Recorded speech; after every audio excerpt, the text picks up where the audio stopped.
Reimagining business is key to accelerating growth. Partnering with someone who can deliver more is critical. Yash's customer-centric partnership approach helps customers address myriad challenges and drive business success. Come what may, we combine extensive experience, robust technology expertise, and flexible engagement models to help businesses navigate seamlessly into the era of everything digital. Being consultative, collaborative, and accountable, we deliver more transformative outcomes while hand-holding customer stakeholders.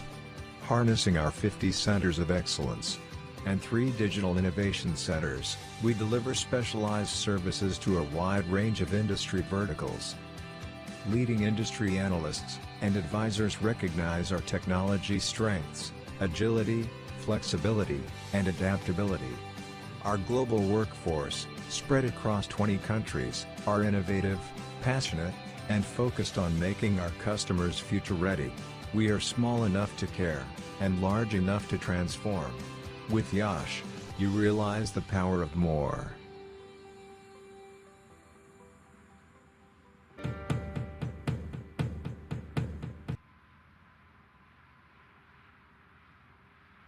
Yash Technologies is among the largest independent global technology providers, with headquarters in the United States. With over 4,000 worldwide employees, we pride ourselves on being large enough to offer a complete portfolio of IT services, while being small enough to provide personalized attention and customer service. Yash strives to provide excellent IT support by partnering with our clients to build lasting relationships and transform their business. Yash Technologies, more than what you think.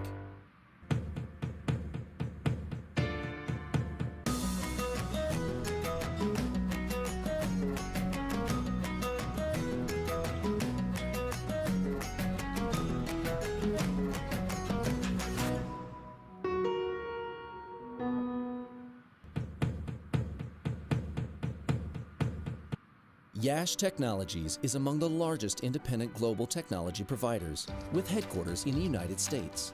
With over 4,000 worldwide employees, we pride ourselves on being large enough to offer a complete portfolio of IT services, while being small enough to provide personalized attention and customer service. Yash strives to provide excellent IT support by partnering with our clients to build lasting relationships and transform their business. Yash Technologies, more than what you think.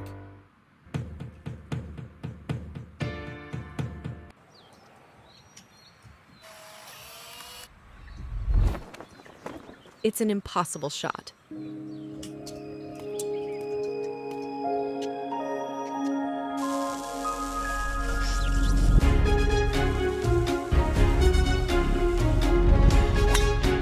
Sometimes, creativity and innovation are all it takes to achieve the impossible.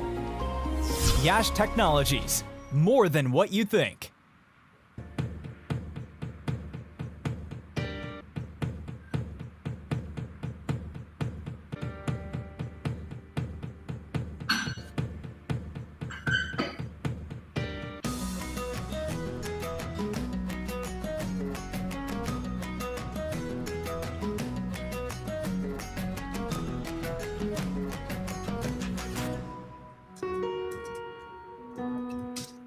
In this era of extreme possibilities, re-envisioning and reimagining business is key to accelerating growth. Partnering with someone who can deliver more is critical. Yash's customer-centric partnership approach helps customers address myriad challenges and drive business success.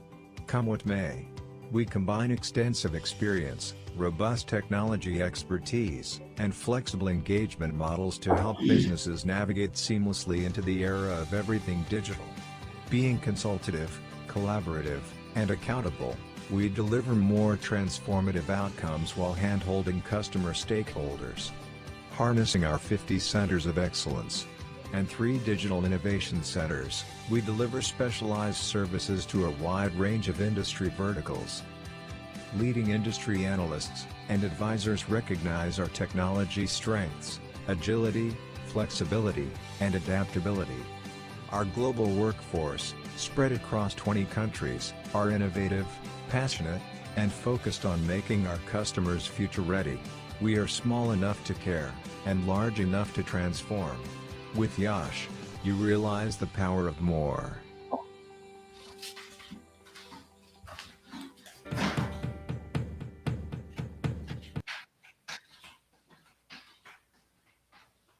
Yash Technologies is among the largest independent global technology providers, with headquarters in the United States. With over 4,000 worldwide employees, we pride ourselves on being large enough to offer a complete portfolio of IT services, while being small enough to provide personalized attention and customer service. Yash strives to provide excellent IT support by partnering with our clients to build lasting relationships and transform their business. Yash Technologies, more than what you think.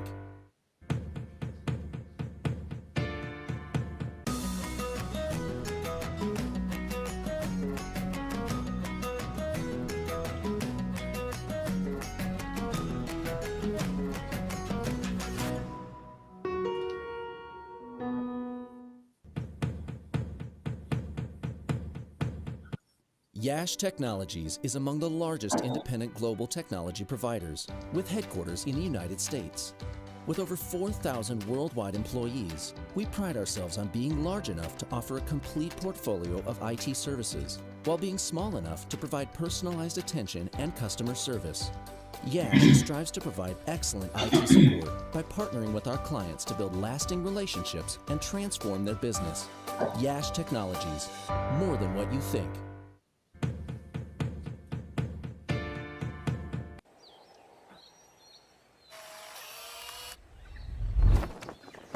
It's an impossible shot.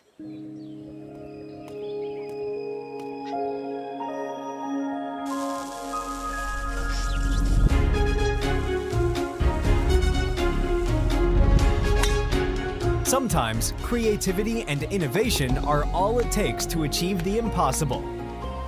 Yash Technologies, more than what you think.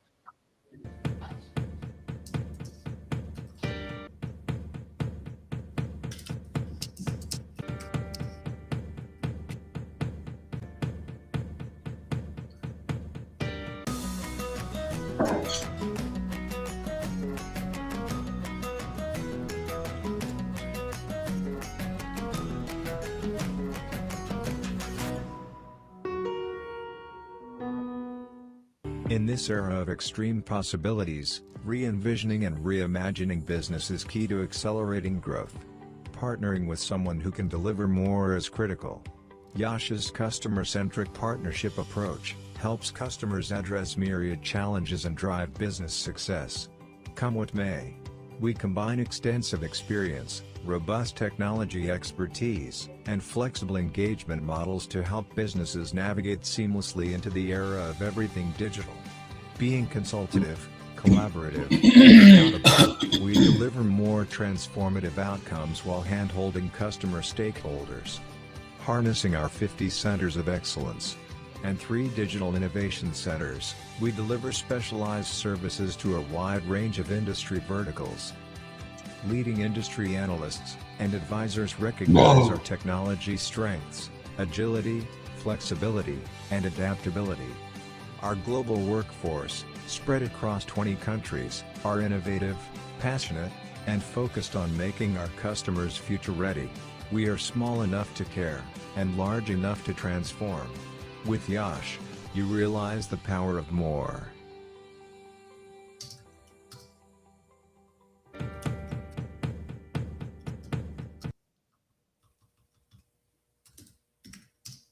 Yash Technologies is among the largest independent global technology providers, with headquarters in the United States.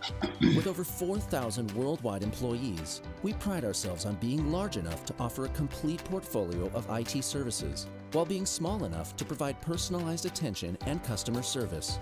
Yash strives to provide excellent IT support by partnering with our clients.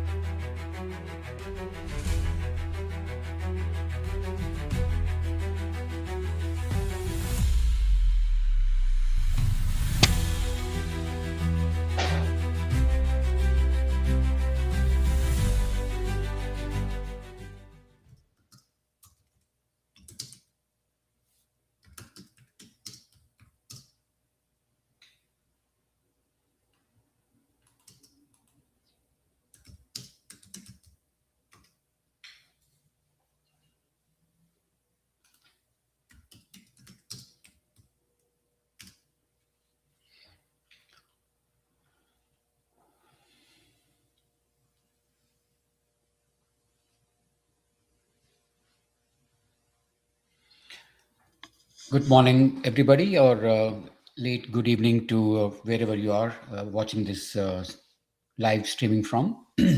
Welcome to the coverage of the game between Australia and USA, played at the Prairie View complex in Houston, Texas. Australia is batting first. This will be a 45 over game between the two nations.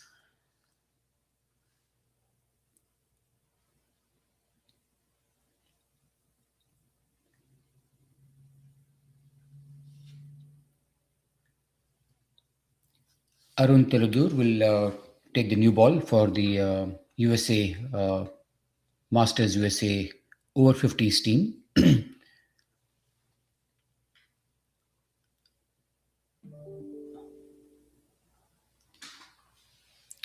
At the earliest possible, I'll try and give you the team sheet and give you more details about the game.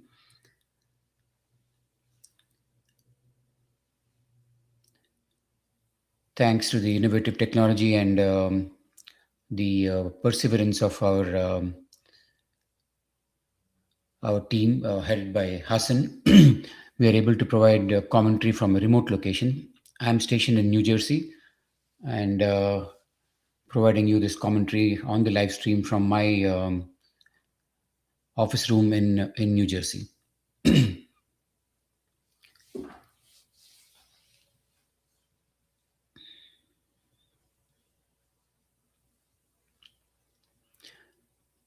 Seems to be a clear, lovely day in Houston, Texas, at the Prairie View complex. Clear blue skies. Would be a warm, nice day.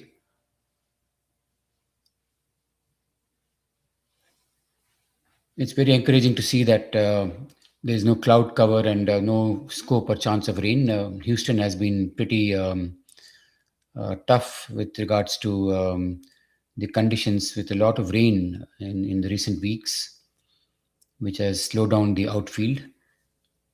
The wicket, though, seems a good one. The past few games, the batting teams have scored in excess of about 200 runs in one occasion. Yesterday's games, I think the scores are below 200, but earlier, as a build-up, we did get some good scores. Arun Taladur's first ball is pushed to the short cover region for a quick single. Justin Poole and Adnan Khwaja are the opening batsmen for the Australian team. Arun had a good outing yesterday, picked up 4 wickets and was the man of the match for his performance. A predominantly in-swing bowler, Arun can surprise the batsman with his sharp in-dipping deliveries. Has been bowling consistently and well for the USA team over the past few years.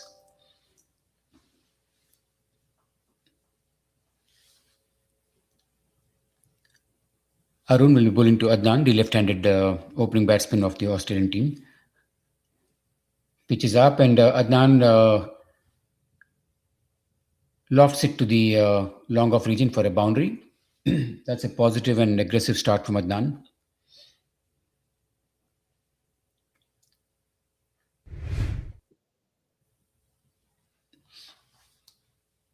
Australia won their match against the USAA yesterday, but they wouldn't be too happy with their batting performance. I think they were skittled out for 172.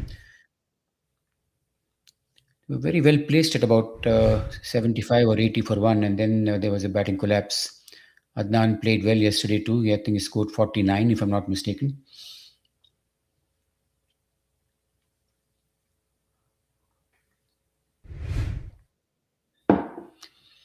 Arun Turadur's incoming ball to a right-hander will be an away-going ball to the left-hander. Next ball on the Midland leg stump, nicely deflected to the fine leg region for a single. Fielded by Himanshu.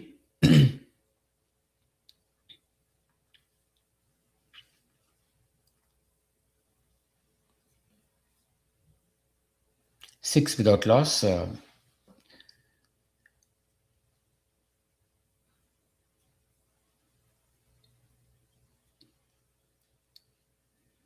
Looks like Sanjeeva is keeping the wickets. Not sure if Rahul Kona is unwell or injured or not available today.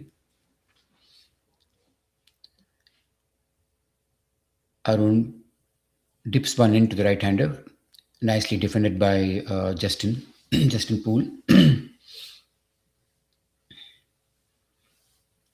Not sure if there are any listeners or viewers from Australia. It must be about 1 a.m. or around about that in Australia at this time. Not sure how many are following this game from there. But for whoever is following, a warm welcome to the live streaming of the game being played at the Prairie View Complex in Houston, Texas.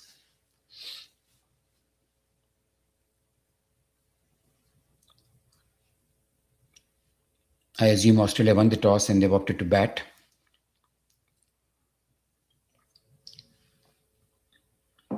Australians will be looking for a much better batting performance today as compared to how they fared yesterday. Arun comes into Adnan, nicely defended at the front foot, gets in line, defends it back to the bowler. Reasonably good over other than that one shot from Adnan.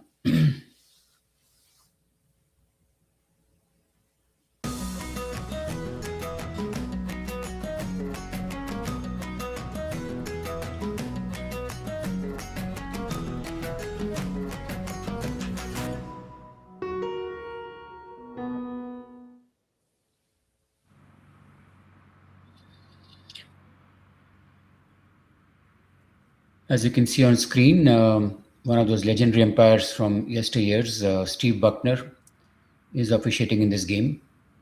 Steve Buckner lives in New York these days. Does officiate a few of the games in the local leagues in New York. MCUSA is excited to see him as part of our official, one of our officials who's officiating in this particular game.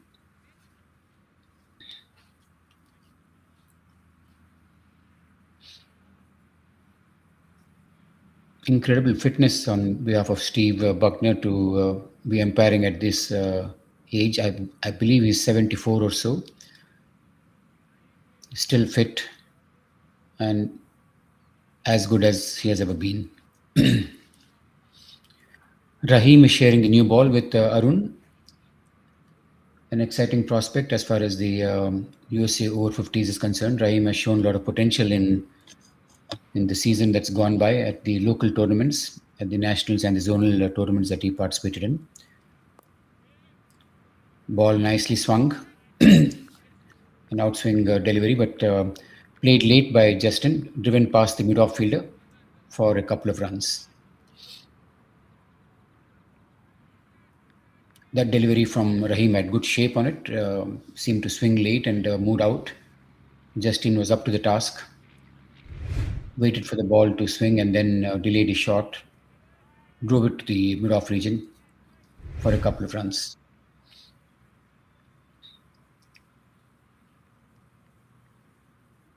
Fazal Alam is leading the USA team. Rahim comes into Justin. Very nicely bowled. Ball pitched on a length and moved out.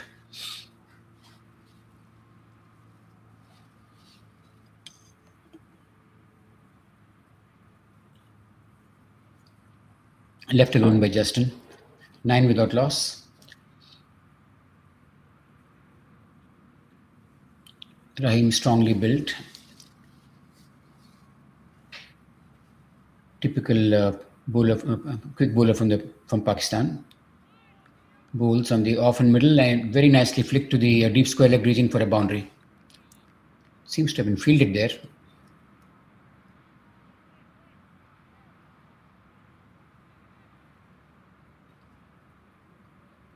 Couple of runs.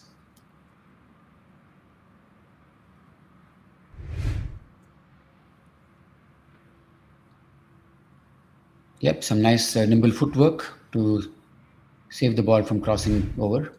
Naveen Paris, I believe, would be the fielder. Rahim into Justin. Pitched on the off stump, driven to the cover region for no runs. There could have been an overthrow. Paresh Deshmukh, tidying up and ensuring there's no overthrows there.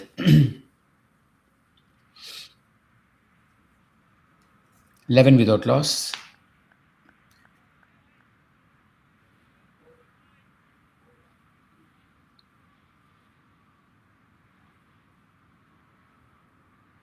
That there could be some dew, looks like, the way Rahim is wiping the ball.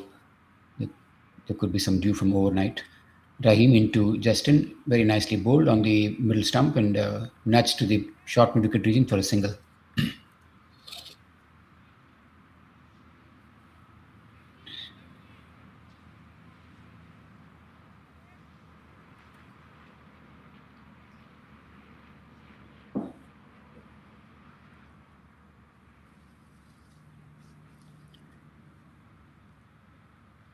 Looks like will be a hot day in Houston without a cloud cover. Temperatures could be in the 85, 88 Fahrenheit region. As the day gets long, could get pretty hot. But thankfully, there's no scope of rain, and I think that's a big blessing.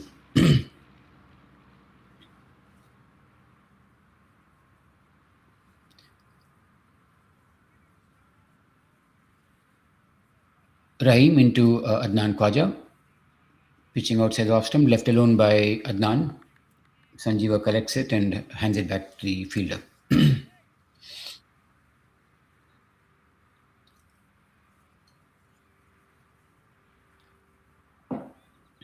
Yash Technologies is among the largest independent global technology providers, with headquarters in the United States. With over 4,000 worldwide employees, we pride ourselves on being large enough to offer a complete portfolio of IT services, while being small enough to provide personalized attention and customer service. Yash strives to provide excellent IT support by partnering with our clients to build lasting relationships and transform their business. Yash Technologies, more than what you think. Back again, Arun Turadur is continuing his spell. Will be bowling to Justin. With all the rain that has been around the Prairie View complex in the past few weeks, the outfield seems much slower than what we are used to.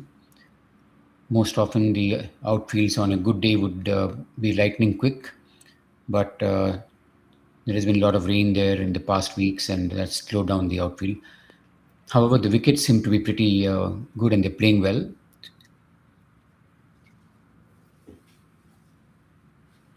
Driven into the cover region, Fazal fields there and there is no run.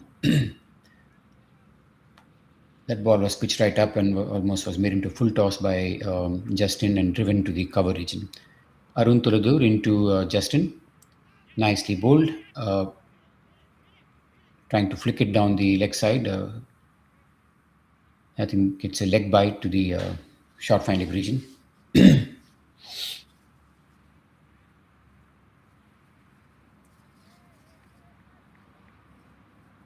Left-right combination that the Australian team has managed in yesterday's game as well is always a challenge for the bowlers.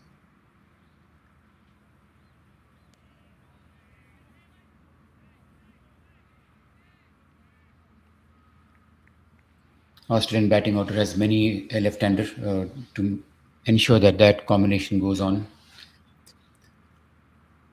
right from the openers to late middle order. They have this mix of left-right handers who can keep the bowlers under a lot of stress.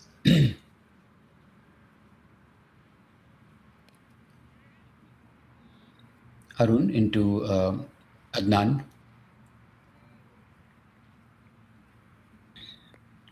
Very nicely bowled. Pitched on a length and Adnan had nothing else to do except to defend it. Forward in defense.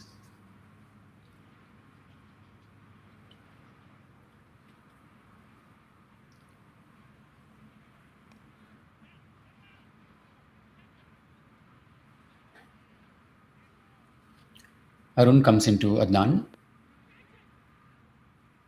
Drives it to the long on region for a single.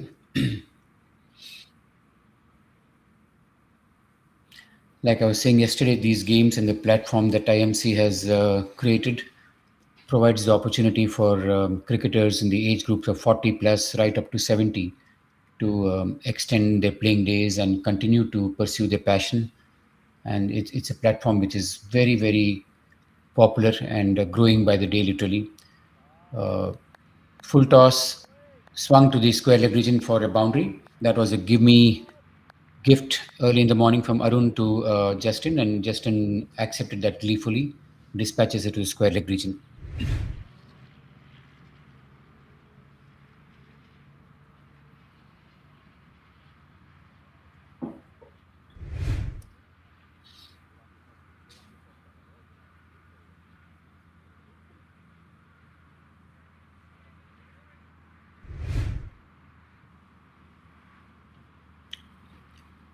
Replay of that full toss. Arun probably tried for a Yorker, earned in the length, and that was a gift to Justin.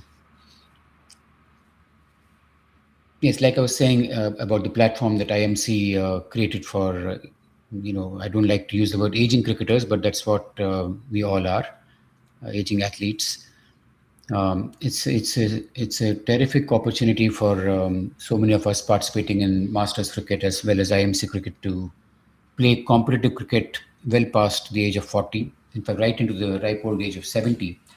You have cricketers participating in these tournaments, which are international games, and you get the opportunity to pursue your passion and play at a level playing field and represent your country. Rahim pitches one outside the off stump, but driven to the cover fielder. No run there. Arun fields the ball in the covers. And this form of the game has been gaining in its popularity and in its demand. Just in MCUSA itself, what started off as about maybe 20 or 30 players about 5 years back. Today we have thousands of players participating in the various age groups, beginning from 40 to 70, like I said. The 70s MCUSA team was formed a few months back, and we participated in the World Cup in New Zealand towards the end of last year and beginning of this year. A tournament at which the MCUSA team performed really well. Rahim into Adnan, drives it to the cover region for a single. 19 without loss. Australia off to a steady start. There haven't been any challenges posed by the bowler to the batsman as yet, and the Australians don't look in any form of trouble.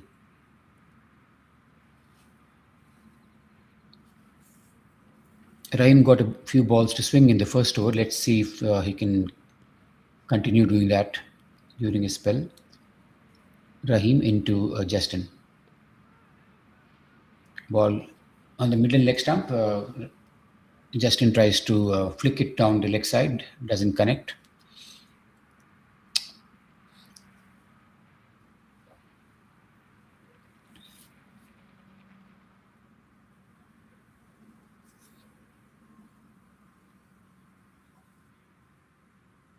Yesterday, the Australia team beat the USA A team, and USA team beat Australia A team. Rahim into Justin, drives it to the sweeper cover for a single. Today, the two winning teams are matching up, USA and Australia. And Australia is off to a reasonably good start, 20 without loss in the fourth over.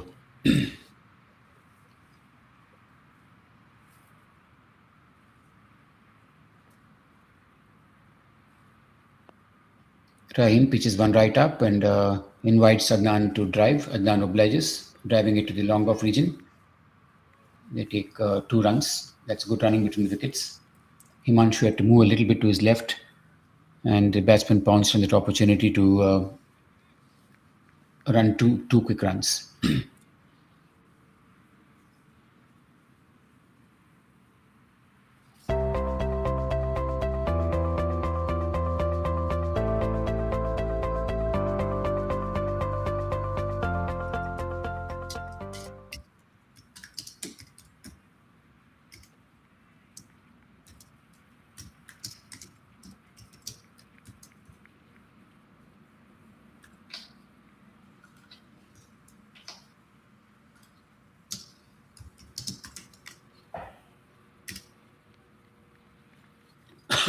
Excuse me.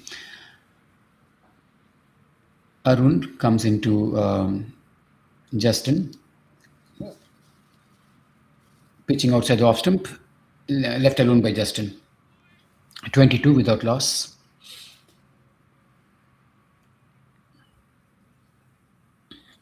Arun Tuladur. Very nicely bowled. That ball moved away from Justin. If the bowler can get the ball in and move it away, it always keeps the batsman guessing. And Arun predominantly gets the ball in, but he has been able to move the ball out on this occasion, and that's always a very good sign. Arun to Justin, pitching it up, and Justin drives it to the sweeper cover region for a single. Naveen Perez manning the sweeper cover region. Naveen is one of the quick fielders and moves fast, agile on his feet. Good to have someone like him field in the deep.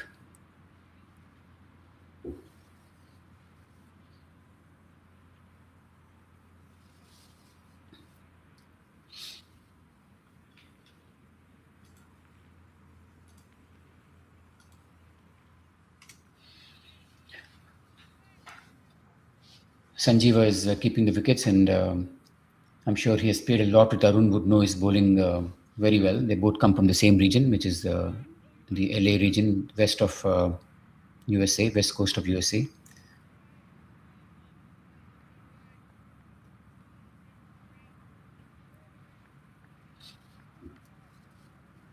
(24) without loss. Both the batters are settling in and assessing the conditions, making sure they set a good platform for their team.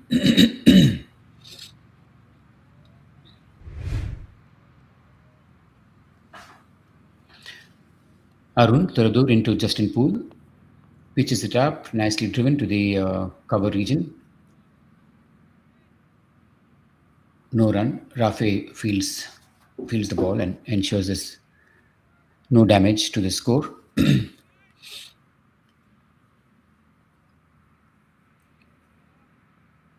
Arun Justin very nicely glanced to the square leg region for a single.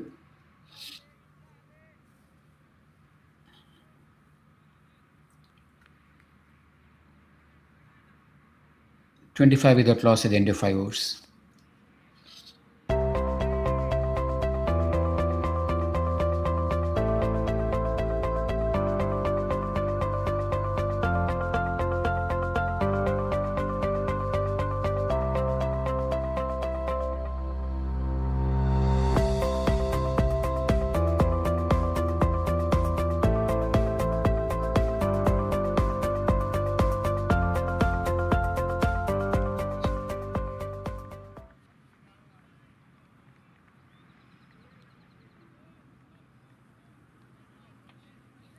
Sponsors are life and blood of any growing institution, a sporting body like MCUSA, and we are so thankful to the sponsors who have been very generous in their support over the years.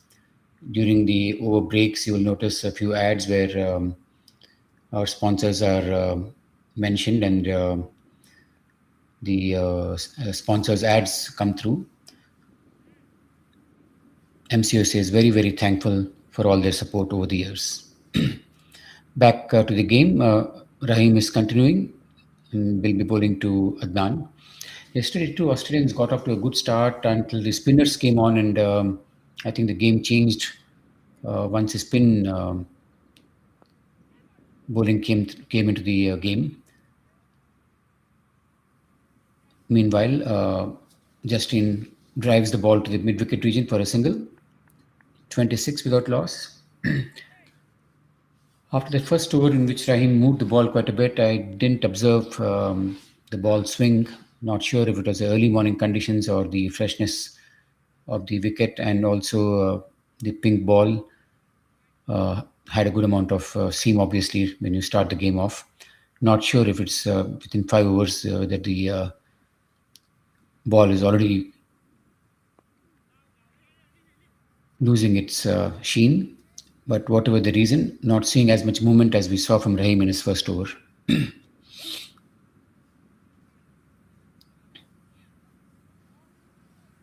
The left-right combination adds to the difficulties and challenges to a bowler, because if it's a right-hander bowling, you could continue bowling that outswing. But moment a left-hander comes in, you have to change and bowl a different line altogether. That could be another reason why we're not seeing that outswing from Rahim. Meantime, slightly slower ball. Adnan tries to flick it. This goes as far as the short leg is concerned, short fine leg, and Rafi cleans up. No run scored there. 26 without loss.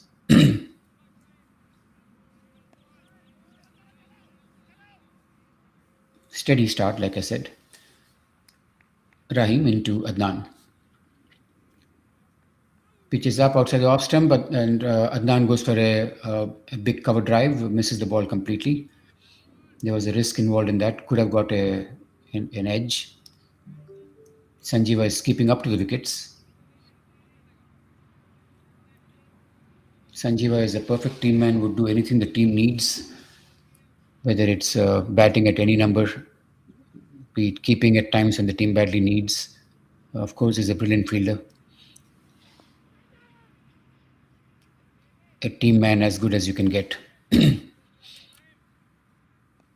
It's never easy for the mainstay of the team, your top batsman, to double up and keep wickets. It asks a lot out of the player. But Sanjeeva is up to it and has always put his hand up to help the team whenever team asked for his services in any role. Rahim pitches one up. The ball keeps low outside the leg stump. Adnan tries to heave it to the square leg region, misses it altogether. Ball keeps low and Sanjeeva tidies up at the back. That was good keeping from Sanjeeva. When the ball kept low, he moved well to his right and stopped the ball from going for any additional runs in form of byes.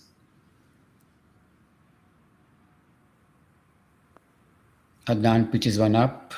Rahim pitches it up and Adnan drives it to the long off region for a single.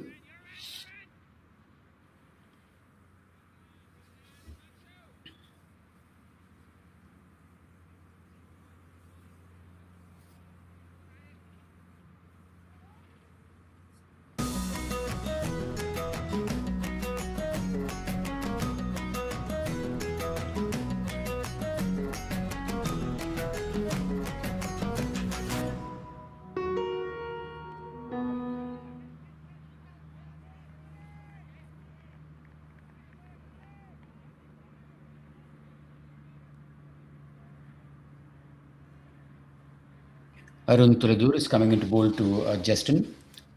28 without loss.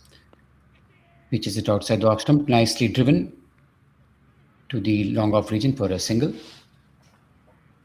Ketan Patel manning the long off fence.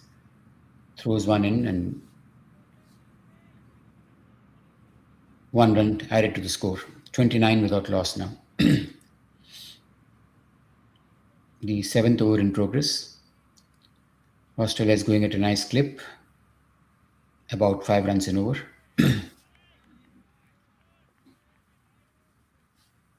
Arun bowls to Justin. Outside the off stump. Justin glides it beautifully. Times it so well for a couple of runs. There's hardly any effort in the shot. Pure timing and wrist work.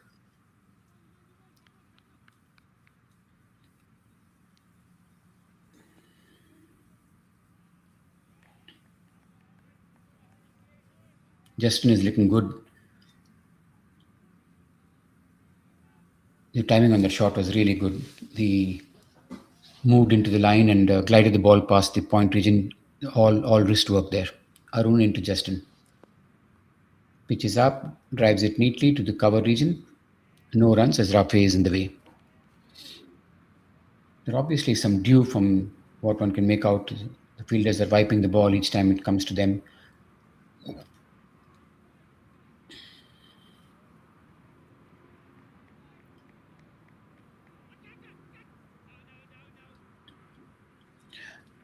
Not as short as Justin expected that to be. Wanted to swing that ball to the square leg region. I don't think the ball was as short as Justin anticipated it to be.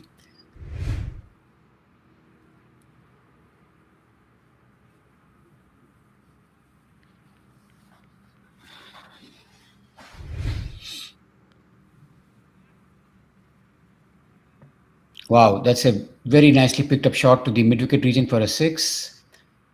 Slightly pitched up delivery on the middle leg stump. Justin heaved it to the mid-wicket region. Very nicely picked up. Beautiful shot. Very well timed. Going down on one knee and hitting it to the deep mid-wicket region for a 6.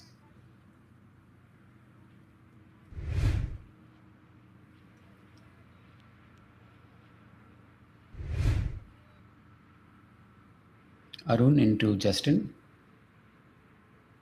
Better ball, pitching outside the off stump, smartly left alone. Justin showing good temperament. It's normally the ball after you hit a boundary that's always a tricky ball for the batsman, as the adrenaline rush is obviously high. You got to be watchful, and that's exactly what Justin showed, leaving the ball outside the off stump. Arun into Justin. Another good ball, leaves it alone outside the off stump. Justin showing very good patience and temperament there.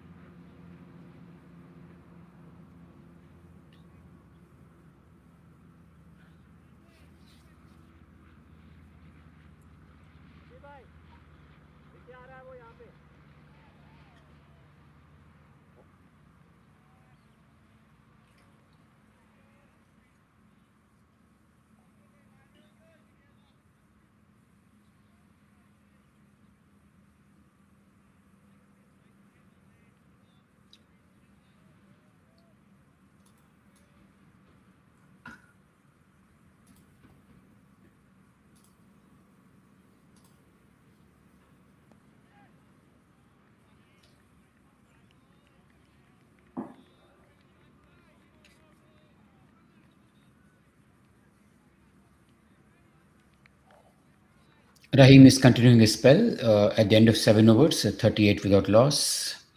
The new ball bowlers have not been able to have much of a impact on the openers of Australian team.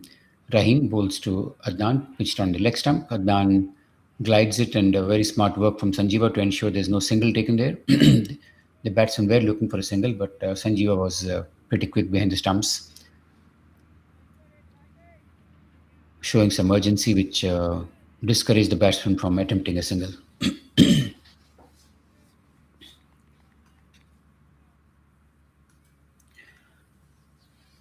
Rahim into Adnan. Pitches it up, and Rahim accepts that invitation, lofts it past the long off region for a 6. Long on region, I would say. Brilliant shot. That was pitched up and asking Adnan to accept an invitation, which Adnan doesn't deny, accepts it gleefully, lofts it past the long on region for a very well timed 6. The batters seem to be getting into the groove now.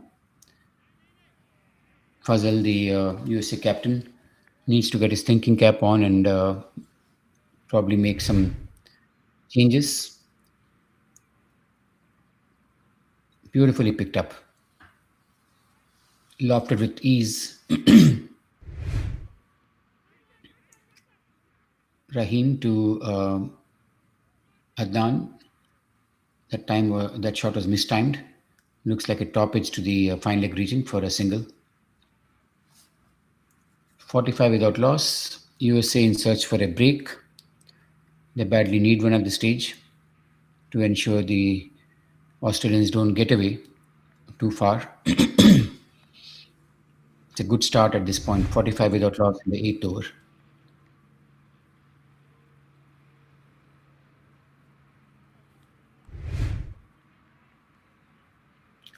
Rahim to Justin. Nicely bowled. That's a better ball. On a length. Good line. Off and middle stump. Push to the cover region where Fazal fields.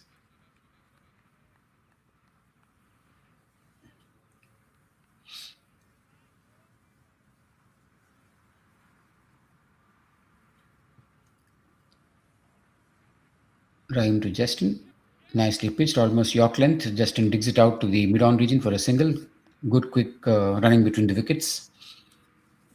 Both these batters have excellent understanding. Not been any misjudgment or wrong calls between the wickets. They've been running very well.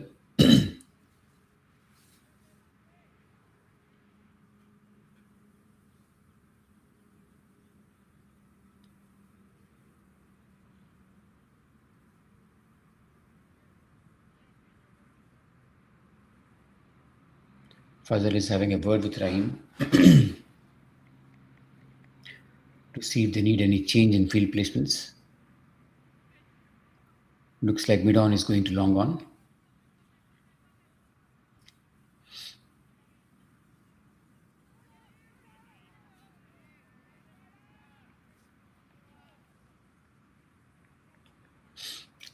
Rahim coming into Adnan.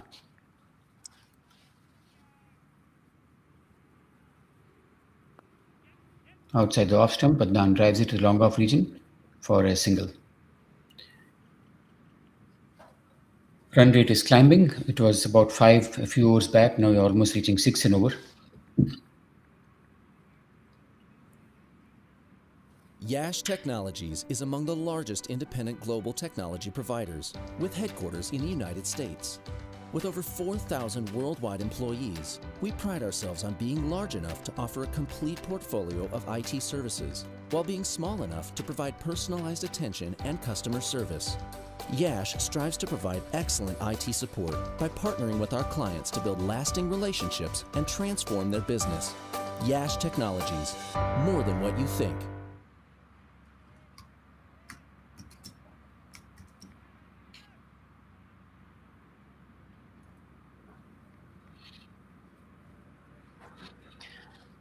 Commentary is a challenge when there's just one commentator at the mic.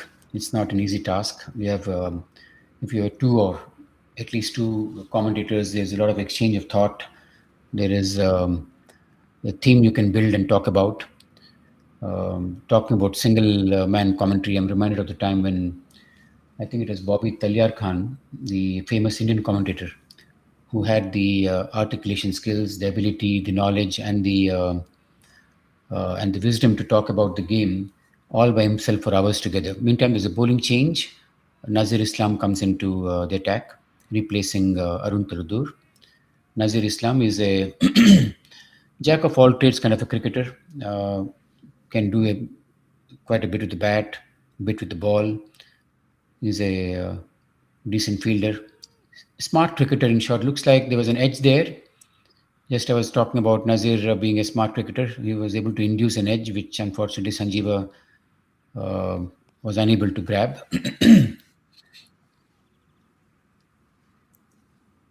Nazir Islam into Adnan, pitching it outside the off stump. Adnan cuts it past the point region where today the ball is flying to the in the outfield, a boundary.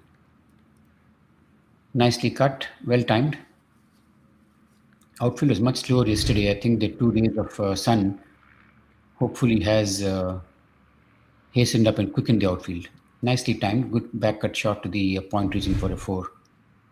I was talking about commentators and the ability to handle commentary sessions single-handedly. That's very, very tough. I'm finding that a huge challenge right now.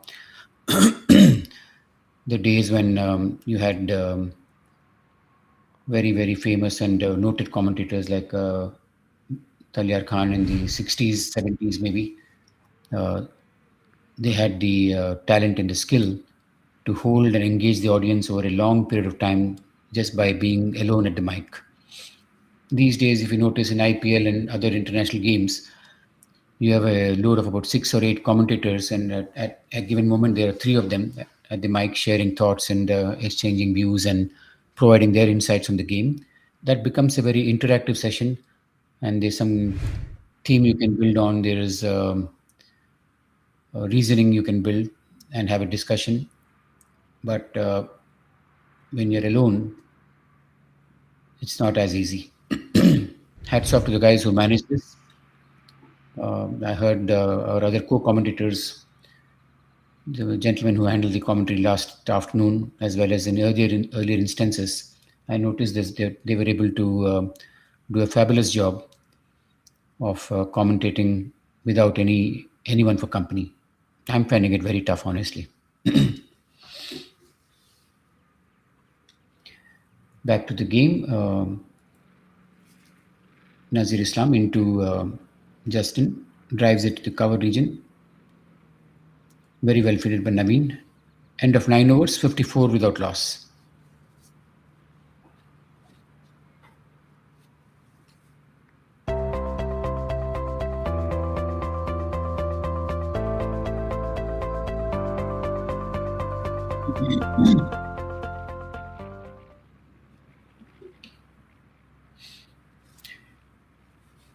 Talking about Nazir Islam, he belongs to that category of cricketers who have this ability to make things happen. That's the case of someone like Sajid Fernando, who has a tremendous record. When they come on the scene, there's something uh, that does happen. Thanks to them being either at the ground while batting or bowling, whichever skill that they're displaying.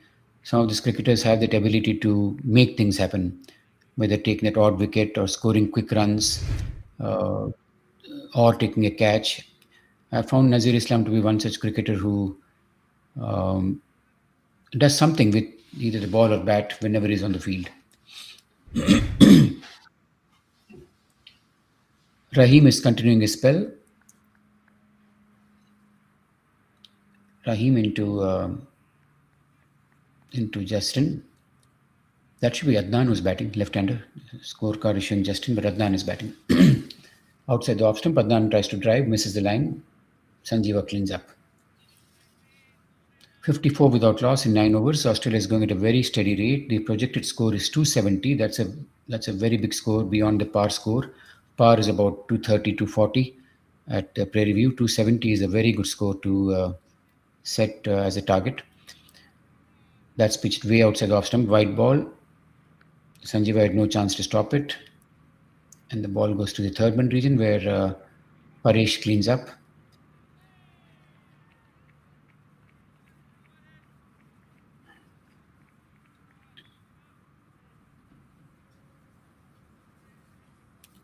.56 without loss. 2 byes. I thought that was a wide. Umpire is always right. There's 2 byes and not that fair on Sanjeeva. I don't think that was something that Sanjeeva could have done about. I don't think he could have stopped that ball. That ball was pretty wide.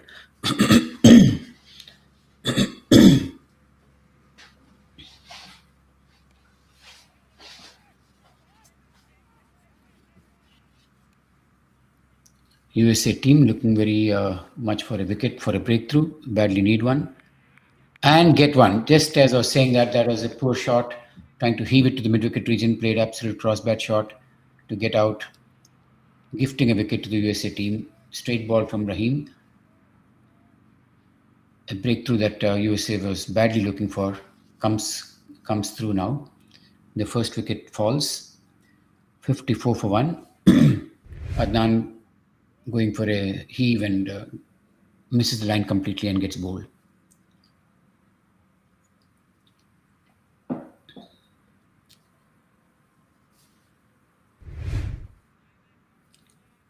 Unlike Adnan, he was playing straight up until now. Loss in concentration.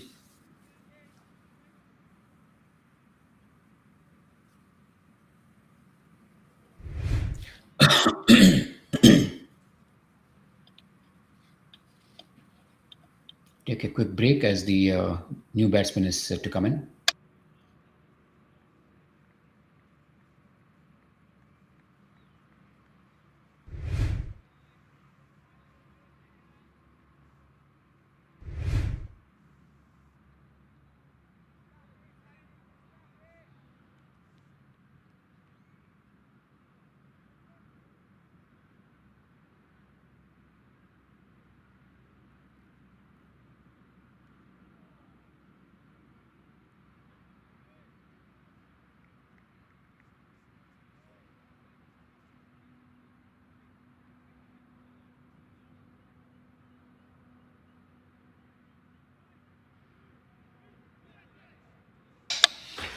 Matthew Harris, another left-hander, replaces Adnan.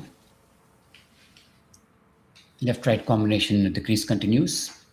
Rahim deserved that wicket. He bowled pretty well. 4.3 overs for 21 runs.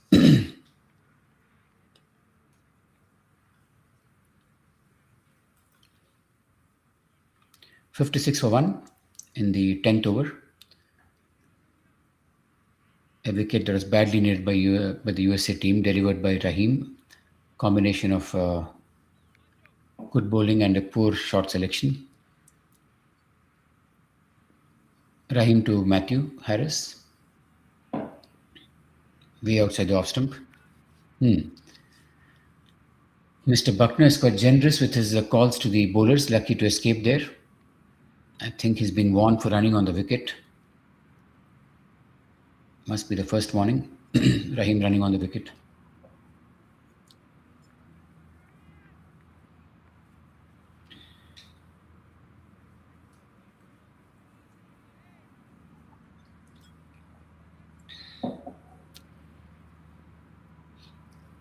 Rahim into Matthew Harris.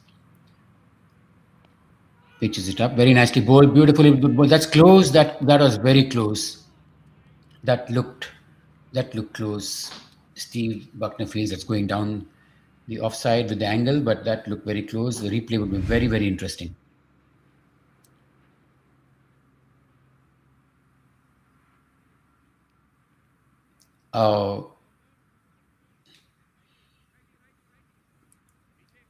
The picture says it all. I don't think I need to add anything to that.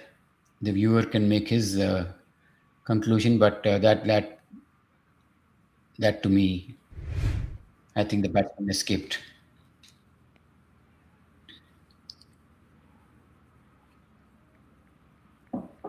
$57 for 1. Should very well have been 2.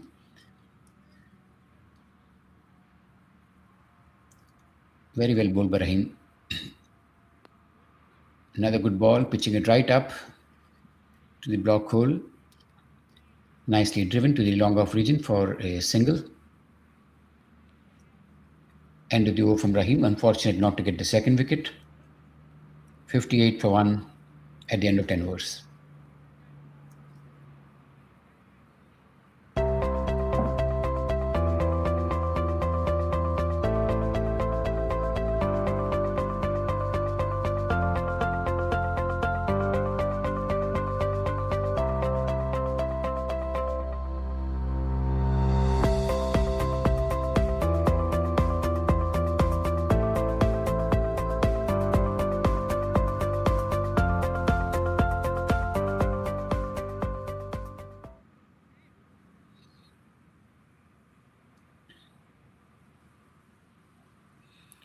Umpiring is a very, very, very tough job.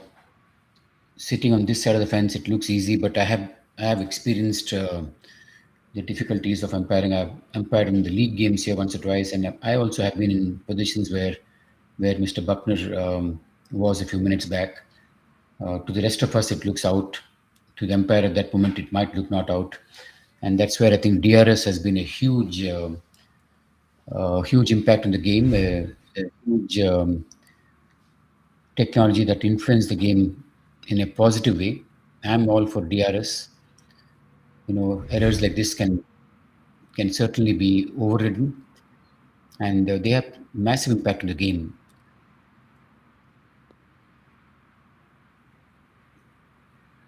Nazir Islam continuing his spell, pitches one up and driven past the bowler for a single to the long on region.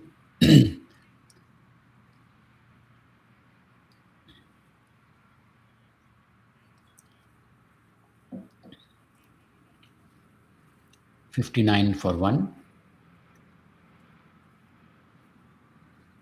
Sajid is at slip. Sanjeeva behind the wickets. There is a long on, the long off, and long on is called in.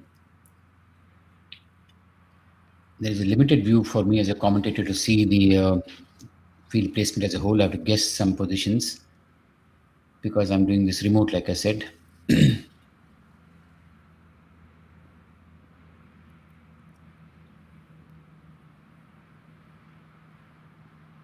Nazir is pushing his mid wicket a bit wider.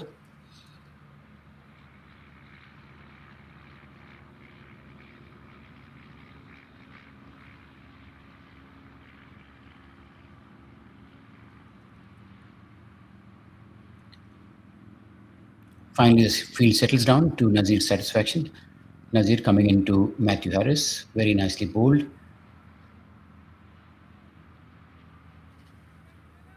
Pitched on a length and came into the batsman. Just a 3 or 4 step run up, Nazir Islam into Matthew Harris. Again, nicely bowled on a length, driven to the mid off region for no runs. Rafi cleans up there. Tidy bowling from Nazir. Another good ball, driven past the bowler for a single.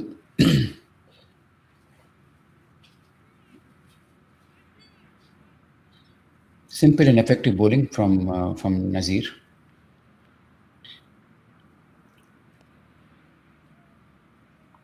Not much pace to work with. Batsman has to make all the pace into his shot. Slow, dibbly-dobbly stuff. But the line and length are both good.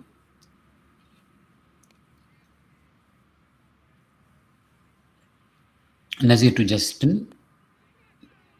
That's, full toss. Cotton ball chance. Could have been a run-out chance. But Matthew was smart having his foot in the crease.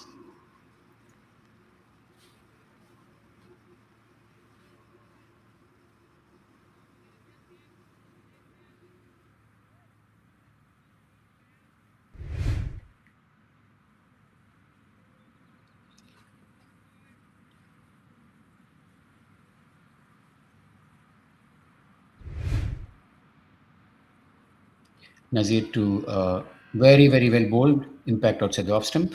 I don't think there's any chance of availability there. Justin Poole tries to defend. Ball goes past his bat, hits the pad, but impact was clearly outside the off stump.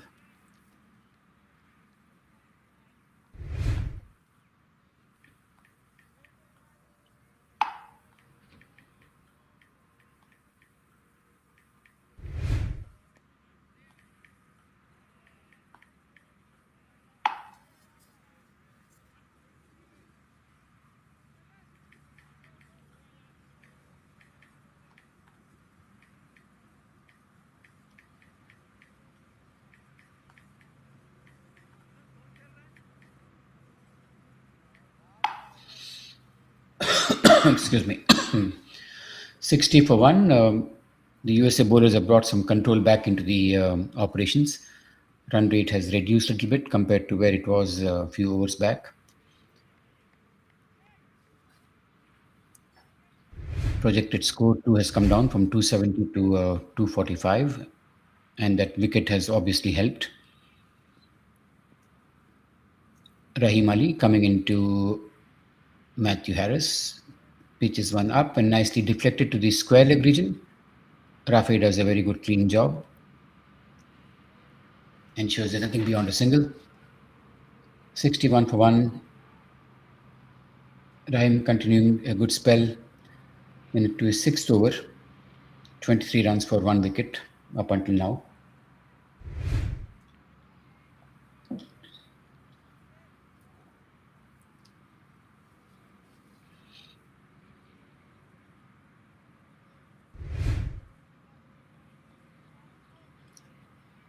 Rahim to Justin.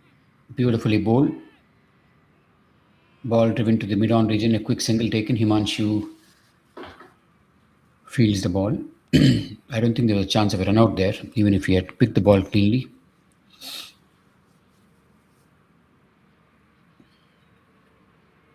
Fitness levels of these players will be tested today. They're playing a back-to-back game. They had a game yesterday and they're playing again today in these humid, hot conditions. It's never easy.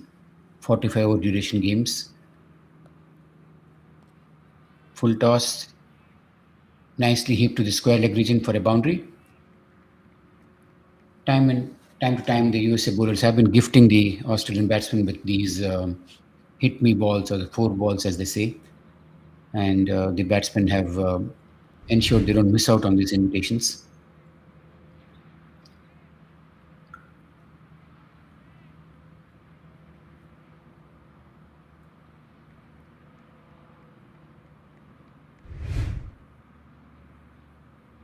Rahim into Matthew. Deflects it to the mid-wicket region for a single. Sajid chases the ball and fields it.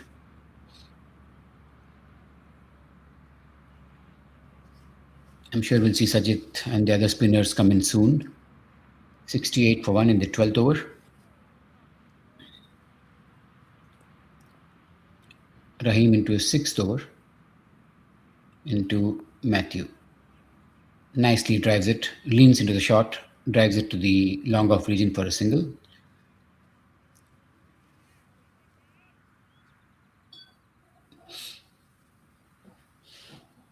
USA spinners would be Sajid and Himanshu, left-handed orthodox spinner, and Sajid is a right-arm off spinner.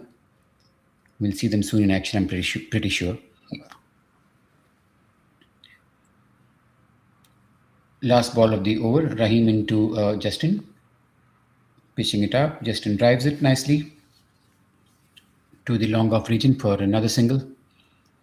End of the over. At the end of 12, it's 70 for 1.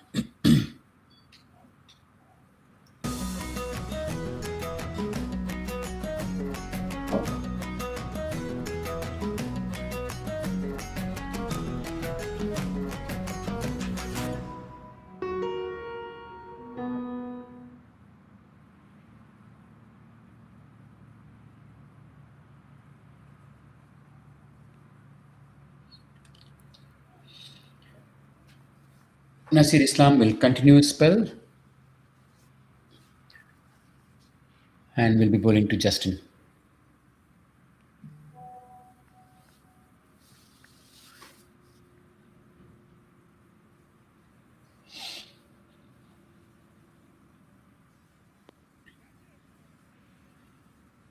Another gift, accepted with glee. Justin drives it past the cover fence for a boundary. These full tosses are easy meat and there's just no challenge to the batsman. Literally gifting them and asking them to take an invitation. Please take a boundary, and the batsmen are not missing out on these gift offers.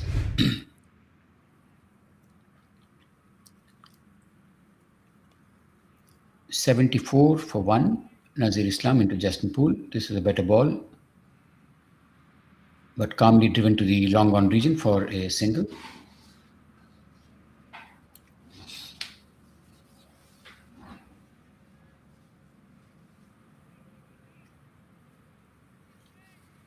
$75 for 1. Australia has a very, very good platform, a similar one to the one they had yesterday. In the game against USA, they were, I think, about 80 or so for 1. Nazir Islam coming into Matthew Harris, who drives it neatly to the long off region. Ketan Patel comes in, throws it beautifully back into the keeper's gloves. Extremely good throw.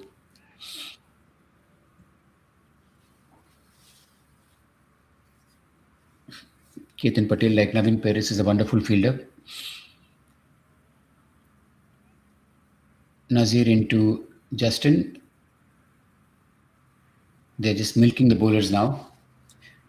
The gift balls are being accepted with glee, and the good balls are being either driven or nudged or pushed for singles.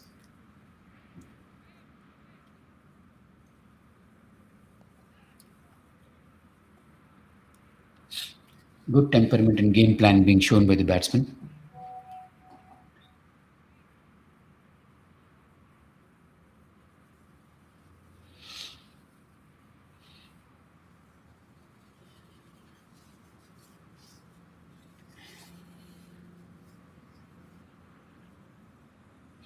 Nazir Islam plays in the Virginia Leagues, has played for Washington Cricket League for a long, long time. I think at least about 2 decades. I remember seeing him sometime back in 2002 playing in WCL there. He's represented the USA national team as well.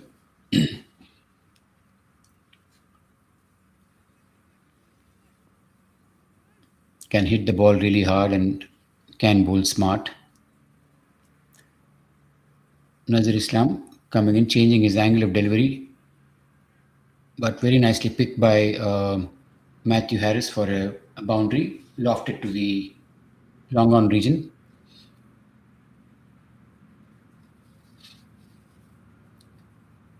$81 for 1. Definitely there should be a bowling change at this point from maybe both ends, in fact. Batsmen have got used to the pace and bounce of these bowlers and whatever they're offering.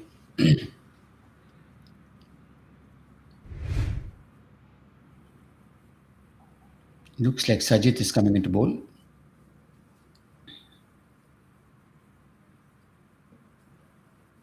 Unless Sajid opted to bowl from the other end, and I think there's Himanshu coming in from here. I think Himanshu will bowl from this end and Sajid from the road end. Looks like that to me.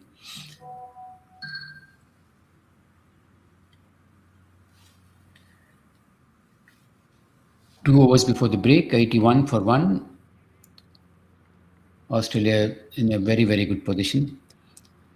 USA needs a wicket or two to get back and claw their way back into the game. Australians at this stage are set for a big score.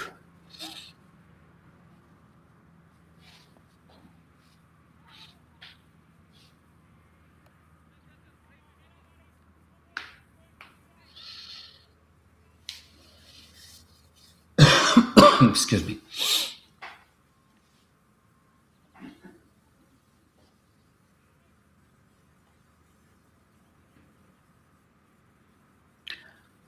Left arm round the wicket between the umpire and the stumps.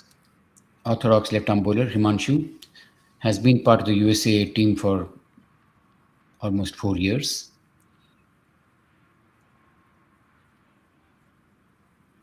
One of the mainstays of the team.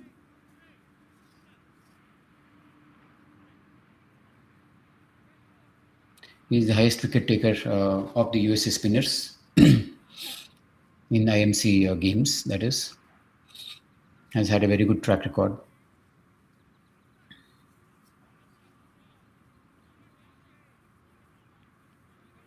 Himanshu as a bowler and Fazal Alam as a batsman have had a very good year. Fazal scoring runs in tons and Himanshu taking wickets. Pitching outside the off stump, driven past the bowler, could have been a catch from the reaction that I see. Unable to make out given that we only have limited view of the screen here. We don't have the full view of the ground. It could have been a catch.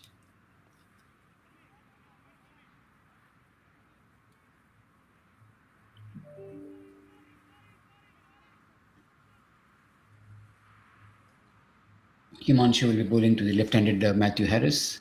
Left arm over the wicket to Matthew, left arm round the wicket to the right-handed Justin Poole.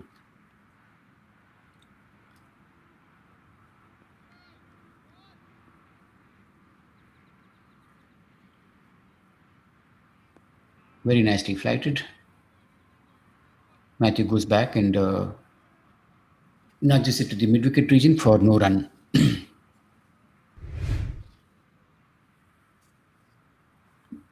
Yes, that was a catch. Obviously, catch drop there. Next ball, driven to the mid-off region, Nazir fields.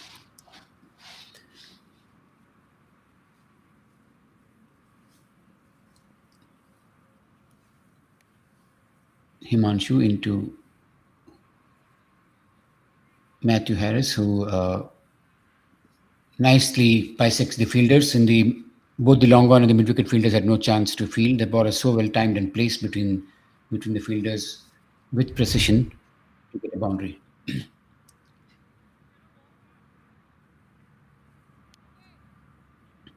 Very nicely placed between the mid wicket and long on fielders.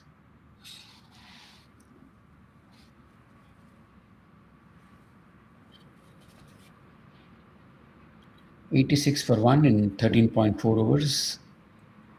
Himanshu into Matthew Harris, goes back and deflects it to the square leg region. I'm sure they'll get 2 runs there. Rafe fields and they do get 2 runs.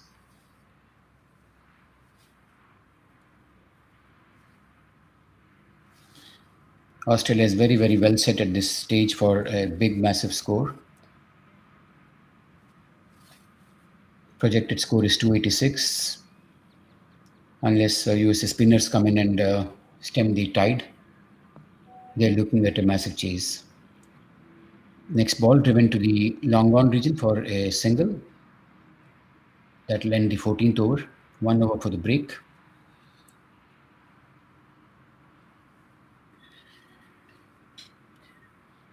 This is a 45-over duration game. Yash Technologies is among the largest independent global technology providers, with headquarters in the United States. With over 4,000 worldwide employees, we pride ourselves on being large enough to offer a complete portfolio of IT services, while being small enough to provide personalized attention and customer service. Yash strives to provide excellent IT support by partnering with our clients to build lasting relationships and transform their business. Yash Technologies, more than what you think.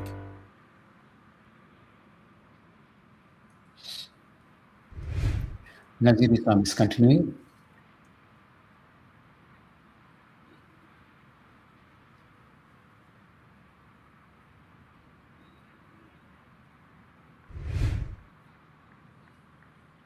Replay of that dropped catch can be very expensive. It was a critical juncture of the game, and these catches can be very, very impactful.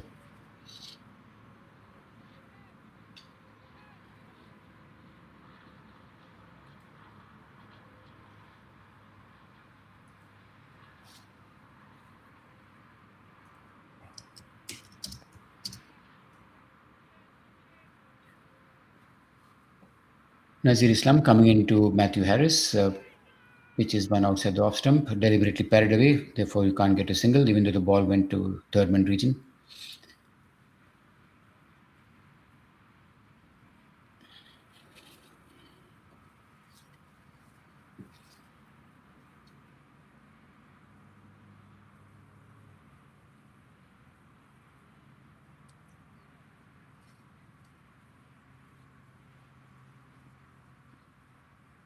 "89 for 1.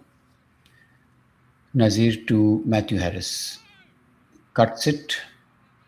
Fielded well by Sajid for no runs. No runs, no chance of run there. USA very badly needs another breakthrough here. They almost got one in the previous over. Unfortunately, Fazal spilled a catch. Nazir to Matthew Harris. Drives it to the mid-off region for no runs.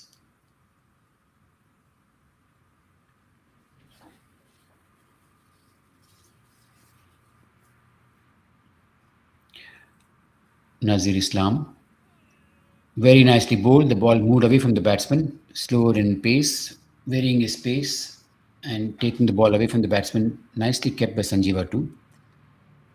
Batsman was beaten all ends up, but no damage done. 89 for 1. 2 balls before the break. Cover driven, beautifully fielded by Rafe. Very, very well fielded. Gliding to his right, diving and gliding to his right and stopping the ball. At least I think 2 runs were saved there. Good piece of fielding. Last ball before the drinks break, Nazir coming into Matthew Harris. Pitches it up, nicely bowled. Matthew goes for a drive. He's either underedged it or missed it altogether. We'll know soon. Couple of runs.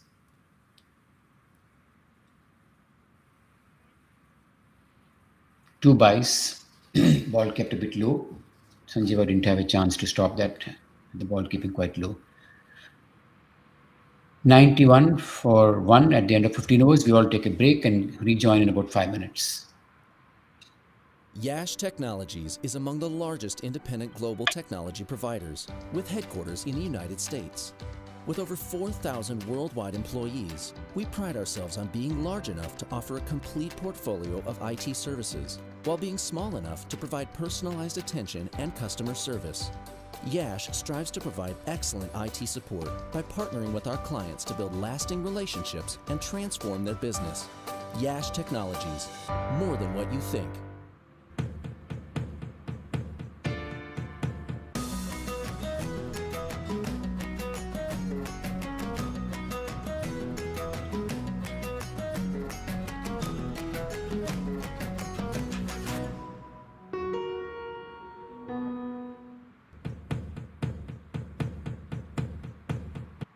Yash Technologies is among the largest independent global technology providers, with headquarters in the United States.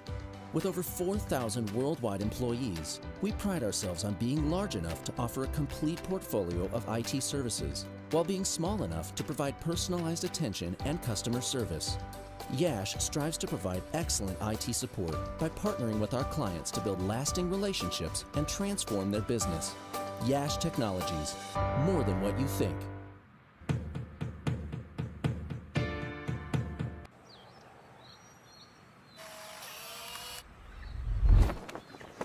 It's an impossible shot.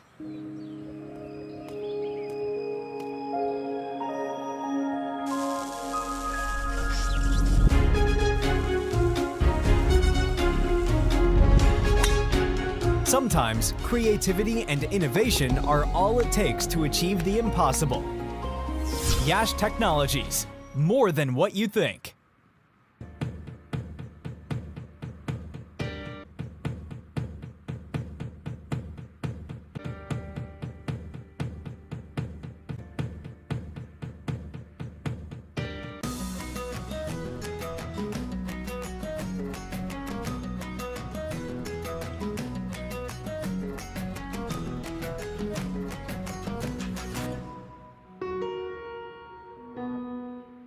In this era of extreme possibilities, re-envisioning and reimagining business is key to accelerating growth.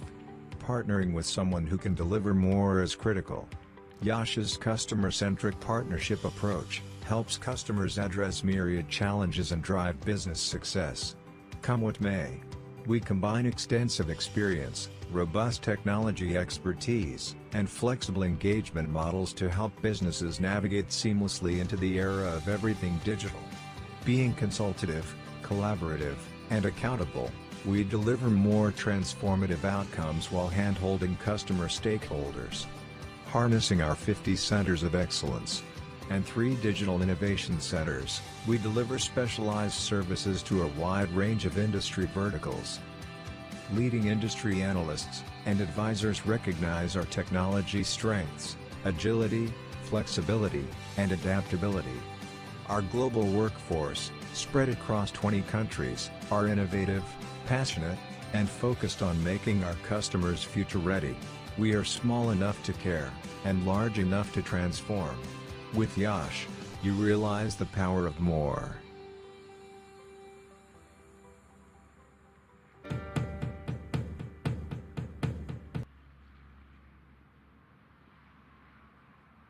Yash Technologies is among the largest independent global technology providers, with headquarters in the United States. With over 4,000 worldwide employees, we pride ourselves.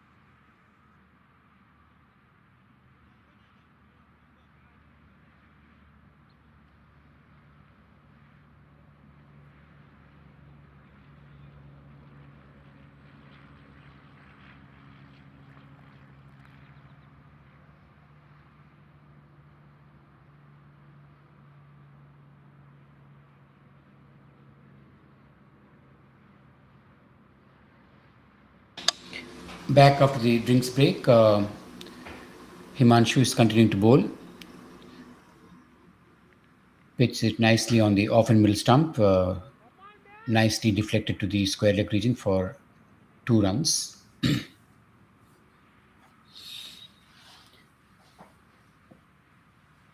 The tournament that's underway is called the bilateral tournament, where USA team is hosting a couple of teams from Australia. Australia and Australia A teams have come. The over 50s Australia A and over 50s Australia team are visiting USA to participate in the bilateral tournament. A tournament which MCOC is very proud and happy to host. Any event like this takes a lot of effort, and MCUSA is very proud, like I said, to host this engagement. And thanks to the efforts of several volunteers, so far I could see the tournament is going on really well. Various members of the executive committee and, of course, the leaders of the hosting committee, which is specifically Arun Vitala and Sushil Bhatt, who are present in Houston right now, and Vinod Motwani, all three executive committee members, have done human service and are continuing to do so to ensure this tournament goes on smoothly, and our guests are happy with their time in the US and go back with great memories. One can imagine the amount of work that goes behind the scenes to ensure this tournament is conducted well and in the true spirit and in a way which is friendly as well as in a competitive environment.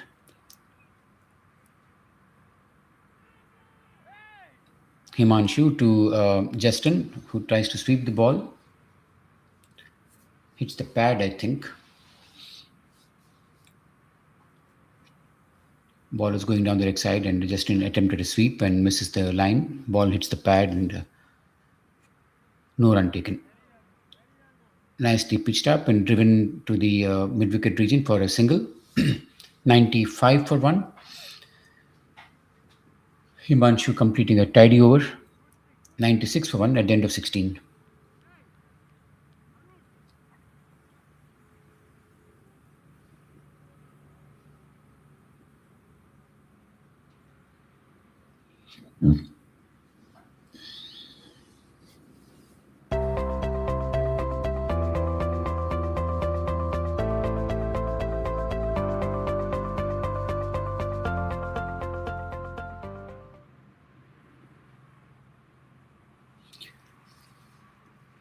Tours such as these are great opportunities for players from other countries to come and spend some time in the US, get a feel for cricket here, and of course get to experience this wonderful country.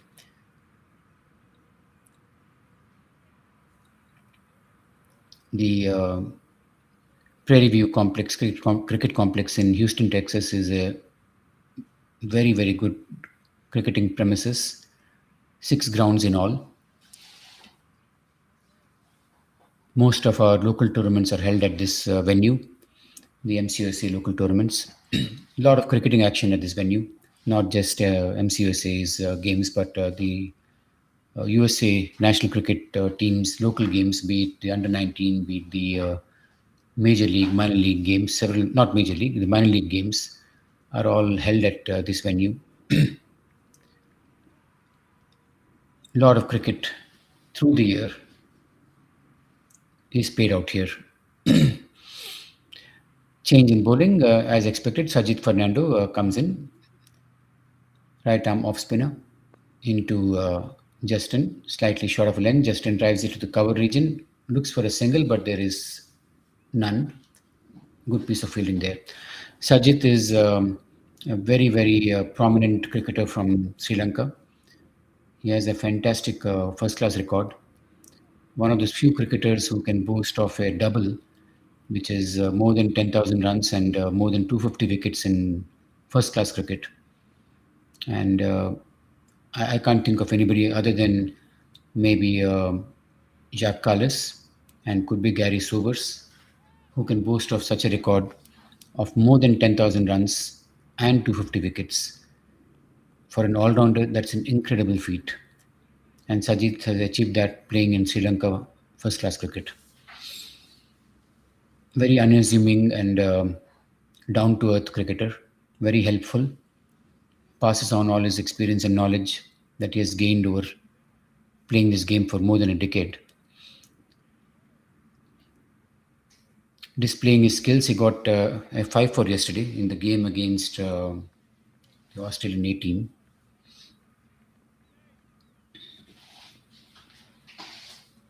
Sajid into the left-handed Matthew Harris, who drives him to the mid-wicket region for a single.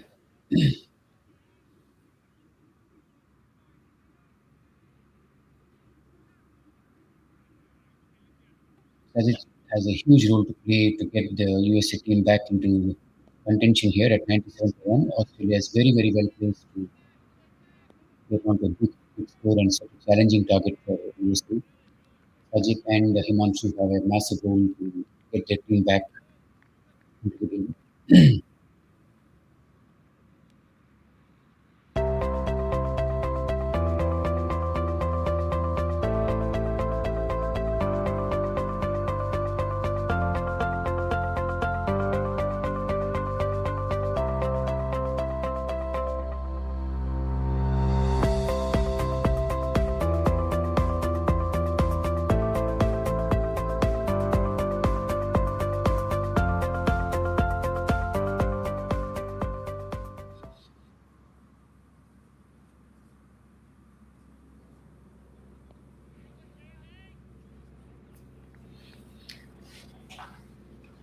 Like I was saying a little while ago, organizing a tournament like this and hosting one like this asks for a lot of work, right from arranging of hotel accommodation to taking care of transport to taking care of food. That's driven past the bowler. That was a cotton ball chance, a very tough one to the right of Himanshu. Does his best to get his hands wrapped around it, but was not an easy chance.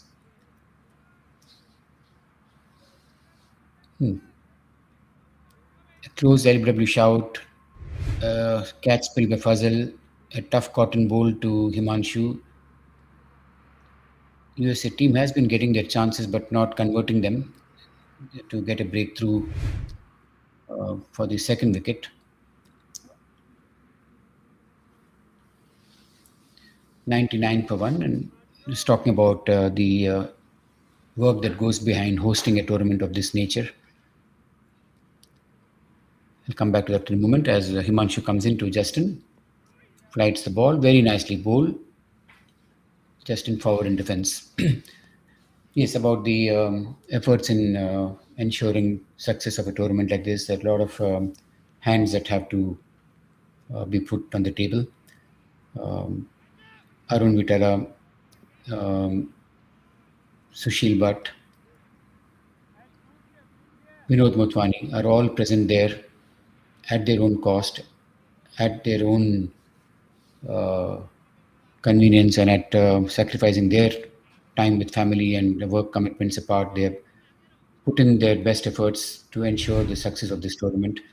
And we can let me take this opportunity to thank them on behalf of all of us in MCUSA for giving their very best and for putting their heads and hands to ensure this tournament is a great success. Meantime, that breakthrough that USA team has been looking for finally comes through. Matthew Harris tries to cut a ball and underedges it onto his stumps. A very, very badly needed break comes the way of the USA team. 100 for 2. Himanshu finally breaks through that partnership.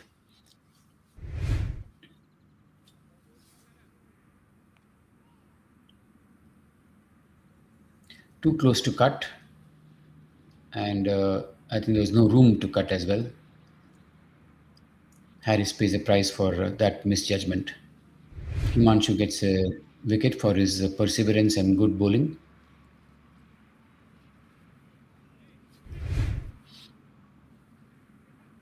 There was a catch dropped of his bowling and a catch he himself dropped of his bowling. So 2 chances went a begging, and finally he gets that break.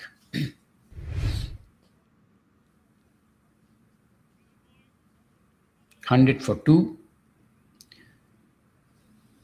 USA team needs to claw its way back into the game, fight consistently to ensure that they keep getting wickets.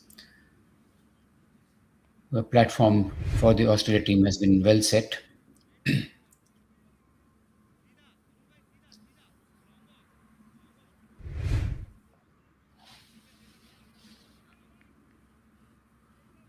Justin batting very well on 43 of just 51 balls. Matt McCleary, another left-hander, replacing Matthew, who just got out.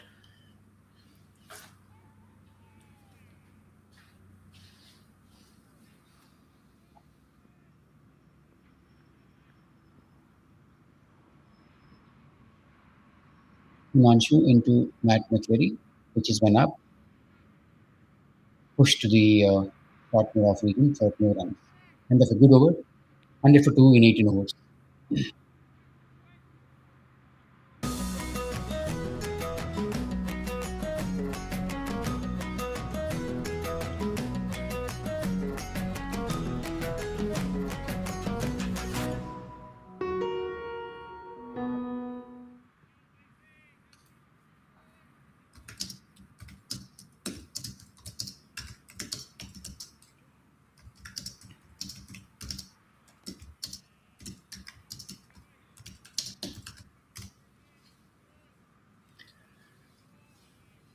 Sajid Fernando bowling the second over. Will be bowled to Justin. Quick back-to-back wickets will be very useful as far as the USA team is concerned. Australia will look to consolidate and build further from here. Short ball goes back to pull, misses it altogether. It's not so short in length that he could execute that pull shot.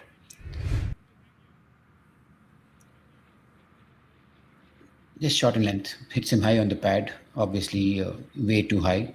No chance of an LB. Next ball was a wide.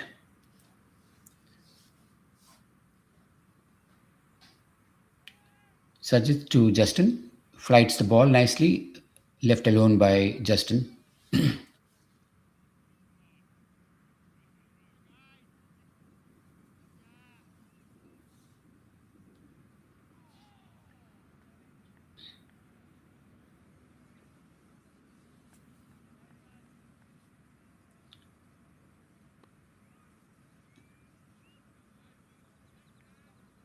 Next ball, tap to the point region for no runs. Sajid going through a good spell here. Sajid to Justin. Flights it nicely. Heave to the mid-wicket region for a boundary. Nicely picked off from outside the off stump and heave to the mid-wicket region. That was not a bad ball. It was more of a good shot. Read the length early. Picked it and heaved it to the mid-wicket region.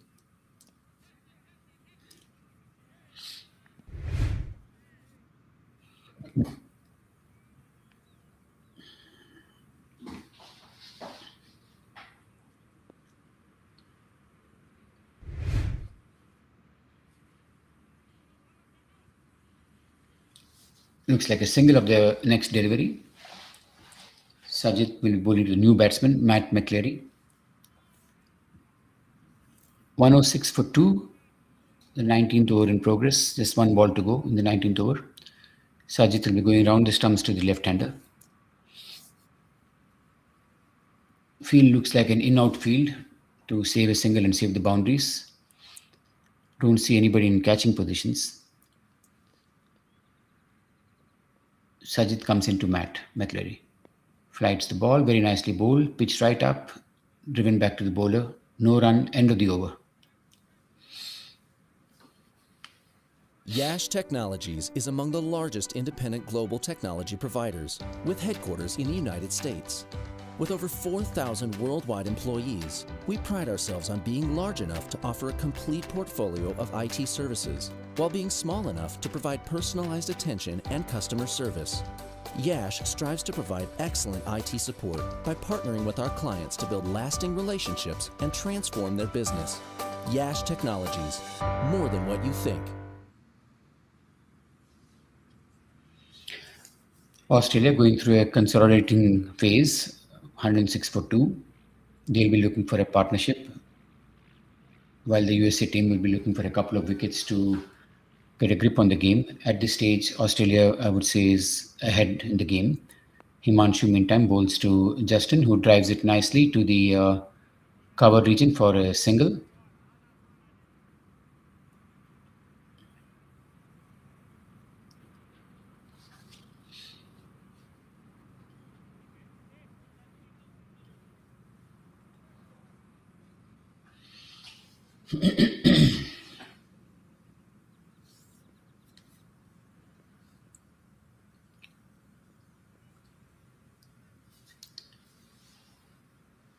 Himanshu into Matt. Very nicely deflected to the fine leg region. There should be a couple of runs at least, if not 3. They run well, they'll get 3. I think it's 2 runs. Rafi does a cleanup job. 2 added to the score.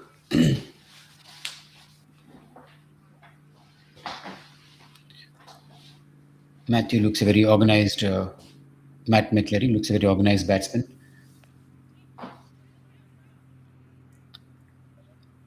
Settling in nicely. Has an important role.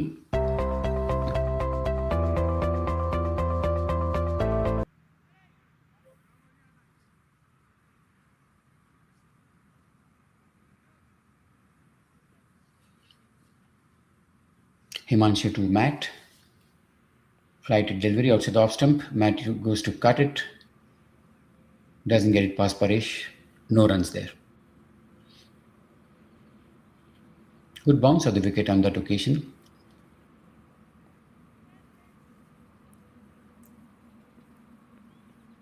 Himanshu to Matt McCleary. Flights it nicely. Matt drives it. Himanshu fields on his own, off his own bowling. It's good bowling from Himanshu. He's varying his flight and pace. Himanshu to Matt. Very well bowled. Flick to the fine leg region where Sajid does a cleanup job and ensures there's no run given there. End of a good over.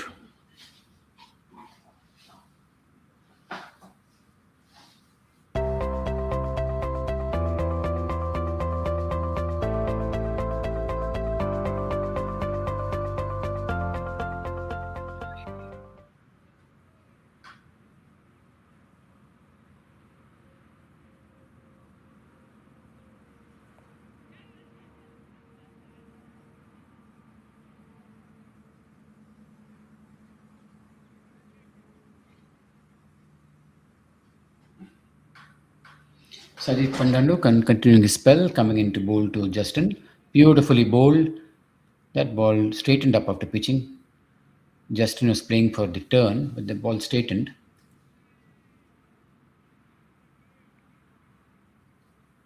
If he had missed that line, he would have been plumb LBW.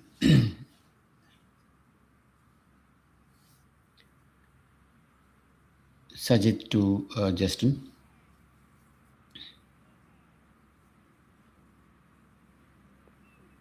Nicely bowled, forward in defense. Good piece of fielding, but still they steal a single. Good running between the wickets.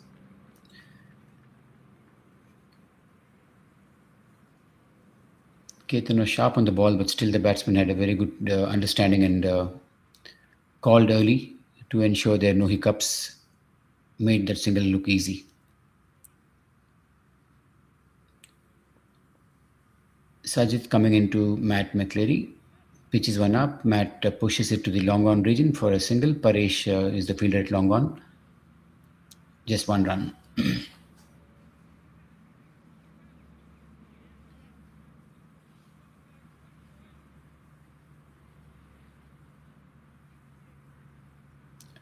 Sajid comes into Justin.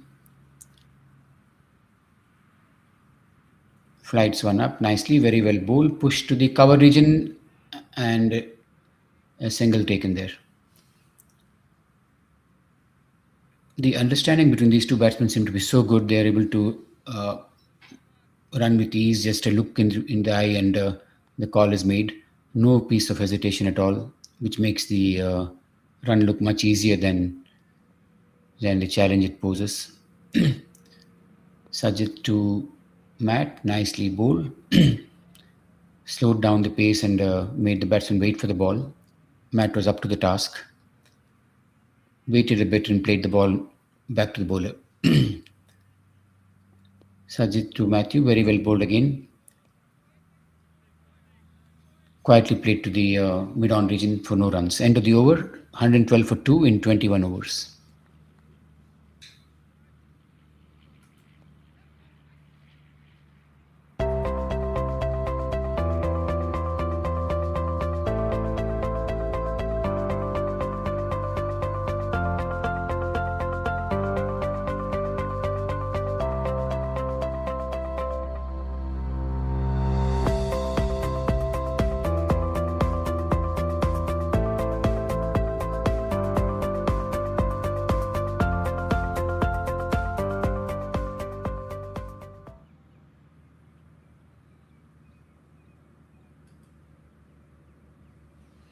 Back after the ad break, Himanshu will be continuing his spell.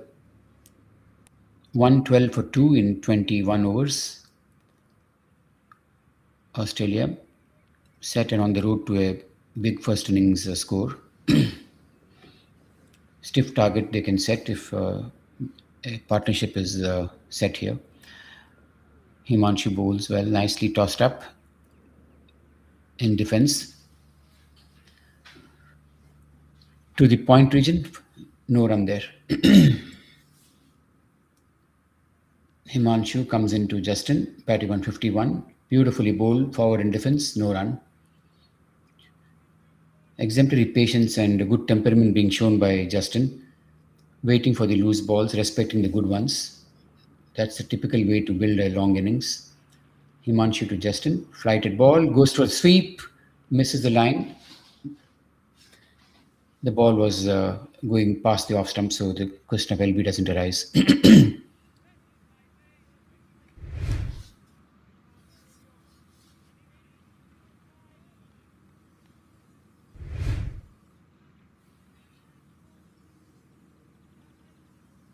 Himanshu, 3 dot balls into Justin. That's exactly what happens when you have 3 dot balls. Just as I was saying that Justin was showing great patience and temperament, he fell for that pressure of dot balls being built. 3 dot balls. The next one, Justin tries to do something different. Beautifully bowled by Himanshu. Excellent keeping by Sanjeeva. The ball bounced a bit and Sanjeeva made that look so easy. Very well kept. Brilliant piece of stumping. That's high quality cricket from the bowler and the keeper combined. And the dot ball pressure. It was a perfect script for a wicket and was so critical to bowl a good ball at that stage. Himanshu delivered the knockout punch by bowling the perfect ball one should and can after 3 dot balls to build the make most of the pressure that was built. Resulted in a wicket. Very important breakthrough for the USA team.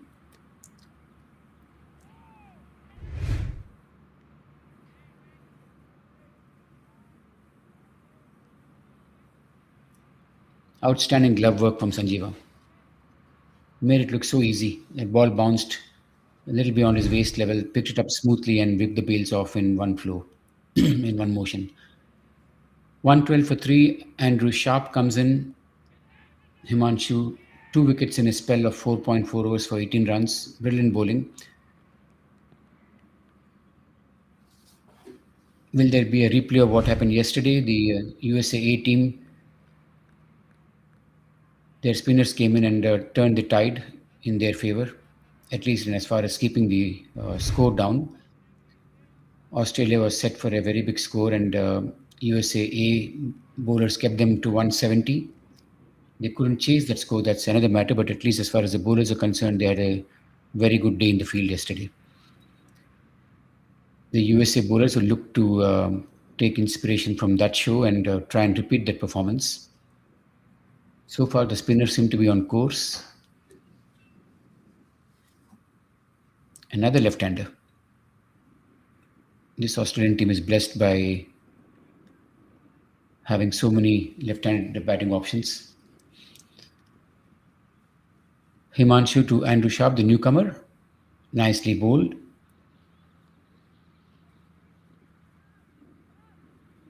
Andrew glances the ball, takes it off his stumps to the fine leg region for a couple of runs. Obviously watched the ball right onto the bat to glance it off the wickets and off his stumps to the fine leg region. Himanshu to Andrew, very nicely bowled. Andrew defends it to the short mid-wicket region. Fazal ensures there's no run given there. End of the over, 114 for 3 of 22 overs.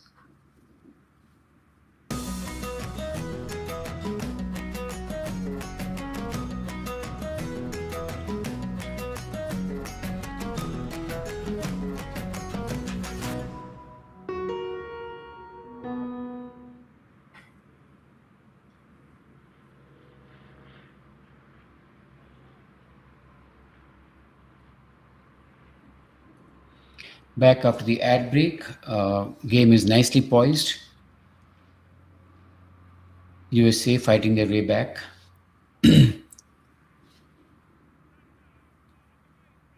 Both the spinners are bowling a tidy spell. Both the spinners are bowling with good amount of control. Kept a lid on the scoring rate.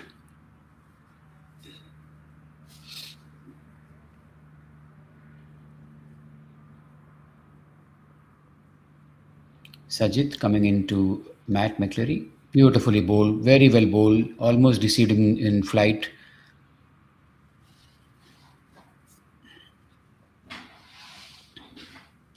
Up the back foot, Matt defends it. Sajid coming into Matt. Tosses one up.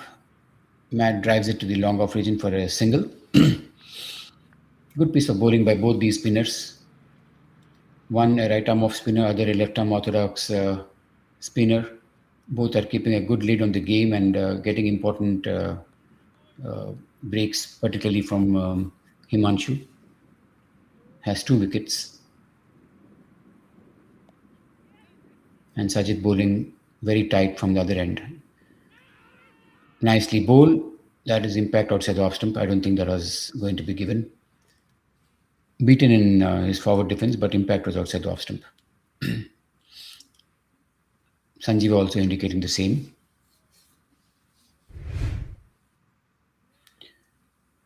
Sajid, that's a replay. Yep, clearly impact outside the off stump. That's a run out chance there. Batsman has made it though. As in batting, bowling also is about bowling in partnerships, and that's where Sajid and Himanshu are excelling. They're supporting each other. Good tight bowling, no loose deliveries. Those full tosses that were there in the earlier spells from other bowlers, the gift balls are certainly not coming their way now. Batsmen have to work their way and work hard for their runs. Sajid into nicely flighted, nudge to the mid-wicket region for a couple of runs.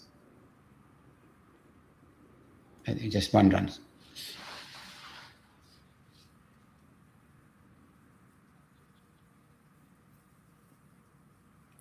Sajid to Matt McCleary.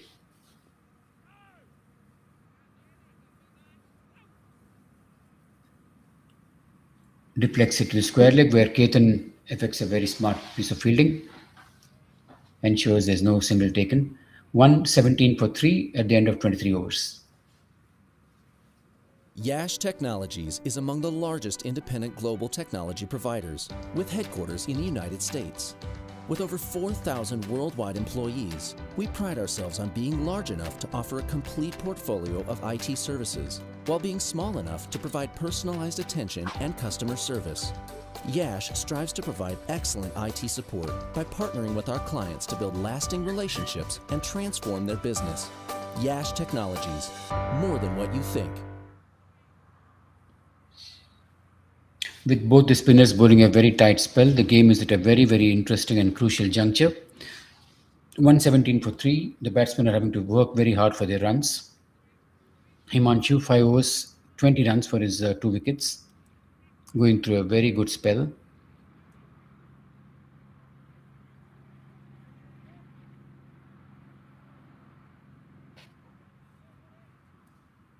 Himanshu to Matt McCleary. Tosses one up, very nicely bowled. Matt defends it. Ball takes an inside edge, goes towards the square leg region for a single.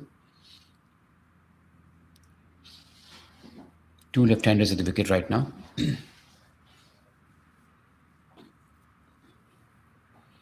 Projected score has come down to 229. At one stage, it was 270 plus. It shows that the USA team is clawing their way back into the game. The spinners are keeping a good control over the scoring rate at least, and have got 2 wickets too to boot. Himanshu bowls, tosses one up, very nicely bowled. Andrew steps forward in defense, no run.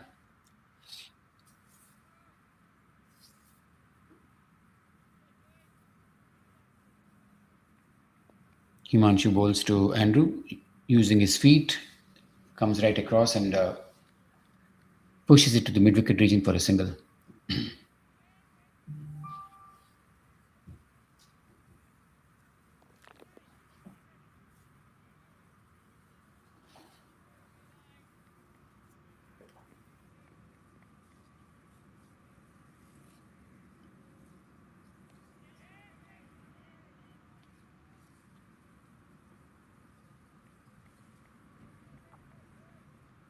Himanshu bowls by the outside off stump, well left by Matt.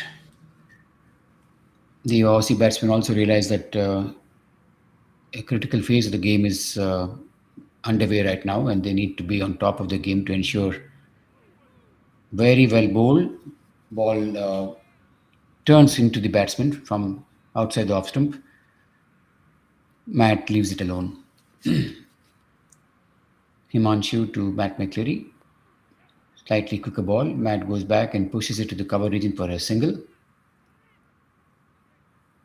Naveen overruns, and there could be a second run. Yes, there is.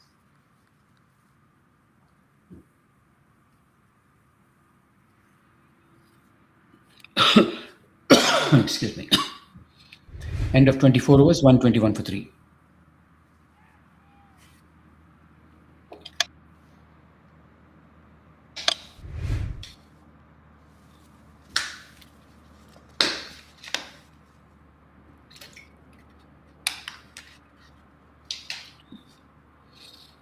Himanshu, 6 overs, 24 runs for 2 wickets.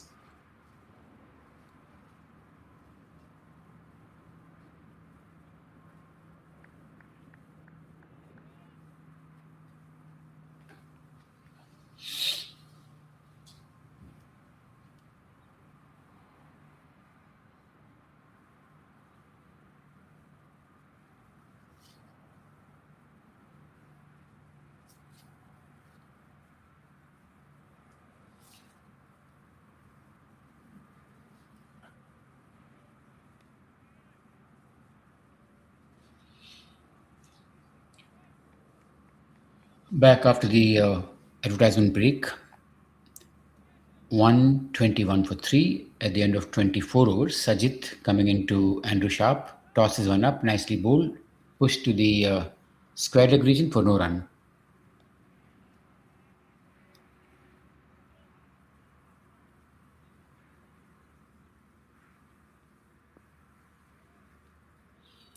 Forward in defense to a flighted delivery. No run.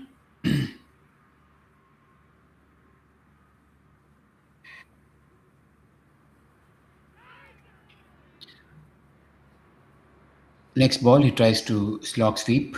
Doesn't connect. 3 dot balls. Critical 4th ball coming up. Normally 3 dot balls always is a pressure point for the batsman. Tries to drive. Back to the bowler. No run there.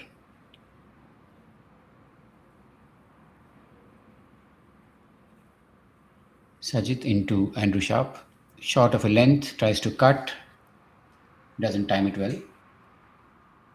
That's 5 dot balls.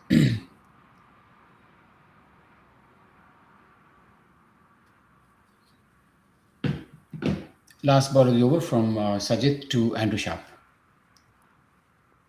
Very nicely tossed up.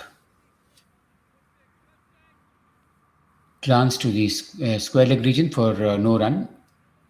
Maiden over, first maiden of the day. 121 for 3 of 25 overs.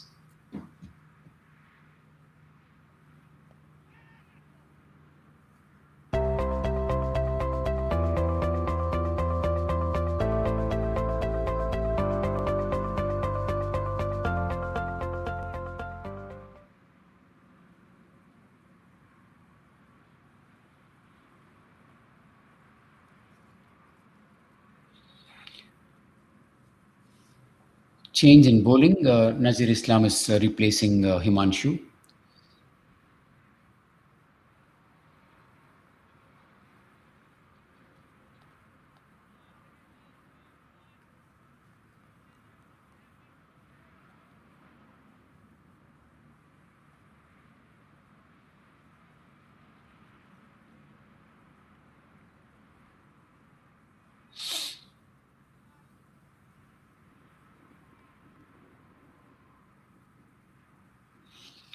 USA is fighting the way back into the game, getting the run rate down below 5 now.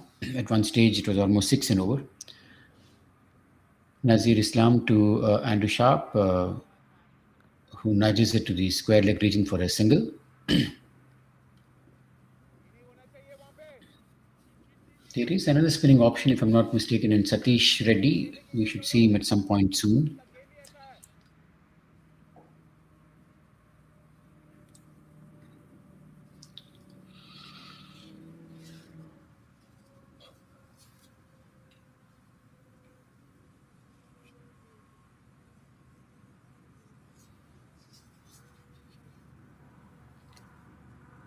Nazir Islam to Andrew. Nicely bowled. Might have been bat and pad, or it looked a little close if it was just the pad. Andrew missed the line of the ball, and probably it was hitting him outside the line. Short of a length, push to the point region for a single.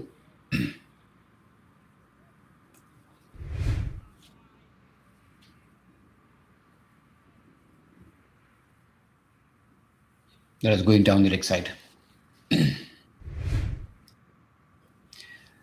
Nazir Islam pitches one up, push to the mid-wicket region, fielded by Fazal, no runs there. Good piece of bowling in the last 8 to 10 overs from USA team.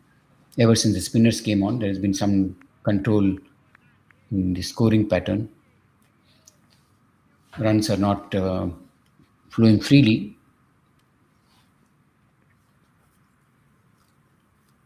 Nazir Islam into Matt McCleary. Short outside the off stump, tries to cut, misses altogether. Very well kept by Sanjeeva. Ball kept a bit low.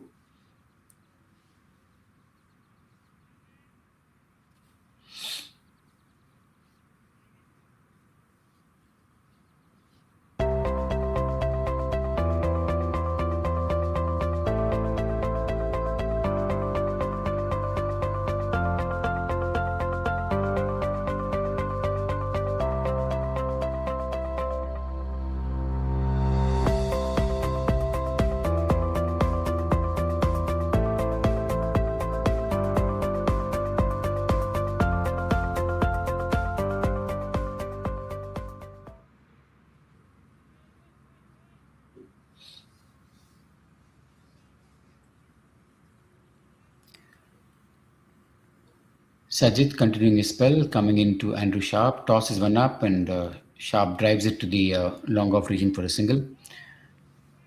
Various nations within the IMC circuit of cricketers would be preparing for the World Cup, 2027 World Cup, which is scheduled to be held in India. Sajid, meantime, tosses another one, similarly driven to the long off region for another single. The over-50s IMC World Cup is scheduled to be held in India towards end of January, early February of 2027. Sajid to Andrew Sharp, who glances it to the square leg region, where Ketan does a cleanup job to ensure no runs are given. So I'm sure various countries are preparing for that. Players from various countries are preparing for that World Cup, and Australia is visiting USA as part of such preparation. Two of their teams have come from Australia. Australia A and Australia national team are both in the USA right now, participating in the bilateral tournament. Sajid to Andrew Sharp, forward in defense. I think with the angle that ball might be going down the leg side. Close call though. Sajid to Andrew Sharp. Very well bowled, beautifully bowled. Sajid is going through a lovely spell. In his sixth over, only 16 runs so far. That was close. Sajid to given this time, Andrew Sharp paying the price for playing across the line, trying to sweep the ball, caught in front of the stumps. Very, very important wicket, critical wicket for the USA team. Not only have they kept the lead on the scoring, they are getting regular breakthroughs.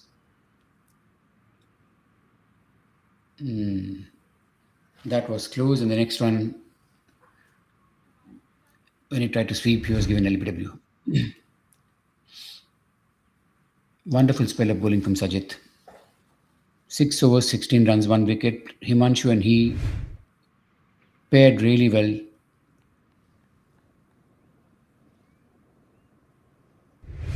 That's not the ball in which he gave him out. It's the next one, the one where he tried to sweep. He was given out LBW to the ball that he tried to sweep.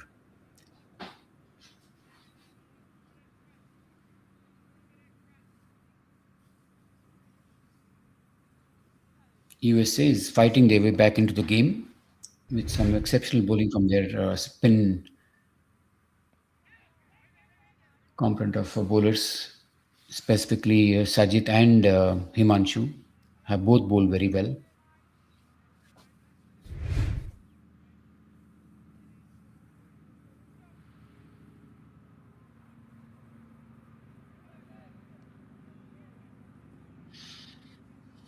"27 overs done, 125 for 4. USA has fought their way back in the second session. The first session of 15 overs, the game went the Aussie way. In the second session, from the 16th to the 30th over, so far USA has been doing really well, getting 3 wickets and kept the run rate down as well.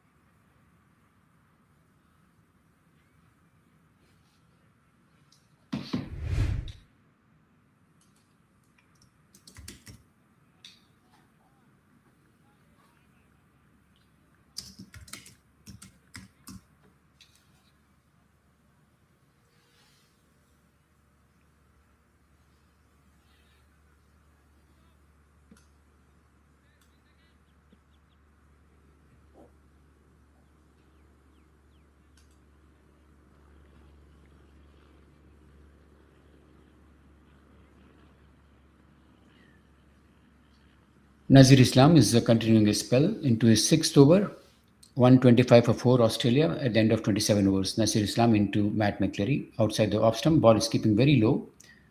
Nicely collected by Sanjeeva behind the stumps. Projected score is 207. That's the lowest so far in the innings as far as the projected score is concerned. Nazir Islam to Matt. Bowls very nicely. Slows up the pace. In line with the off stump, defended back to the bowler, no run. USA bowlers are going through a good phase. Nazir to Matt on the leg stump. Push towards mid-wicket with Fazal Fields.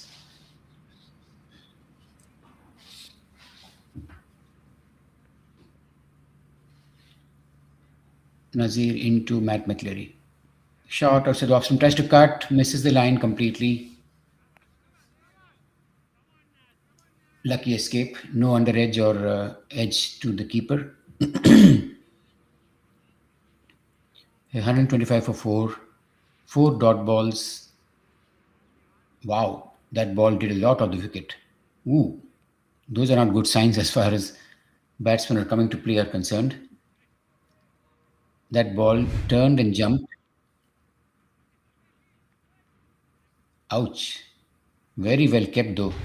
Sanjeeva read that line and the turn very well. Very well kept. Well bowled again.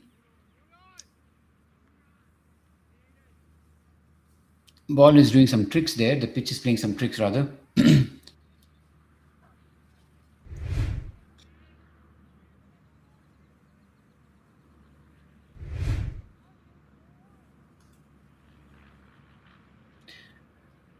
Batting is looking difficult now with the pitch. I think it's the second day that a game is being played on this wicket. Obviously, as time goes by, you will see some turn and jump and some wear and tear on the wicket. All the more reason why USA needs to keep Australia below, well below 200, if possible. It's not going to be an easy chase that the wicket is going to show such signs of wear and tear when the USA team chases the target. The last over bowled by Nazir Islam had a lot of variations in the wicket. Some balls kept low, one ball jumped and turned. That's a sign of concern for the batsman. Tossed up by Sajid, driven to the cover region where Navin Perez fields and single conceded. 126 for 4. The games are obviously being played in very good spirit, as can be seen there. The non-striker helping the bowler by going and getting the ball back to him.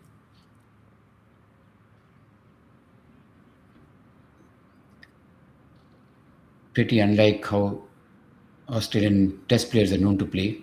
Ian Chappell is a proponent of the theory, let the fielders do the job, let the umpires do the job, batsmen do their job, no one needs to help each other. But what we saw just now from Jason Lavender was something different. Meantime, Sajid tosses one up and Matt McCleary drives it back to the bowler, no run. It's very nice to see that good spirit shown by Jason a few moments ago. Sajid into Matt, drives it between the mid-on and mid-wicket fielder to the deep mid-wicket region where Naveen fields for a single.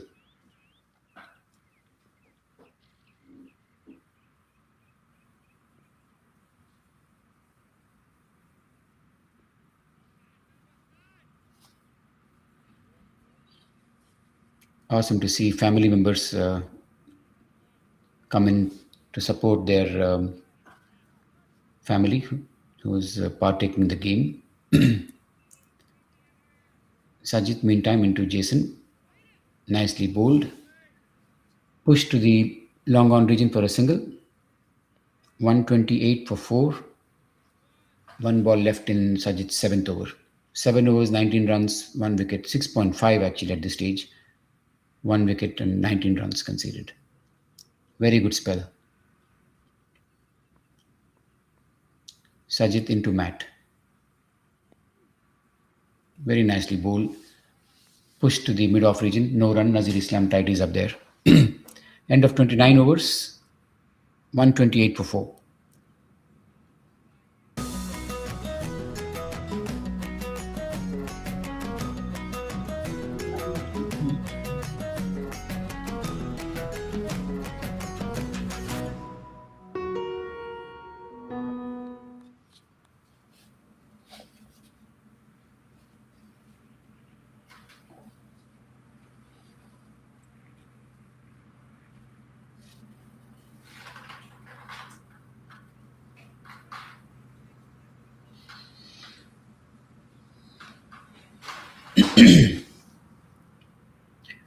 Nasir Islam continuing his spell. Will be bowling to Matt McCleary, batting on 11 of 31 balls.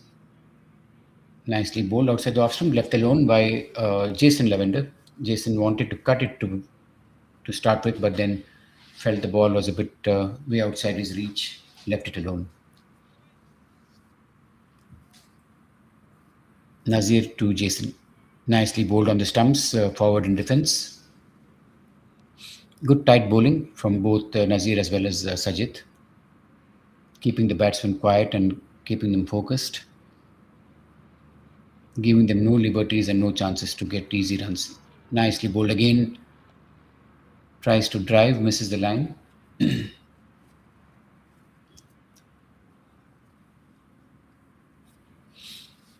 Sanjeev has been doing a very tidy job behind the stumps for a makeshift keeper. Nazir to Jason Lavender. Outside the off stump, nicely bowled again, left alone. A lot of questions being asked of the Aussie batsman. This being the last over before the drinks break, I'm sure the batsmen are wanting to just see through the over and come back and rebuild in the last phase of the innings. Nazir to Jason. Out on the stumps, very nicely bowled again, forward in defense. Extremely good bowling from Nazir. Both the previous over and this one were posing a lot of questions to the batsman. The batsmen have been circumspect and quiet, not wanting to take any chances before the break. 128 for 4. This session certainly belonged to the USA team. Nazir into Jason. Outside the off stump, tries to cut, misses the line. End of the 30th over. We're all going for a break. We'll catch up soon in about 5 or 7 minutes to see through the last phase of the Australian innings. Yash Technologies is among the largest independent global technology providers, with headquarters in the United States. With over 4,000 worldwide employees, we pride ourselves on being large enough to offer a complete portfolio of IT services, while being small enough to provide personalized attention and customer service. Yash strives to provide excellent IT support by partnering with our clients to build lasting relationships and transform their business. Yash Technologies, more than what you think.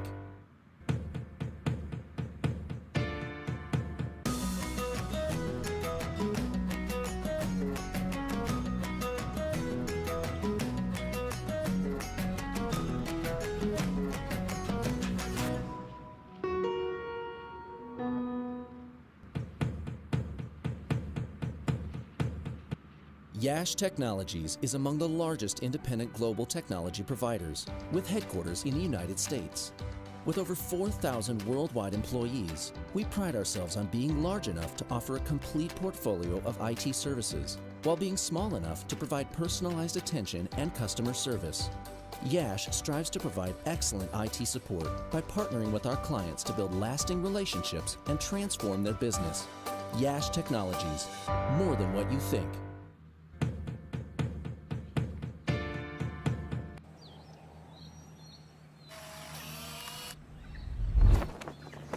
It's an impossible shot.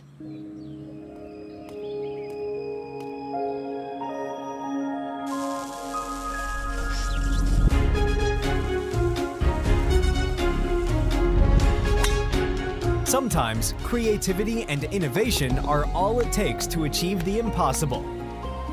Yash Technologies, more than what you think.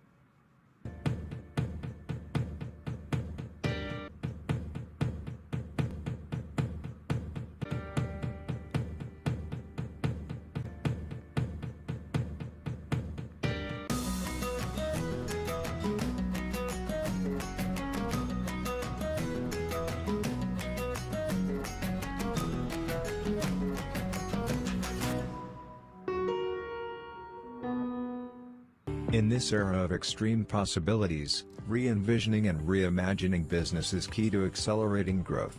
Partnering with someone who can deliver more is critical. Yash's customer-centric partnership approach helps customers address myriad challenges and drive business success. Come what may, we combine extensive experience, robust technology expertise, and flexible engagement models to help businesses navigate seamlessly into the era of everything digital. Being consultative, collaborative, and accountable, We deliver more transformative outcomes while hand-holding customer stakeholders. Harnessing our 50 centers of excellence and 3 digital innovation centers, we deliver specialized services to a wide range of industry verticals. Leading industry analysts and advisors recognize our technology strengths, agility, flexibility, and adaptability. Our global workforce, spread across 20 countries, are innovative, passionate, and focused on making our customers future-ready. We are small enough to care, and large enough to transform. With Yash, you realize the power of more.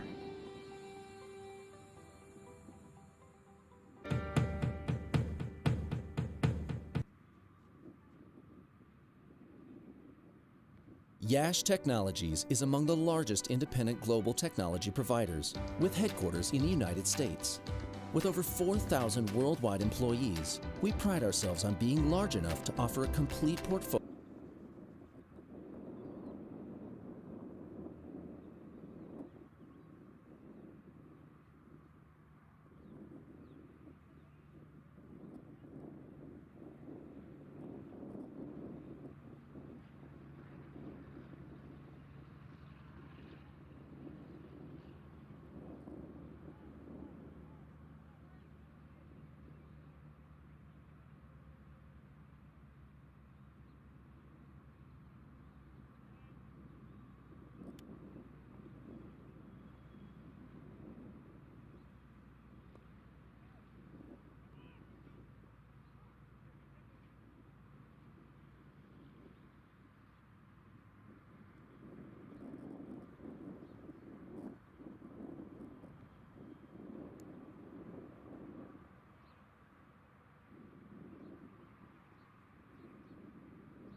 Yash Technologies is among the largest independent global technology providers, with headquarters in the United States.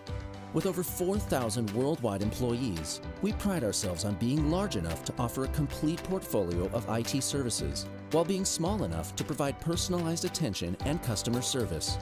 Yash strives to provide excellent IT support by partnering with our clients to build lasting relationships and transform their business. Yash Technologies, more than what you think.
Sorry, I'm back again. I had a slight tech glitch. Could be some network issue. But back again after the drinks break. 31.3 overs done, 133 for 4. Satish ready. The other spinner comes into the attack.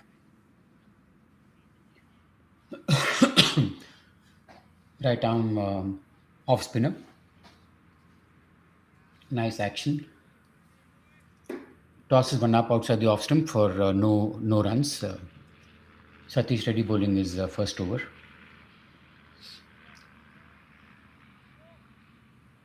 Satish into Matt McCleary. Tosses one up down the leg side, pushed to the mid wicket region for a single.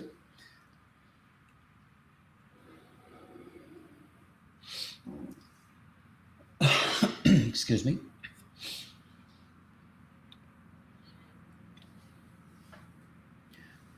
The last phase of the Australian innings, last 15 overs are underway. This is a 45 over game. A break after every 15 overs. There have been 2 breaks thus far, and this is the final phase of the innings.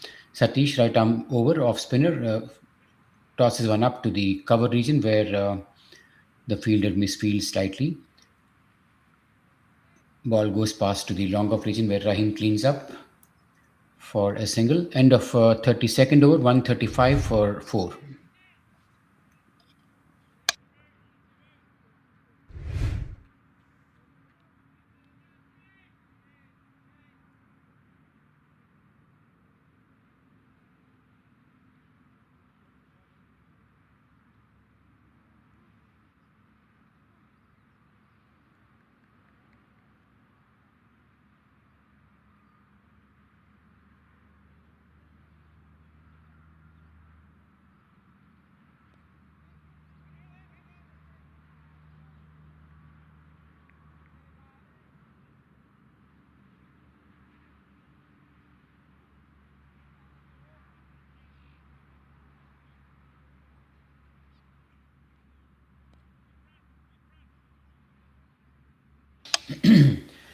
Sajid bowling his last over of the spell. Just 22 runs in his 8 overs thus far for 1 wicket. Sajid comes into Jason Lavender, tosses one up, very nicely bowled. Jason takes it off his legs to the square leg region, very nicely picked and played to the square leg for a boundary. That's the first boundary Sajid has conceded to the best of my memory.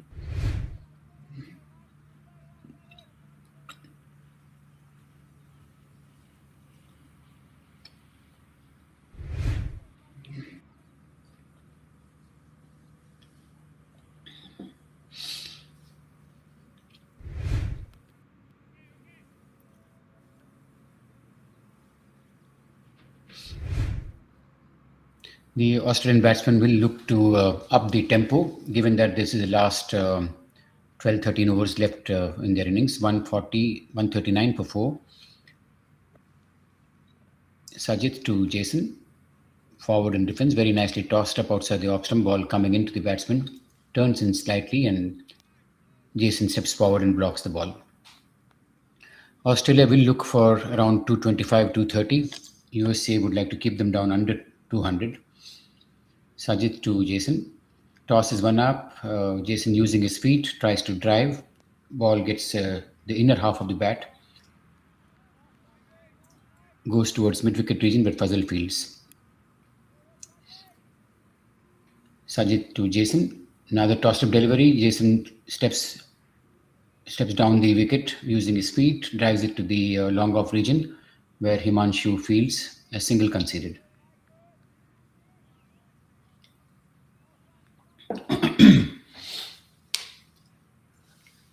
140 for 4. Game is at a very intriguing phase. Remains to be seen. Time will tell whether USA bowlers are able to restrict the Australian batters or the Australian batters get the better of the bowlers and get the team past 200 to a very challenging score of maybe 225, 230. Sajid bowls in nicely to Jason Lavender, forward in defense.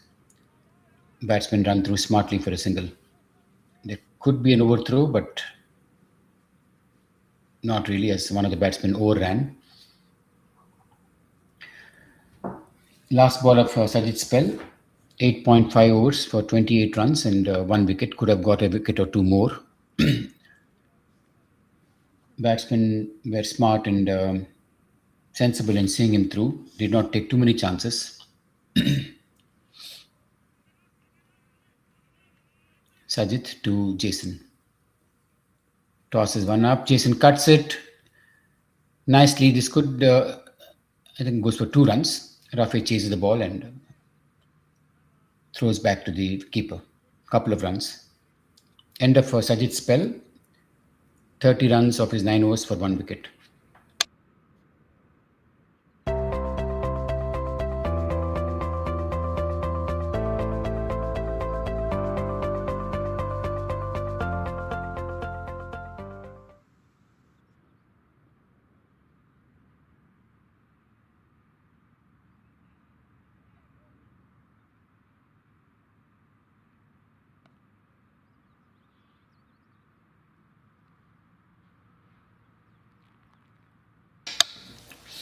Batsman hydrating a bit. Must be a very warm day in Houston, Texas. Summer just about setting in. Tough conditions for the cricketers. Back-to-back games. Certainly testing their fitness levels. The Aussies look a very fit squad. All the batters have been running very well between wickets. Let's not forget all these cricketers are above 50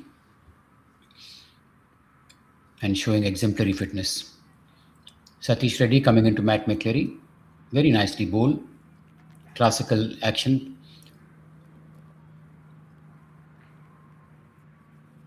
Misfielded by the mid-off fielder and concedes a single.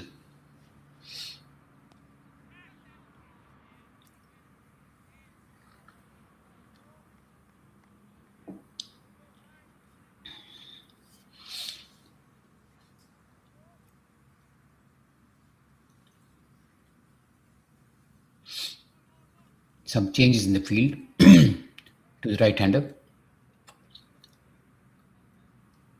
Satish coming into Jason Lavender. 144 for 4. 34th over in progress. Satish comes in. Tosses one up outside the off stump. Of the back foot, Jason tries to cut. Doesn't go past the point fielder. Rafi cleans up.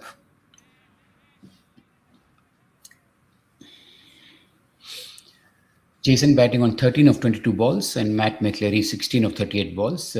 Batsmen are pretty circumspect given the wicket has been playing up a bit.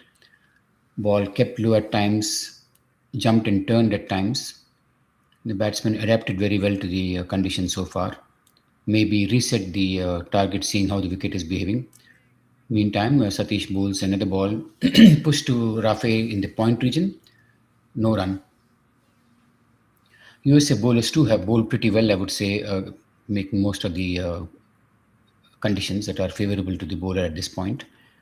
Satish, quicker one, changing his length and speed, varying both the length and the speed. Push to the cover region for no run. Good tight over so far from Satish. Another good ball. Using his feet, Jason drives it to the long off region for a single. Just 2 runs considered in the 34th over. 6 runs of his 2 overs, Satish. Bowling pretty well.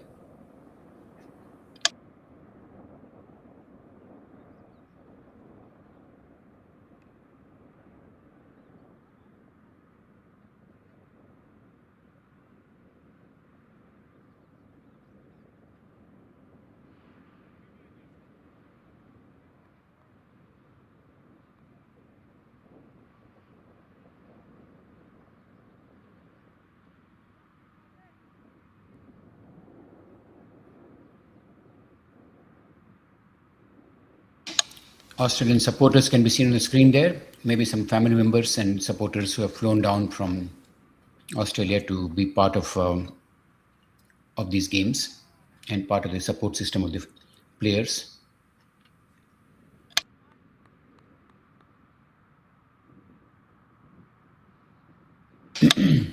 The games are being played at the Prairie View Complex in the city of Prairie View in Texas.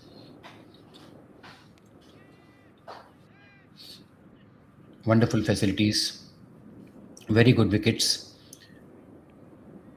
Normally, these outfields are very fast. Unfortunately, there's been so much rain in the past few weeks as a build up to the tournament that the outfields have become a bit tardy and sluggish. But credit to the curators to maintain good wickets in spite of, I think there's a third game being played there, a couple of T20s, and there was a 45-hour game yesterday. Then this game that's going on. Wickets have stood very well up until now. Been pretty friendly. Himanshu coming back to complete his spell. He's bowling his 7th over. He had a very good first spell of 6 overs for 24 runs and claiming 2 critical wickets. 145 for 4. 35th over in progress. Himanshu coming into Jason Lavender. Toss is 1 up. Very well bowled. Jason using his feet. Thinks of driving the ball, but then changed his mind, given that he didn't reach the pitch of the ball, defends it into the cover region for no run. Himanshu to Jason. Another good ball. Jason using his feet, lofts it past the bowler's head for a couple of runs.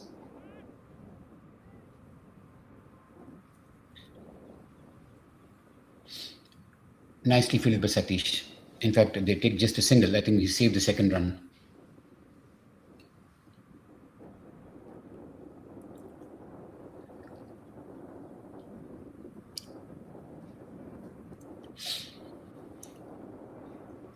USA spinners and Nazir Islam, along with them, have all combined to bowl a controlled spell of close to 19-20 overs. Right from the 15th over, the spinners have come into the game and kept a good tight lid on the scoring.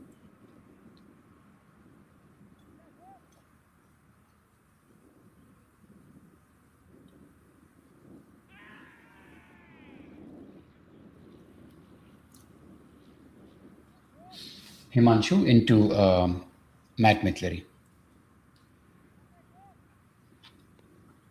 Nicely bowled, very nicely bowled. Tossed up, driven back to the bowler for no runs.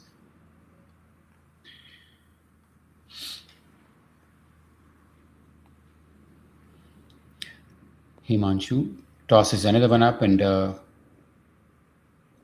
softly defended back to the bowler.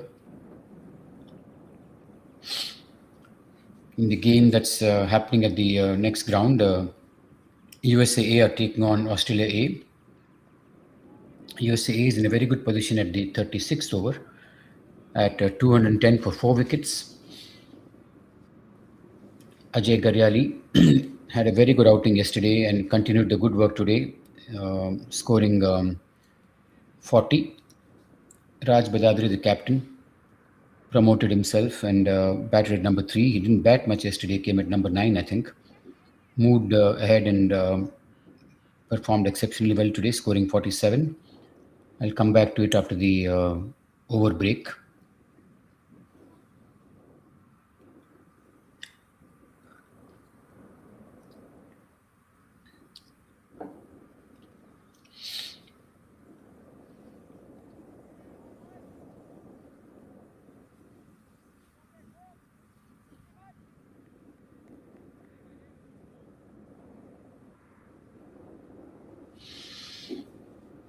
Meantime, this game, Satish Reddy is continuing to bowl his 3rd over. 146 for 4, and like I was talking about the other game where Australia A and USA A are squaring off. 212 for 4. Ashish Poddar batting on 51.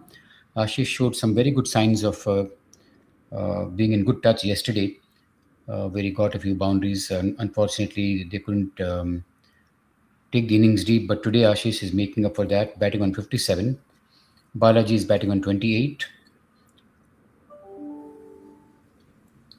Back again to the game that we are commentating on. Sharp single to the point region for Jason. First ball of Satish is over. Tap to the point region and a smart single.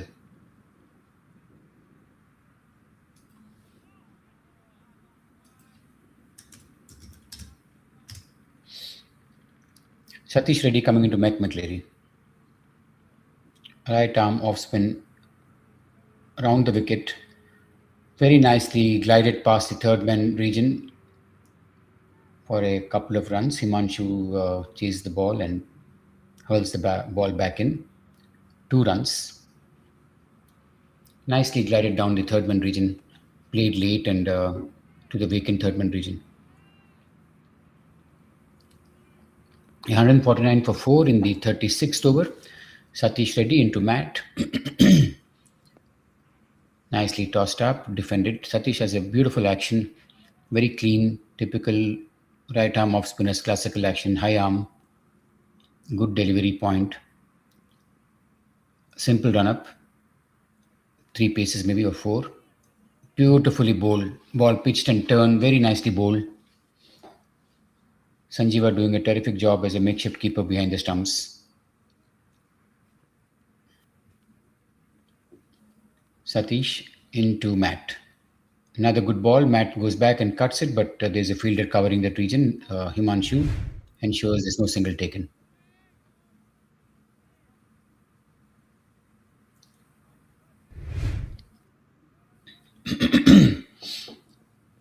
Satish into Matt. Slightly shorter ball, nicely cut past the third man region. Himanshu chases. This time it should be 3 runs. No, just the 2. It means Himanshu chased that down very well. End of the over from Satish. 151 for 4 of 36 overs.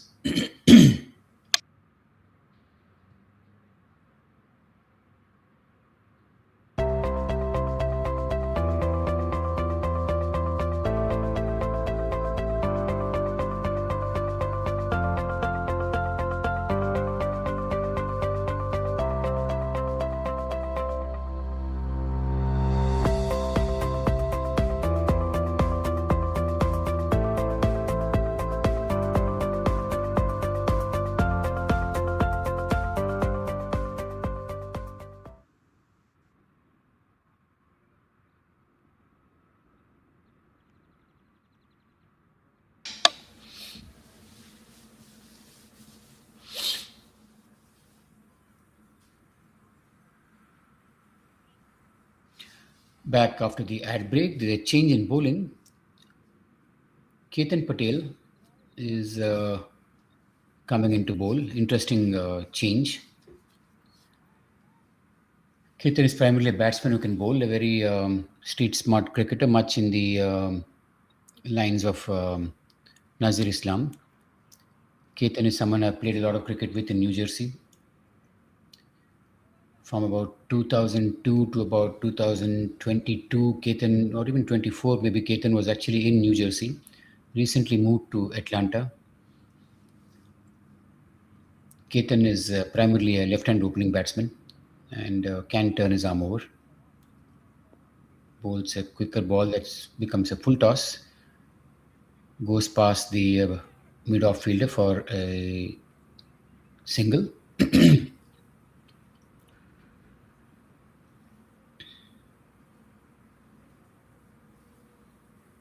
152 for 4 in the 37th over. Interesting bowling change with Ketan coming in at this phase of the game. I think Fazal is trying to see if he can cover up for a few of his other bowlers.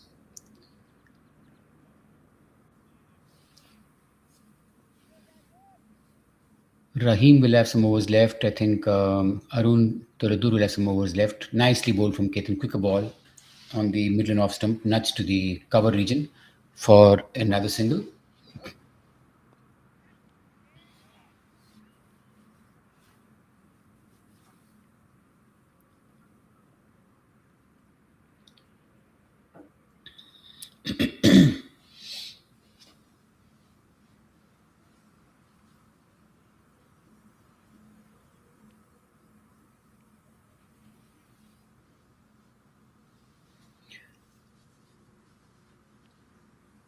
Final 8.5 overs or so left.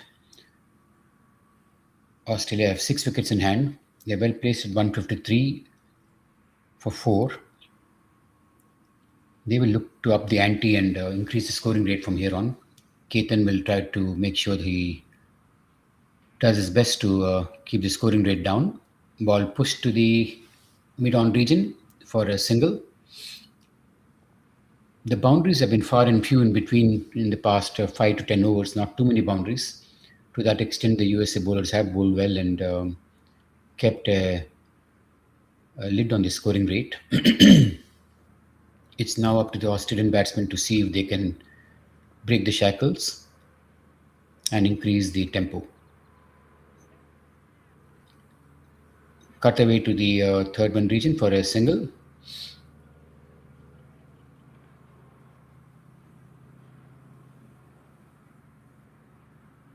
Must be a combination of very good bowling and maybe the wicket also is helping the bowlers at this stage. It could be the ball is not coming onto the bat as much.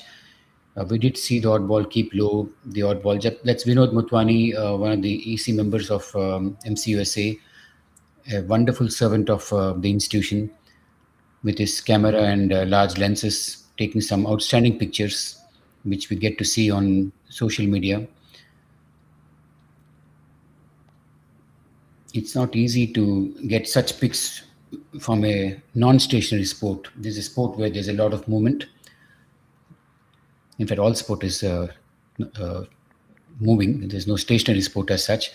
But to get pictures of while the game is going on and to get such action-filled pictures, it takes for a lot of talent and skill. And we know this obviously passionate about his work. He was in Cape Town recently. Of course, he was playing too, but he did get some pictures from the over 55s tournament in Cape Town. And of late, he has been turning up at all the local events, the local tournaments, as well as some international tournaments with his impressive camera and lens work. Meantime, 158 for 4 of 37 overs.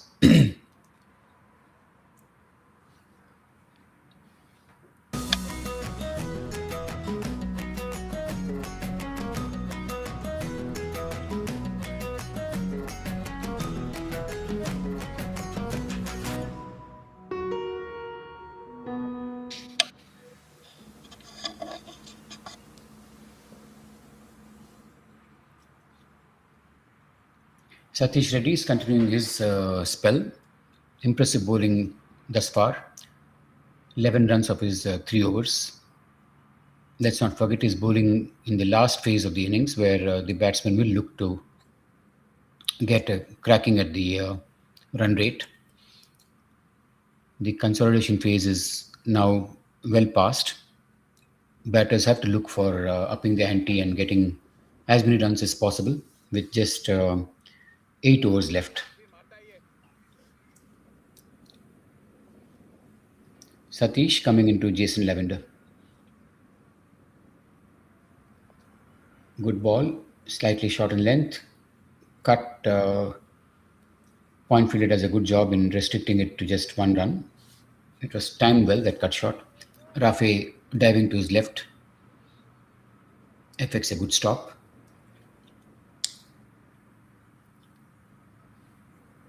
Satish is bowling right arm over to the right-handed batsman and right arm round the wicket to the left-hander.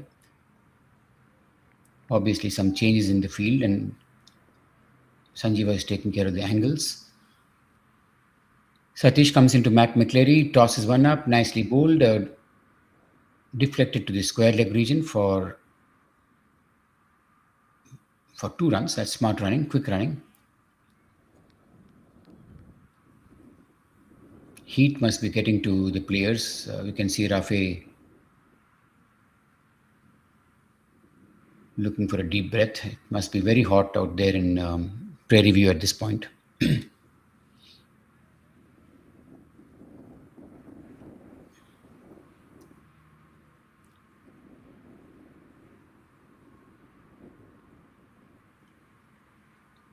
Satish into Matt McCleary.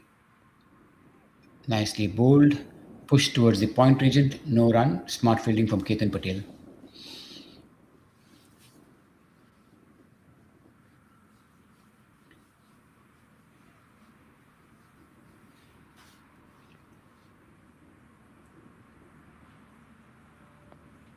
Satish to Matt, who drives it to the long off region for a single. It'll be interesting to see if our production team can let us know how many balls have gone by without a boundary.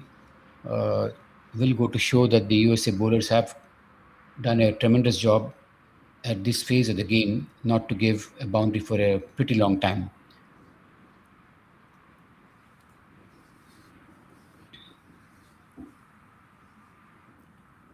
Satish Reddy into Jason Lavender, shot outside the off stump, cut past the fielder to the point region where Rahim does a good cleanup job to restrict the scoring to just 2 runs.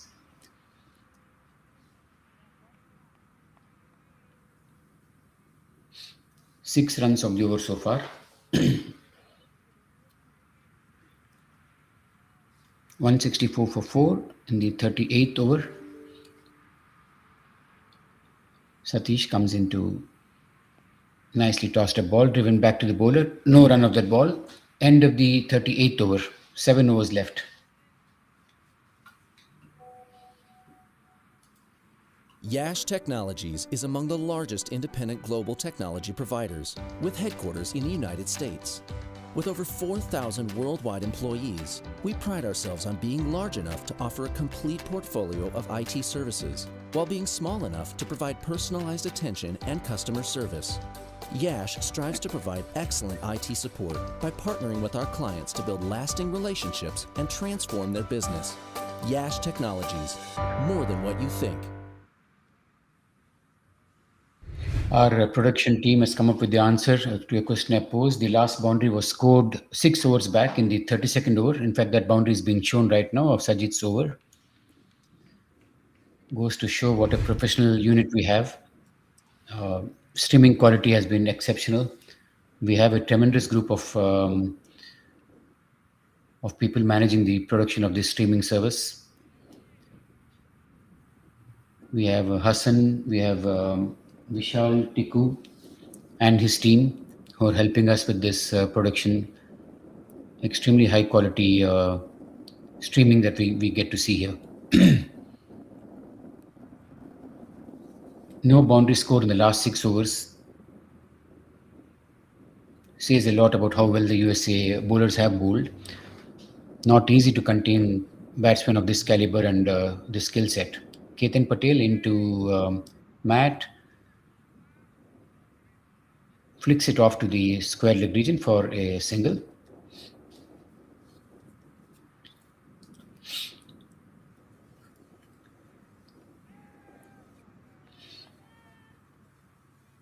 The cricket has been highly competitive. The environment has also played its role in terms of a good wicket, in terms of decent outfield, in terms of great weather. Overall, I think it's been a wonderful day of cricket thus far. Next ball, driven to the mid-wicket region. Rahim fumbles a bit and still no damage done as the batsmen don't attempt a risky second run on the throw.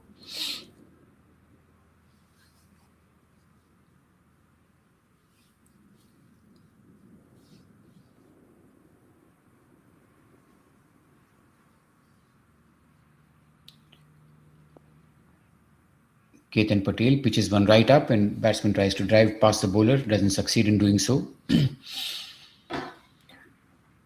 Not sure if you can get a drone shot of the Prairie View complex. It looks a terrific view from top if we're able to show all the fields that combine to form the Prairie View cricketing complex. Meantime, the ball driven to the mid-wicket region for a couple of runs. Good pick up and throw from Himanshu in the deep. Sanjeeva is appreciating that effort from the fielder.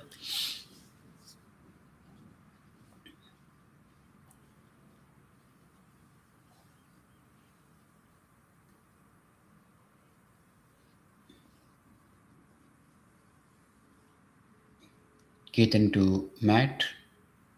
Top quality bowling. There's no room to either cut or pull. All the bowlers have been bowling a very good length, not giving any opportunity for the batsmen to free their arms.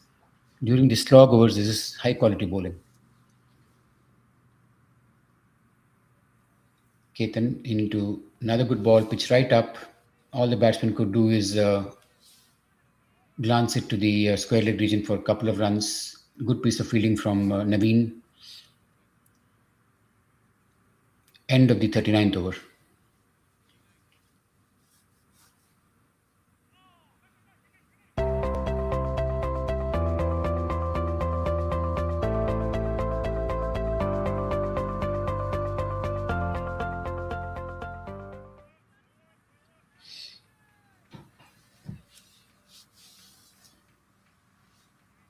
Must say the bowling has been very impressive.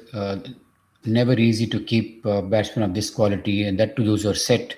Matt has played 56 balls. Jason has played 38 balls. That means they're really well set in seeing the ball, have got used to the pace and conditions of the wicket, and yet have not been able to score a boundary for the past 7 overs.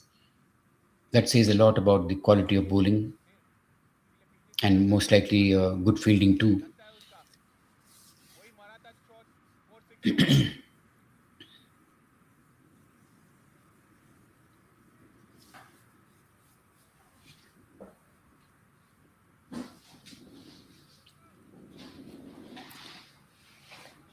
Satish coming into Jason Lavender. This was a slightly short ball, asking to be cut. Very nicely fielded, extremely well fielded. If the batsman had taken a chance, definitely there would have been a run out there. Good piece of fielding. That was a slightly loose ball, a quicker one and short in length, and asking to be hit. And I think it's the fielder's effort that saved any runs being scored. Satish pitches one shot again. Pulled to the square leg region for a couple of runs. Ketan Patel does a good job. Good throw to the keeper.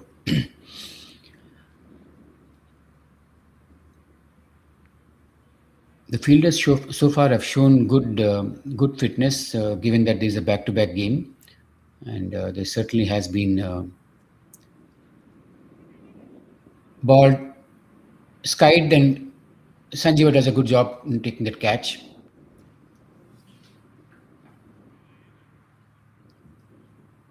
Satish gets a well-deserved wicket. Sanjeeva cool under that skyer, taking a smart catch. 172 for 5 in the 40th over. USA has done very well so far to restrict the scoring and ensure that the Australians don't get way too far ahead of the game and get away from them. As long as they keep the score to under 200, anything around 200 to 10 would still be not a very stiff target, given that USA has a strong batting order. Yeah, I was talking about the fitness. Gives me some time while the new batter comes in. Fitness culture has been something which the upper management, specifically from Parag Ananta, who himself is a very, very fit cricketer, the fitness culture has been promoted very vociferously by him. And he himself sets the example by keeping himself very fit. And time and again, at every opportunity, at every event, at every occasion, Parag talks about and promotes the fitness culture. And that has been followed closely by many of the players in various age groups, understanding and accepting the fact that unless you're fit, you cannot turn up and play for your country. In the past 2-3 years, we're seeing a lot more effort from all the players in various age groups in trying to get fitter and stronger. And it shows in the games that are being played.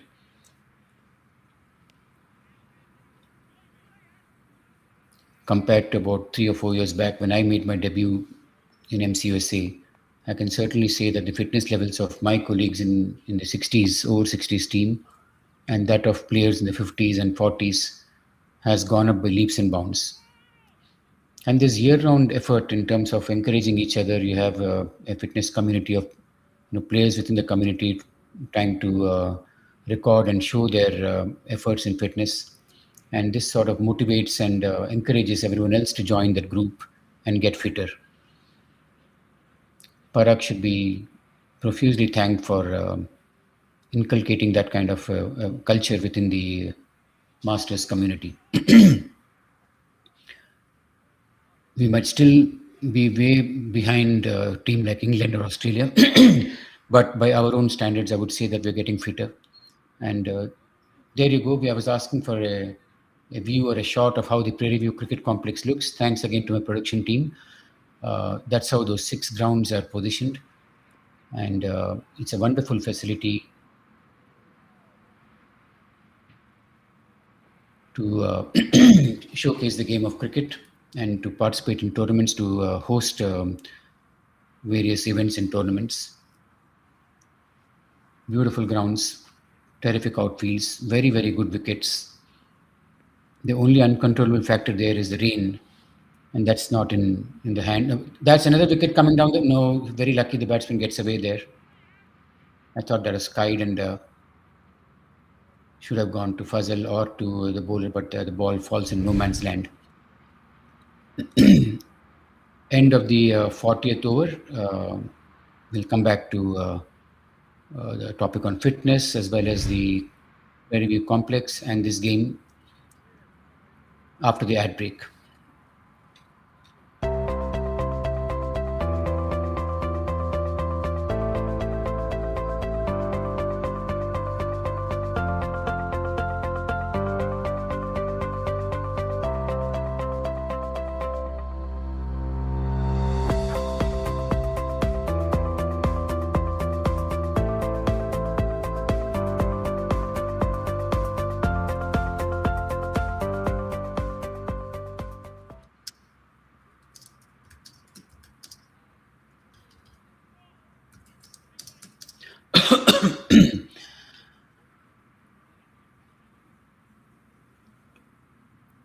A quick drinks break looks like, or a change in batter. I think one of the batsmen is retiring. It could be because of the heat, or some one of the batsmen is retiring. We'll come back to that very soon. 173 for 5 of 40 overs. 5 overs remaining. Anthony Bloomfield is replacing one of the batsmen. Matt McCleary is still at the crease.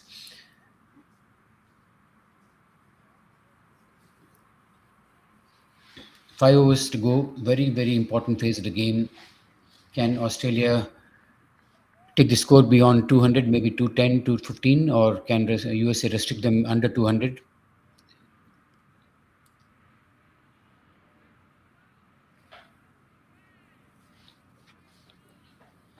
The last 5 overs will reveal.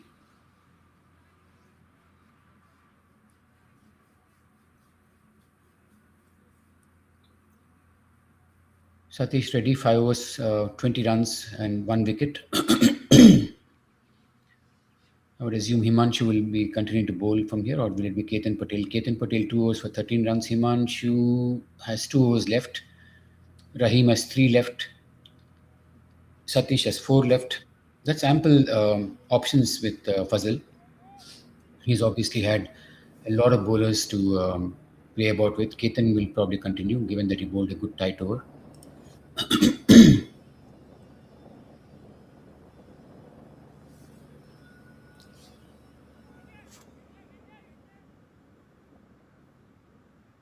Ketan bowling left arm round the wicket to the right-handed batsman, cutting across the bowling distance.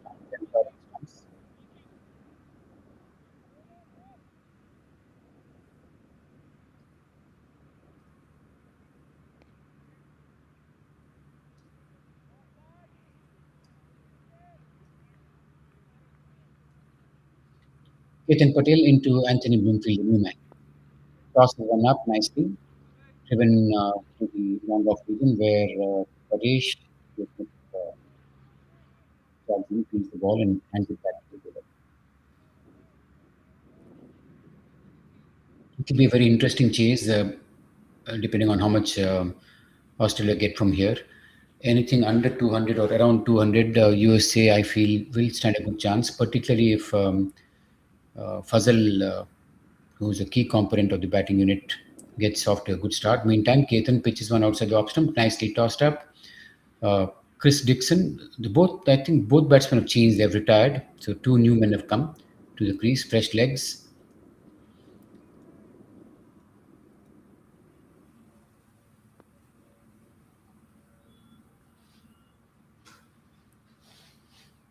174 for 5.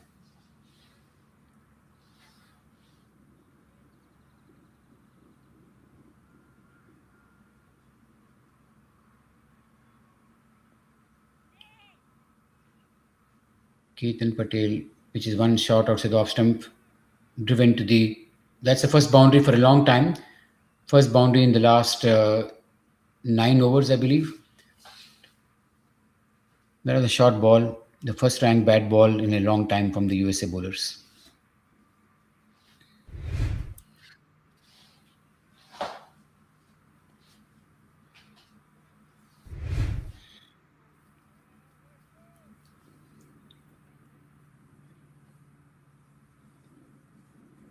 Ketan Patel comes into Chris Dixon. Nicely bowled inside edge to the fine leg region for a couple of runs. They'll take a third run. That's 3 runs. Expensive over.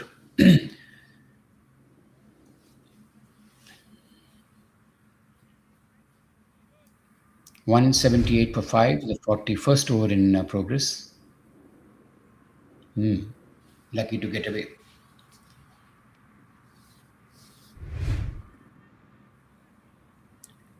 Ketan Patel comes into Anthony Bloomfield. Beautifully bowled. Looks very close. If anything, impact has to be outside the off stump. Otherwise, that's dead in plumb. Let's see what the replay says. Could be impacted outside the off stump. Yeah, heave across the line, but this will tell us. Very close, very close.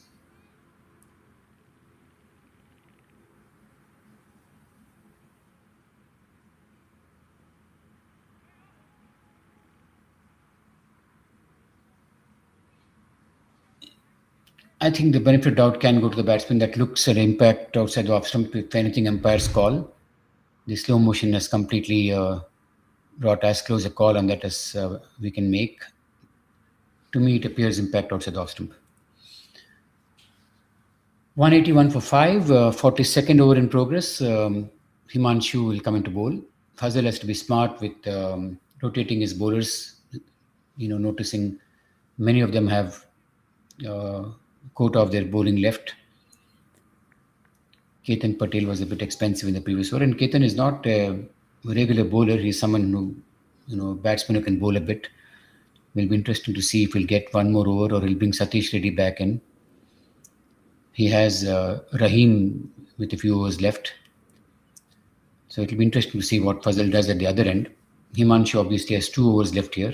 So he'll bowl the 42nd and the 44th over. The 43rd and the 45th over will be interesting to see who Fazal opts to go for.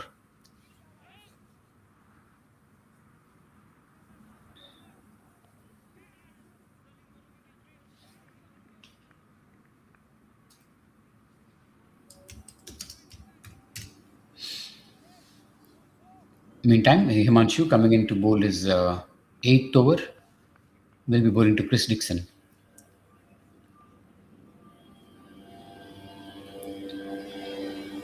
Very nicely picked off the square leg region for a boundary. Chris waited for the ball, played it late and pulled it to the square leg region.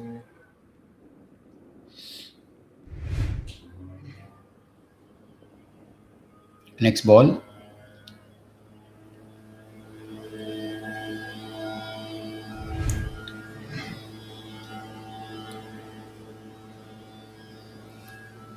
Himanshu to Chris. Goes back and oh god, that's a sitter that's dropped. I think Fazal is having a tough time with his shoulder. There's some problem there. Fazal is having a very rough time with his shoulder.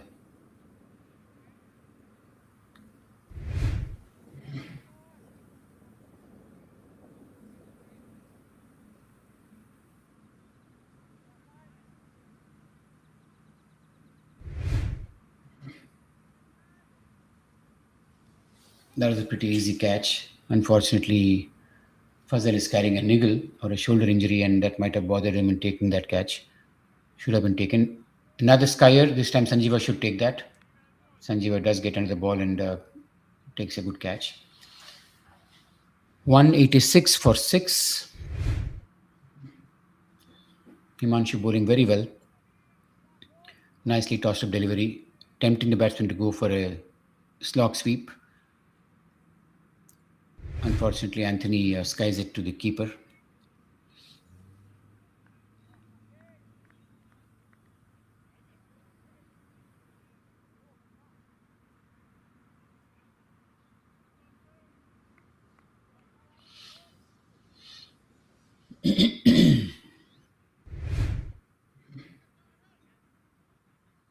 Fall of wickets. Himanshu has just got his third wicket. Wonderful piece of bowling. That was the phase when Sajid and Himanshu were keeping a very tight leash on the Australian batsman.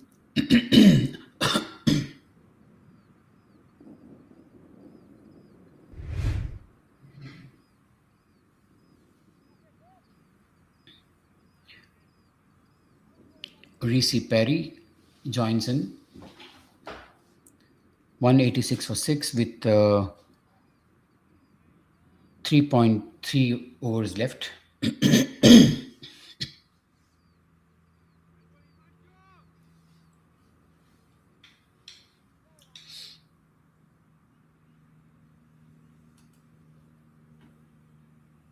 Very important as far as the USA bowlers are concerned to continue this good work and keep the scoring to as low a target as possible. And on the other hand, for the Australians to make as much as they can of these last 3.5 overs left to see if they can get about 25 runs. Himanshu bowls to Reece, drives it towards Fazal. No run there. 2 balls left in this over. Projected score is 202. USA team will be happy to take that. Himanshu into Reece. Very nicely bowled. Blocked back towards the bowler. Terrific spell of bowling from Himanshu. He's bowled well all through his 8 overs thus far. Last ball of his 8th over. Himanshu tosses one, goes back and cuts, but no run.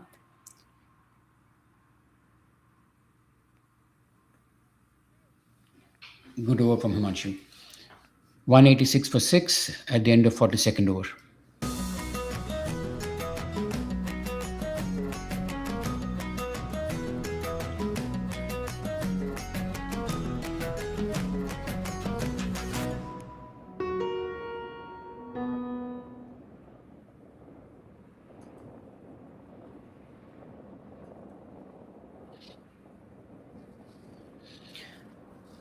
Like I said, Fazal had many options to see whom he can rotate at the other end. I'm sure Himanshu will bowl his 9th over as well. We're into the 43rd over, which Nazir Islam will bowl. 44th will be bowled by Himanshu. We have to see who will come for the 45th. If Nazir has a good over here, I'm sure he will be the one who will bowl the last over of the innings. Surprising, Satish is not bowling. He had a decent spell. But I'm sure Fazal has his good reasons to rotate his bowlers. Nazir Islam coming into Chris, beautifully bowled, slowed it down. Ball tapped to the third man region for no run. Nazir has very impressive figures of 7 overs for 22 runs up until now. Was unfortunate not to get any wickets. Nicely bowled again outside the off stump, hit to the covers, where Naveen cleans up, ensures there's nothing beyond just a single. 187 for 6. Overall, the USA team should be happy given that at one stage Australia were 80 for 1. That's a very good fight back from there. 80 for 1 at about the 15th over mark. And after that, in the remaining almost 30 overs, they've given just 100 runs up until now.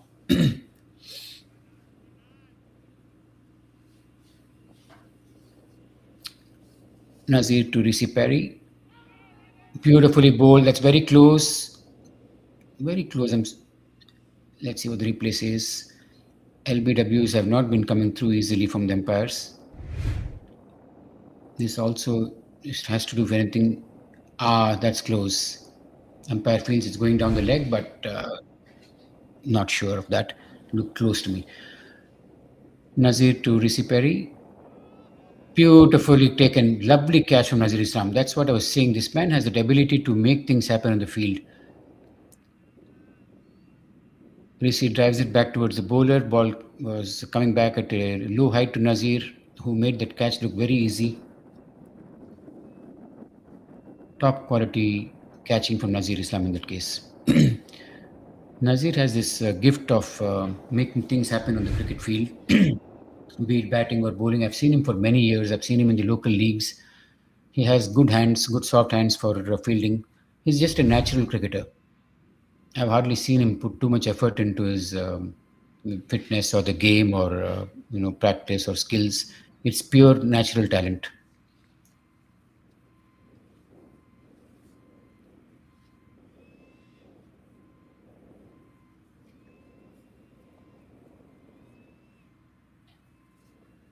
The self-belief and the confidence he has in himself is another asset along with his natural talent, flair for the game.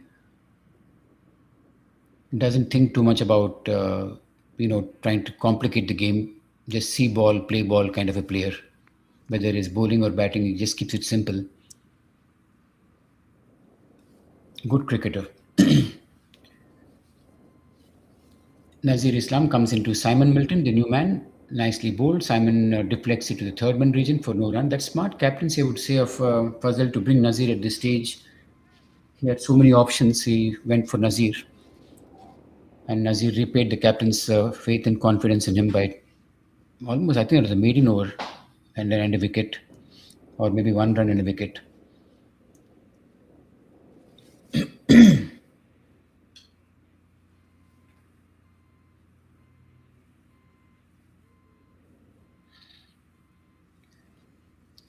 Two overs left, 187 for 7. USA would be very happy with the containing job that they've done in the past 20 overs.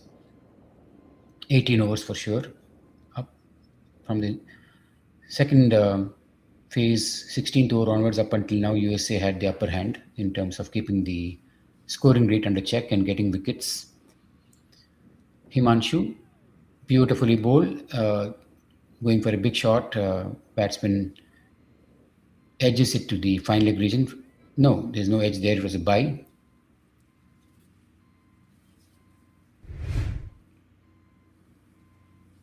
Wonderful bowling from Himanshu. Top quality bowling. Sanjeeva had done a very tidy job as a makeshift keeper, like I keep saying. Not an easy task, given that he has been playing back-to-back games and is a primary batsman, has been scoring in almost every game in this tournament. To come back and help the team with his wicket keeping is a big ask, and he has put his hand up. Meantime, the ball driven to the mid-wicket region for a single. Should say flick to the mid-wicket region, not driven. Meantime, Himanshu to Chris Dixon. Good ball. Chris goes back and pushes it to the cover regions for a single. What USA team has done very well is to keep the boundary balls away, far and few in between. You can count on your fingertips maybe 4 or 5 boundaries in the past 12 to 15 overs. That's hardly any. Another good ball from Himanshu. Ball pushed back towards the mid-on region. No run there. 190 for 7. Excellent bowling from the USA contingent of spinners and the support bowlers, specifically Nazir. The spin trio of Sajid, Himanshu, and Satish have all combined well. Ketan bowled 3 good overs. Overall, the unit has combined well to ensure that they don't have a stiff target to chase. If they can have a good final over, USA will go back very happy into the hut. Punch back towards the long off region for a single. Himanshu finishes his spell with 34 runs and for 3 wickets of his 9 overs. Excellent spell from Himanshu. Yash Technologies is among the largest independent global technology providers, with headquarters in the United States. With over 4,000 worldwide employees, we pride ourselves on being large enough to offer a complete portfolio of IT services, while being small enough to provide personalized attention and customer service. Yash strives to provide excellent IT support by partnering with our clients to build lasting relationships and transform their business. Yash Technologies, more than what you think.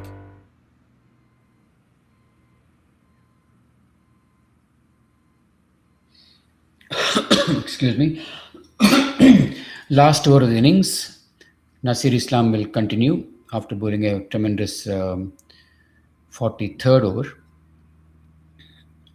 Nasir Islam, 8 overs, 23 runs, 1 wicket. His last over in progress comes into Chris Dixon. Bowls a slower one, very nicely bowled, reducing the pace completely, change of pace. Couple of runs. 194 for 7. Anything under 200 is a very good score given the start they had, given the start Australia had. USA would be very happy to keep this the Australian team pegged under 200.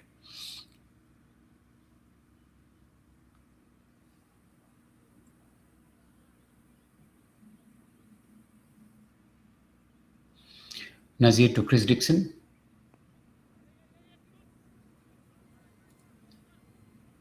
Driven to the cover region. Himanshu tidies up there and they get 2 runs. 196.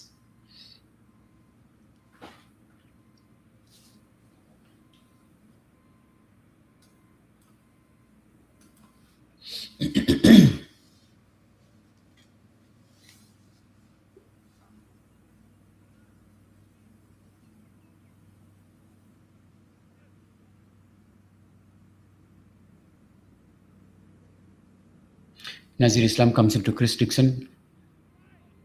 Goes for a big swing. Sanjeeva is unable to collect the ball, kept a bit low. Concedes a bye.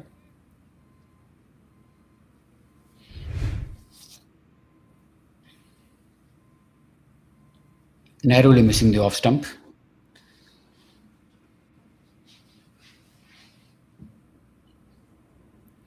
Nazir to Simon Milton. Nicely bowled again. No run this time. Nasir is varying his pace very well to keep the batsmen guessing and not giving them any pace to work with, bowling the slower ones and pitching it at a good length where batsmen can't get under the ball. Nasir. Another good ball, this time a single, hit to Fazal. Last ball of the over coming up, it's 198. Will US be able to keep the score under 200?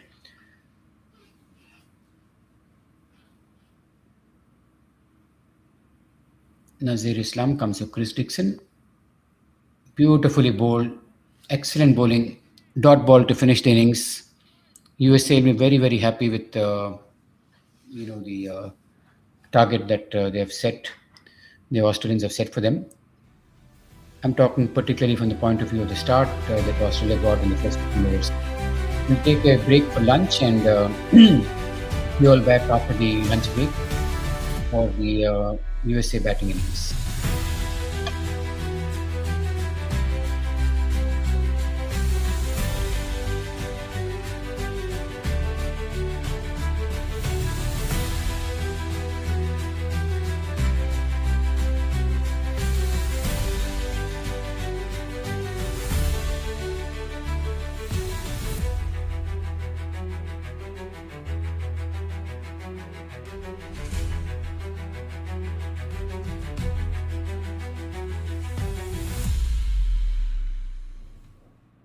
Yash Technologies is among the largest independent global technology providers, with headquarters in the United States. With over 4,000 worldwide employees, we pride ourselves on being large enough to offer a complete portfolio of IT services, while being small enough to provide personalized attention and customer service. Yash strives to provide excellent IT support by partnering with our clients to build lasting relationships and transform their business. Yash Technologies, more than what you think.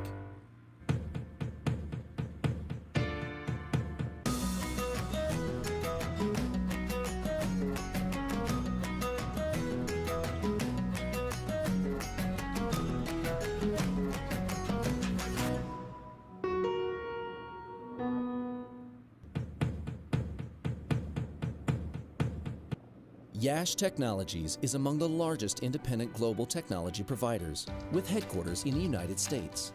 With over 4,000 worldwide employees, we pride ourselves on being large enough to offer a complete portfolio of IT services, while being small enough to provide personalized attention and customer service.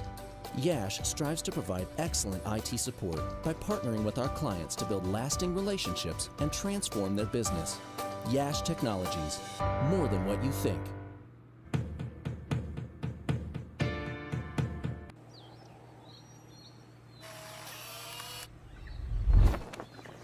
It's an impossible shot.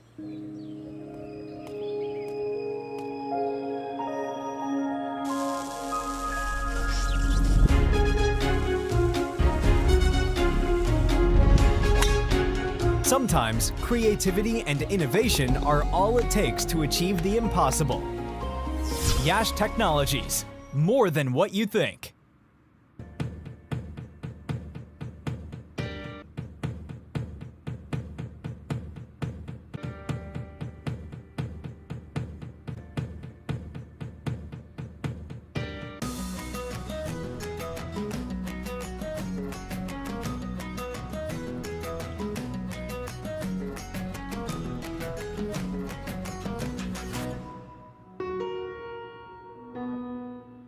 In this era of extreme possibilities, re-envisioning and reimagining business is key to accelerating growth.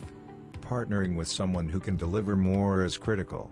Yash's customer-centric partnership approach helps customers address myriad challenges and drive business success.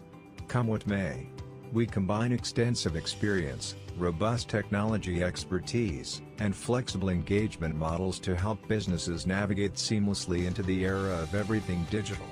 Being consultative, collaborative, and accountable, we deliver more transformative outcomes while hand-holding customer stakeholders.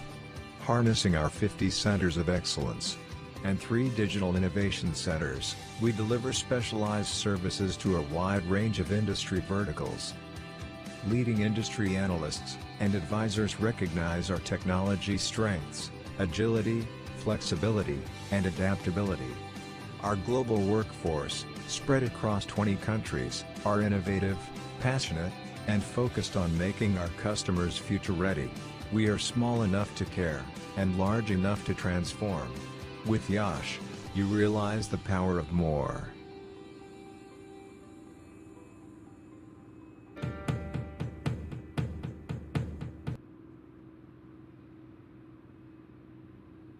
Yash Technologies is among the largest independent global technology providers, with headquarters in the United States.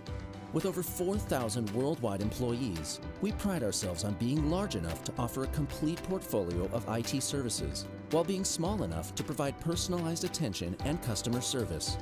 Yash strives to provide excellent IT support by partnering with our clients to build lasting relationships and transform their business. Yash Technologies, more than what you think.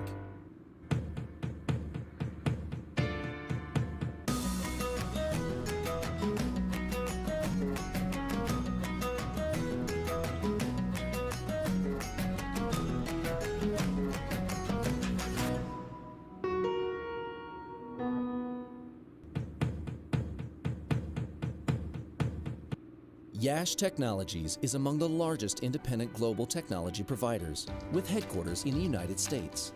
With over 4,000 worldwide employees, we pride ourselves on being large enough to offer a complete portfolio of IT services, while being small enough to provide personalized attention and customer service. Yash strives to provide excellent IT support by partnering with our clients to build lasting relationships and transform their business. Yash Technologies, more than what you think.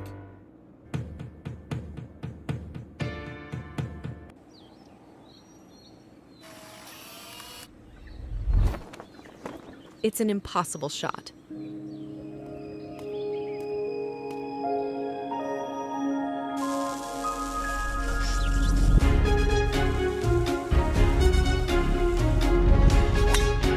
Sometimes creativity and innovation are all it takes to achieve the impossible.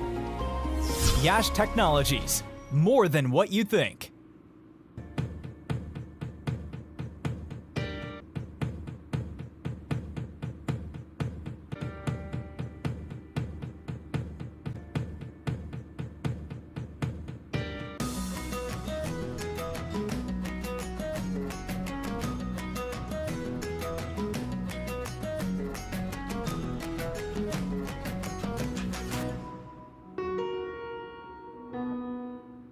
In this era of extreme possibilities, re-envisioning and reimagining business is key to accelerating growth. Partnering with someone who can deliver more is critical. Yash's customer-centric partnership approach helps customers address myriad challenges and drive business success. Come what may, we combine extensive experience, robust technology expertise, and flexible engagement models to help businesses navigate seamlessly into the era of everything digital. Being consultative, collaborative, and accountable, we deliver more transformative outcomes while hand-holding customer stakeholders. Harnessing our 50 centers of excellence and 3 digital innovation centers, we deliver specialized services to a wide range of industry verticals. Leading industry analysts and advisors recognize our technology strengths, agility, flexibility, and adaptability. Our global workforce, spread across 20 countries, are innovative, passionate, and focused on making our customers future-ready. We are small enough to care, and large enough to transform. With Yash, you realize the power of more.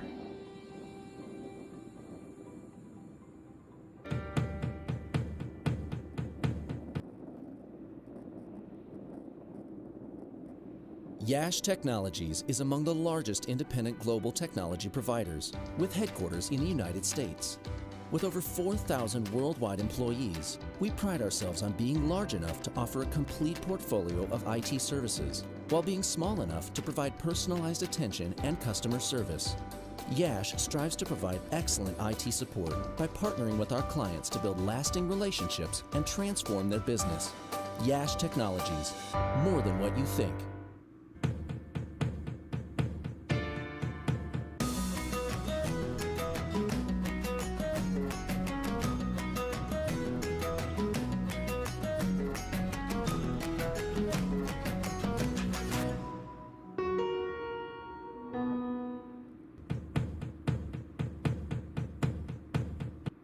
Yash Technologies is among the largest independent global technology providers, with headquarters in the United States. With over 4,000 worldwide employees, we pride ourselves on being large enough to offer a complete portfolio of IT services, while being small enough to provide personalized attention and customer service. Yash strives to provide excellent IT support by partnering with our clients to build lasting relationships and transform their business. Yash Technologies, more than what you think.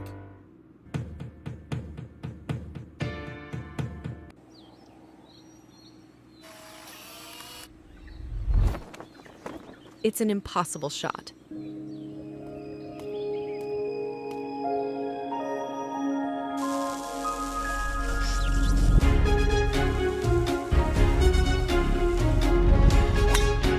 Sometimes creativity and innovation are all it takes to achieve the impossible.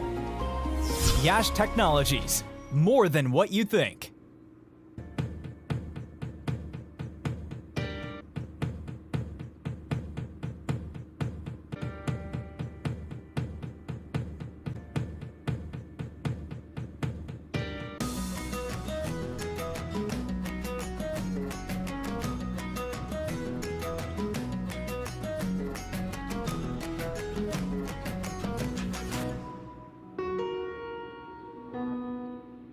In this era of extreme possibilities, re-envisioning and reimagining business is key to accelerating growth.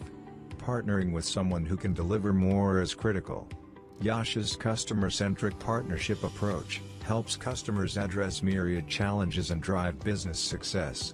Come what may, we combine extensive experience, robust technology expertise, and flexible engagement models to help businesses navigate seamlessly into the era of everything digital.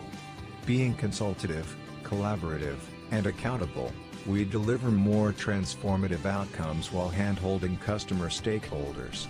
Harnessing our 50 centers of excellence and 3 digital innovation centers, we deliver specialized services to a wide range of industry verticals.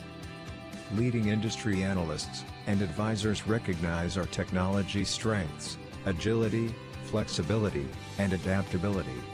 Our global workforce, spread across 20 countries, are innovative, passionate, and focused on making our customers future ready. We are small enough to care, and large enough to transform. With Yash, you realize the power of more.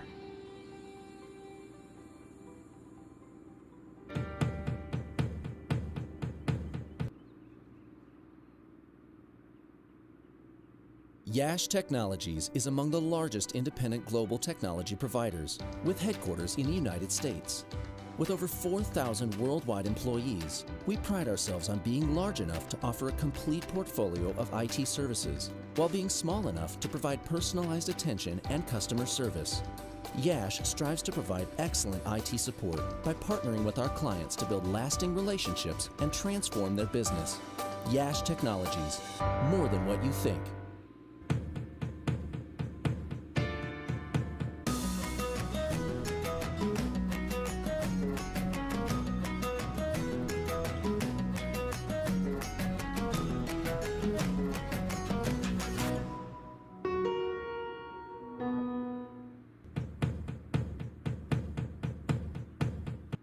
Yash Technologies is among the largest independent global technology providers, with headquarters in the United States. With over 4,000 worldwide employees, we pride ourselves on being large enough to offer a complete portfolio of IT services, while being small enough to provide personalized attention and customer service.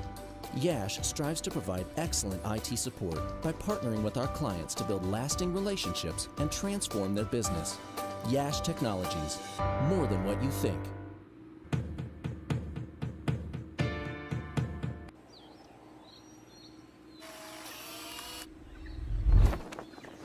It's an impossible shot.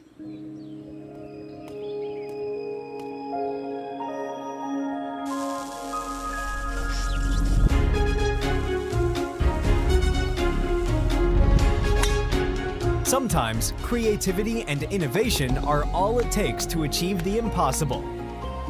Yash Technologies, more than what you think.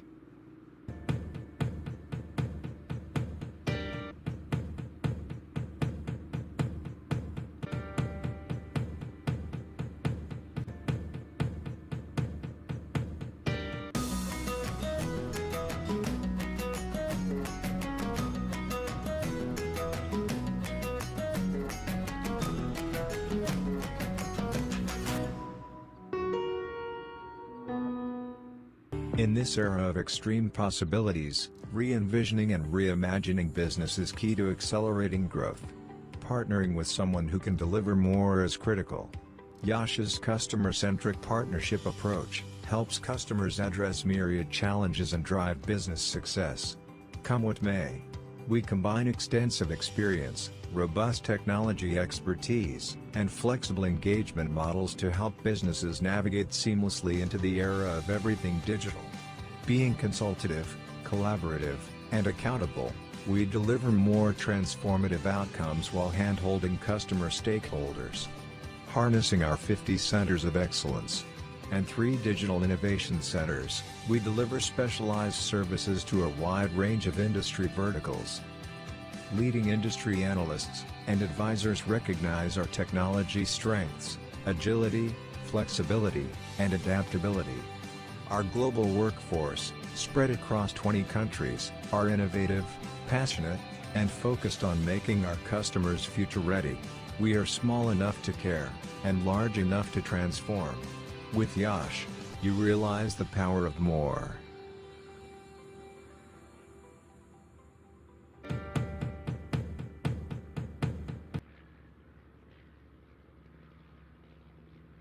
Yash Technologies is among the largest independent global technology providers, with headquarters in the United States.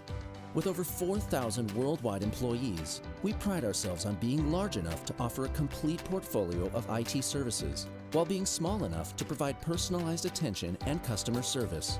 Yash strives to provide excellent IT support by partnering with our clients to build lasting relationships and transform their business. Yash Technologies, more than what you think.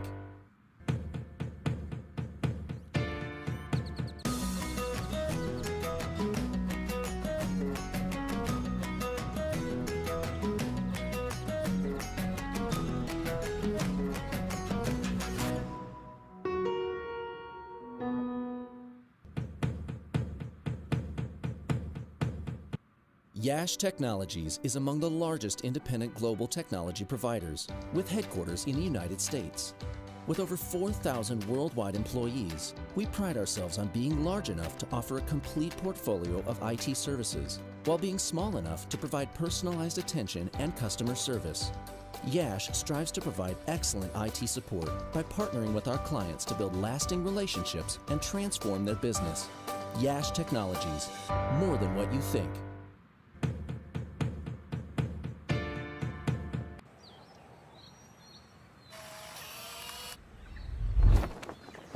It's an impossible shot.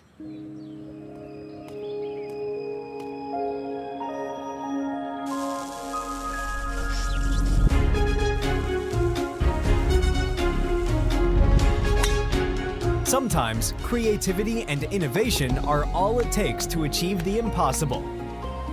Yash Technologies, more than what you think.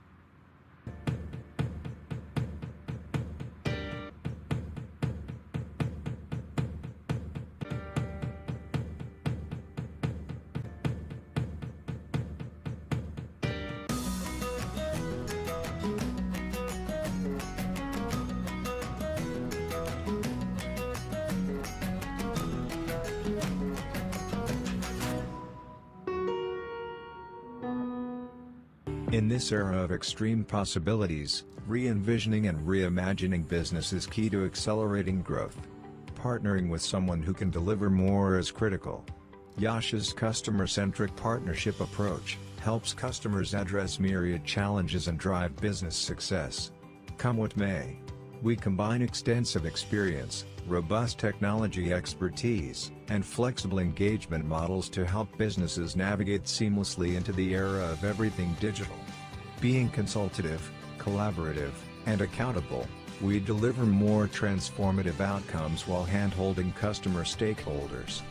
Harnessing our 50 centers of excellence and 3 digital innovation centers, we deliver specialized services to a wide range of industry verticals. Leading industry analysts and advisors recognize our technology strengths, agility, flexibility, and adaptability. Our global workforce, spread across 20 countries, are innovative, passionate, and focused on making our customers future-ready. We are small enough to care, and large enough to transform.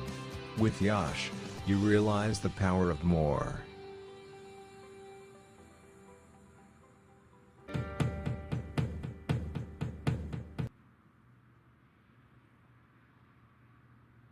Yash Technologies is among the largest independent global technology providers, with headquarters in the United States. With over 4,000 worldwide employees, we pride ourselves on being large enough to offer a complete portfolio of IT services, while being small enough to provide personalized attention and customer service.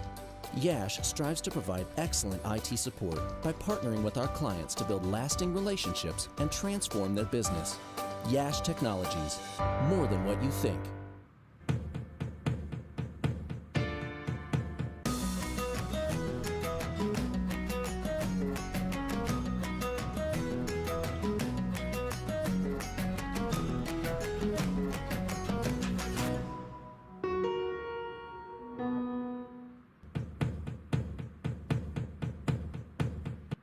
Yash Technologies is among the largest independent global technology providers, with headquarters in the United States. With over 4,000 worldwide employees, we pride ourselves on being large enough to offer a complete portfolio of IT services, while being small enough to provide personalized attention and customer service. Yash strives to provide excellent IT support by partnering with our clients to build lasting relationships and transform their business. Yash Technologies, more than what you think.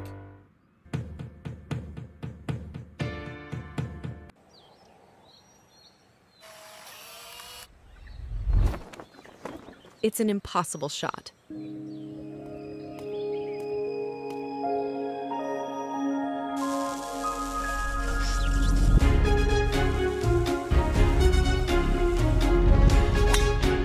Sometimes creativity and innovation are all it takes to achieve the impossible.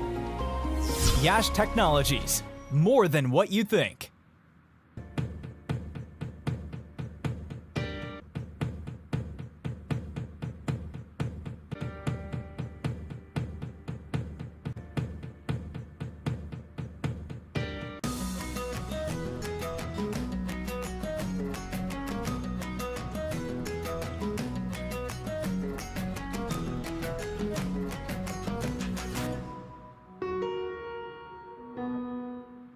In this era of extreme possibilities, re-envisioning and reimagining business is key to accelerating growth.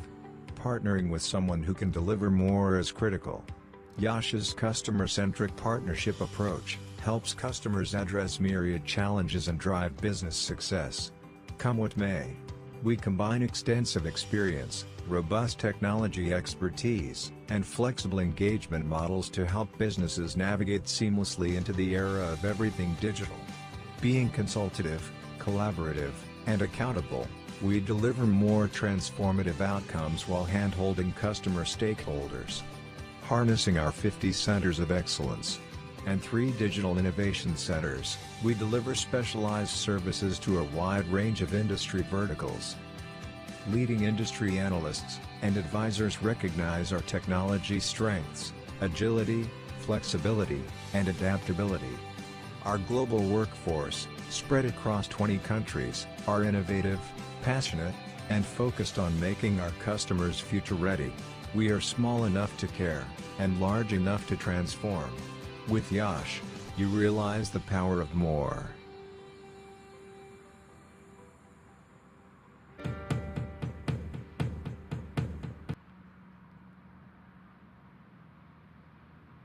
Yash Technologies is among the largest independent global technology providers, with headquarters in the United States.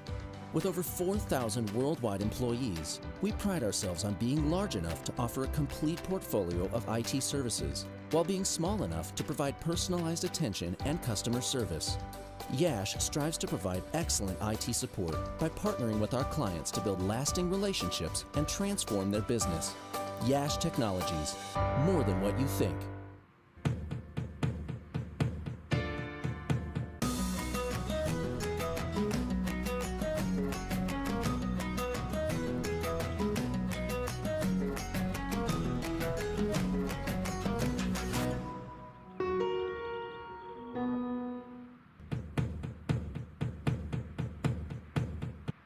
Yash Technologies is among the largest independent global technology providers, with headquarters in the United States.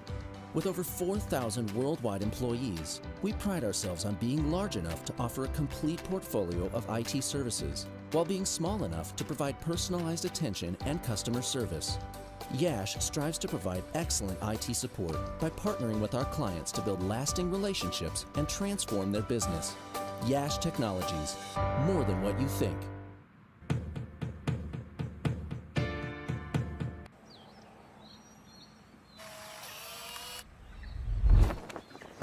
It's an impossible shot.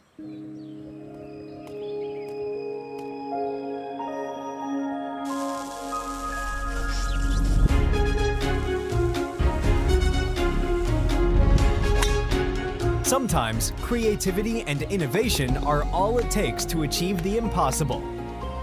Yash Technologies, more than what you think.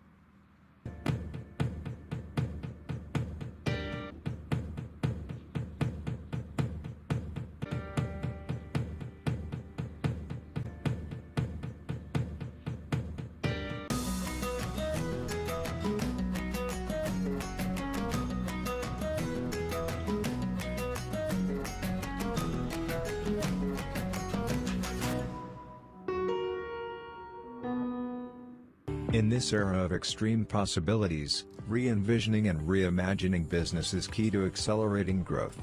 Partnering with someone who can deliver more is critical. Yash's customer-centric partnership approach helps customers address myriad challenges and drive business success. Come what may, we combine extensive experience, robust technology expertise, and flexible engagement models to help businesses navigate seamlessly into the era of everything digital.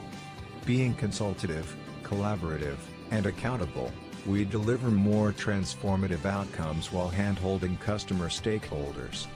Harnessing our 50 centers of excellence and 3 digital innovation centers, we deliver specialized services to a wide range of industry verticals. Leading industry analysts and advisors recognize our technology strengths, agility, flexibility, and adaptability. Our global workforce, spread across 20 countries, are innovative, passionate, and focused on making our customers future-ready. We are small enough to care, and large enough to transform. With Yash, you realize the power of more.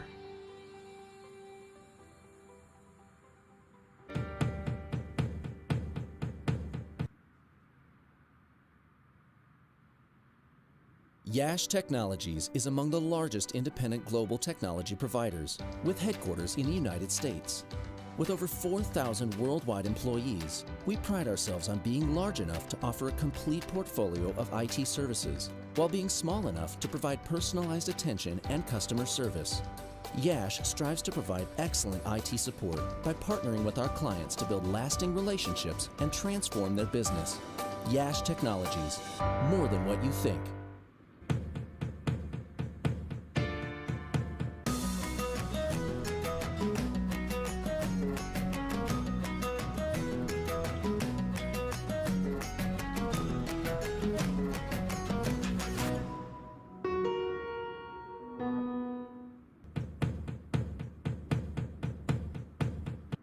Yash Technologies is among the largest independent global technology providers, with headquarters in the United States.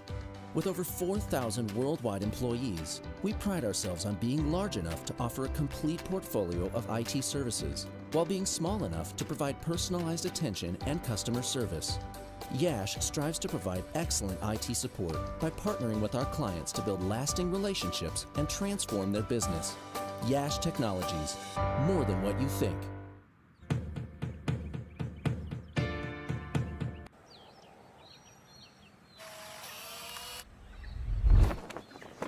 It's an impossible shot.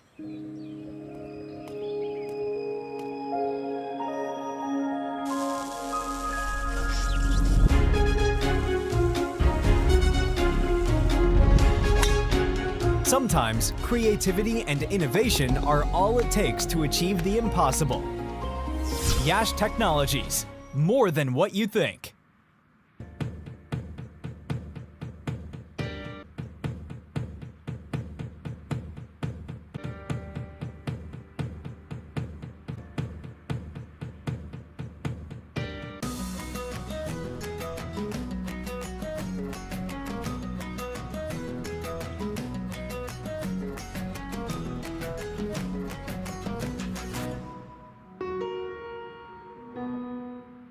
In this era of extreme possibilities, re-envisioning and reimagining business is key to accelerating growth. Partnering with someone who can deliver more is critical. Yash's customer-centric partnership approach helps customers address myriad challenges and drive business success. Come what may, we combine extensive experience, robust technology expertise, and flexible engagement models to help businesses navigate seamlessly into the era of everything digital. Being consultative, collaborative, and accountable, we deliver more transformative outcomes while hand-holding customer stakeholders. Harnessing our 50 centers of excellence and 3 digital innovation centers, we deliver specialized services to a wide range of industry verticals. Leading industry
In this era of extreme possibilities, re-envisioning and reimagining business is key to accelerating growth. Partnering with someone who can deliver more is critical. Yash's customer-centric partnership approach helps customers address myriad challenges and drive business success. Come what may, we combine extensive experience, robust technology expertise, and flexible engagement models to help businesses navigate seamlessly into the era of everything digital. Being consultative, collaborative, and accountable, we deliver more transformative outcomes while hand-holding customer stakeholders. Harnessing our 50 centers of excellence and 3 digital innovation centers, we deliver specialized services to a wide range of industry verticals. Leading industry analysts and advisors recognize our technology strengths, agility, flexibility, and adaptability. Our global workforce, spread across 20 countries, are innovative, passionate, and focused on making our customers future-ready. We are small enough to care, and large enough to transform. With Yash, you realize the power of more.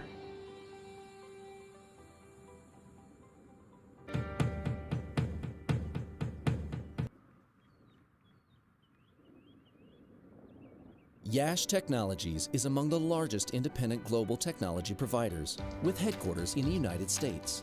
With over 4,000 worldwide employees, we pride ourselves on being large enough to offer a complete portfolio of IT services, while being small enough to provide personalized attention and customer service. Yash strives to provide excellent IT support by partnering with our clients to build lasting relationships and transform their business. Yash Technologies, more than what you think.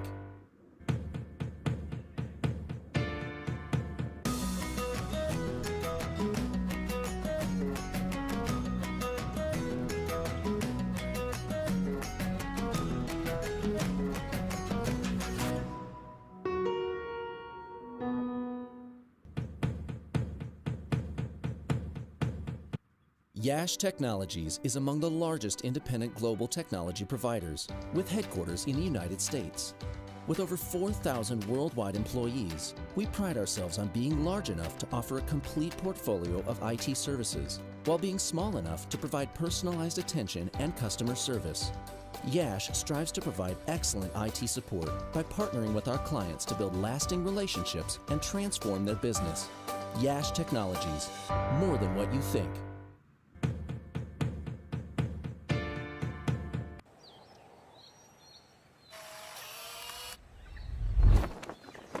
It's an impossible shot.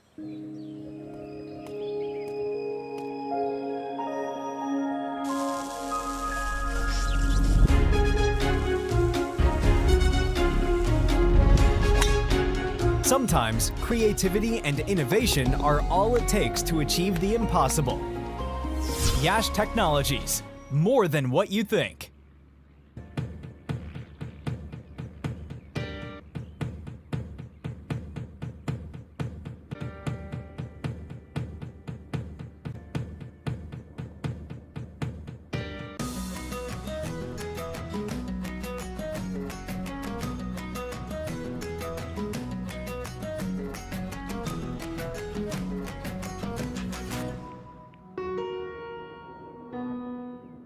In this era of extreme possibilities, re-envisioning and reimagining business is key to accelerating growth. Partnering with someone who can deliver more is critical. Yash's customer-centric partnership approach helps customers address myriad challenges and drive business success. Come what may, we combine extensive experience, robust technology expertise, and flexible engagement models to help businesses navigate seamlessly into the era of everything digital. Being consultative, collaborative, and accountable, we deliver more transformative outcomes while hand-holding customer stakeholders. Harnessing our 50 centers of excellence and 3 digital innovation centers, we deliver specialized services to a wide range of industry verticals. Leading industry analysts and advisors recognize our technology strengths, agility, flexibility, and adaptability. Our global workforce, spread across 20 countries, are innovative, passionate, and focused on making our customers future-ready. We are small enough to care, and large enough to transform. With Yash, you realize the power of more.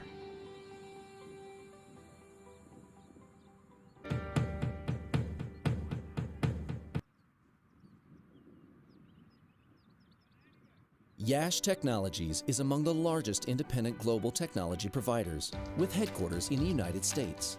With over 4,000 worldwide employees, we pride ourselves on being large enough to offer a complete portfolio of IT services, while being small enough to provide personalized attention and customer service.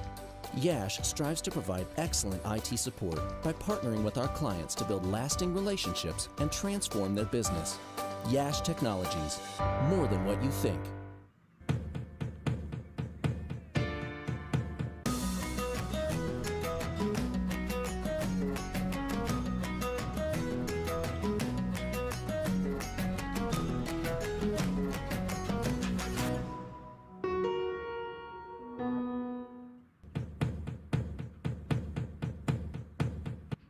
Yash Technologies is among the largest independent global technology providers, with headquarters in the United States.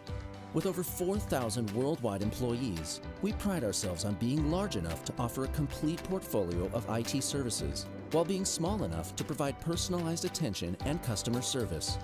Yash strives to provide excellent IT support by partnering with our clients to build lasting relationships and transform their business. Yash Technologies, more than what you think.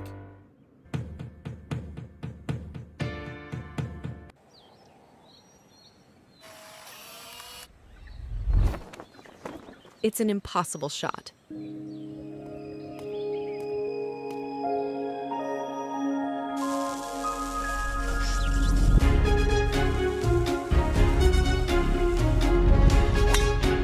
Sometimes creativity and innovation are all it takes to achieve the impossible.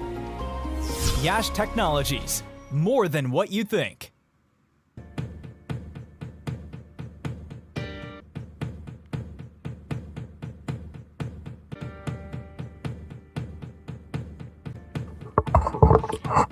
I joined Vishal. Let me know if you can hear me. Parag, I can hear you. Can you hear me?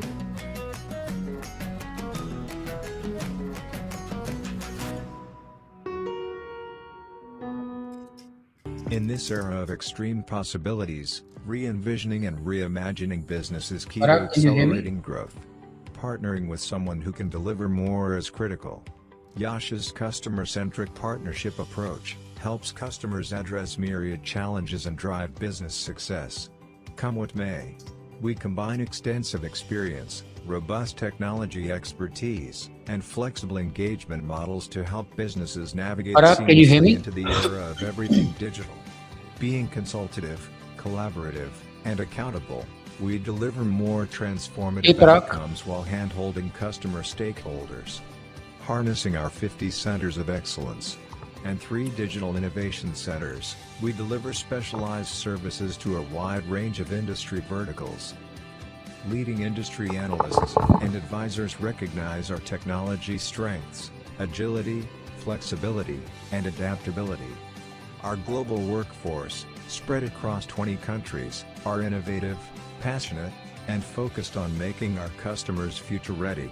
We are small enough to care, and large enough to transform. With Yash, you realize the power of more.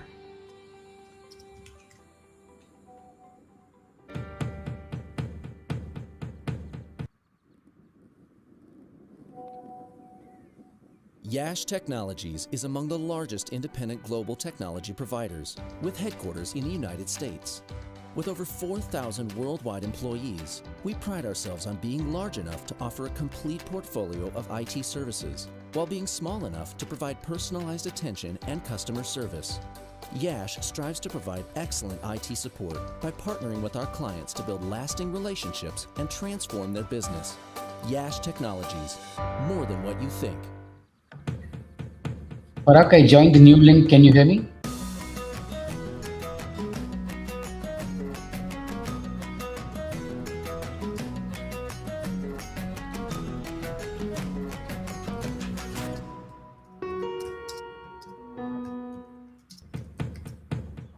Can you hear me, Parag? Yash Technologies is among the largest independent global technology providers, with headquarters in the United States. With over 4,000 worldwide employees, we Parag, pride can you hear ourselves on me? being large enough to offer a complete portfolio of IT services, while being small enough to provide Can you hear personalized me, Ravi? attention and I can hear customer you. I can hear service. you, but looks Yash like I strives can't to hear you. provide excellent IT support by partnering with our clients to build lasting relationships and transform their business. Yash Technologies, more than what you think. Hey, Parag.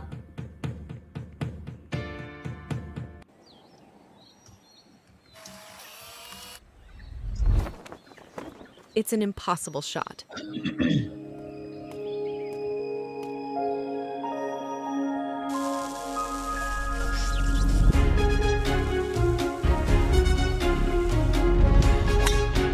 Sometimes creativity and innovation are all it takes to achieve the impossible. Yash Technologies, more than what you think.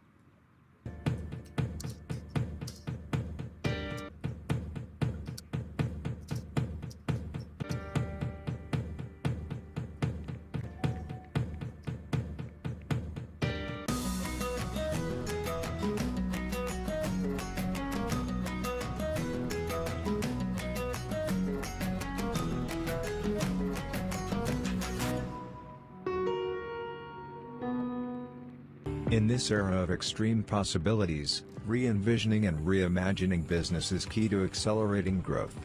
Partnering with someone who can deliver more is critical. Yash's customer-centric partnership approach helps customers address myriad challenges and drive business success. Come what may, we combine extensive experience, robust technology expertise, and flexible engagement models to help businesses navigate seamlessly into the era of everything digital.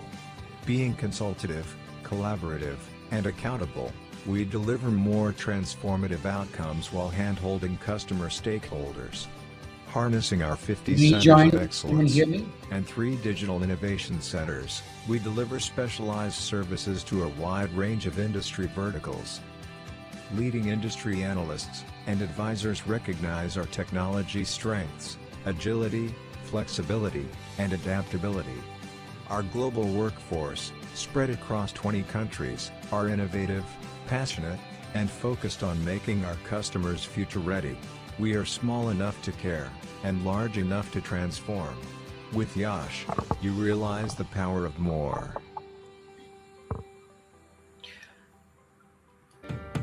I rejoined. Can anyone hear me? I cannot hear Ravi. Parag, you can't hear me now? Yash Technologies is among the largest independent global technology providers, with headquarters in the United States. With over 4,000 worldwide employees, we pride ourselves on being large enough to offer a complete Can you hear portfolio me? of IT services, while being small enough to provide personalized Hello, attention can you hear and me? customer service. Yash strives to provide excellent IT support by partnering with our clients to build lasting relationships and transform their business. Yash Technologies, more than what you think. Vishal, you can hear me, is it? That's good.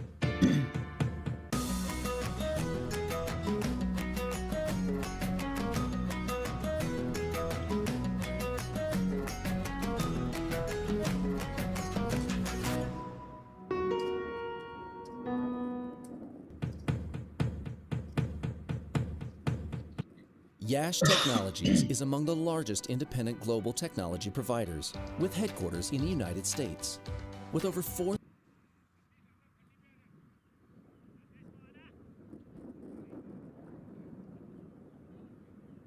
We are back live with the chase. It'll be an interesting chase. Rafe Kazi and Naveen Perez are opening for the USA team. USA needs 199 of their allotted 45 overs.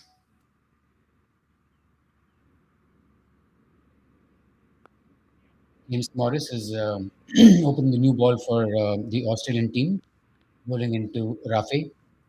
First ball is defended back to the bowler. That's 2 balls bowled.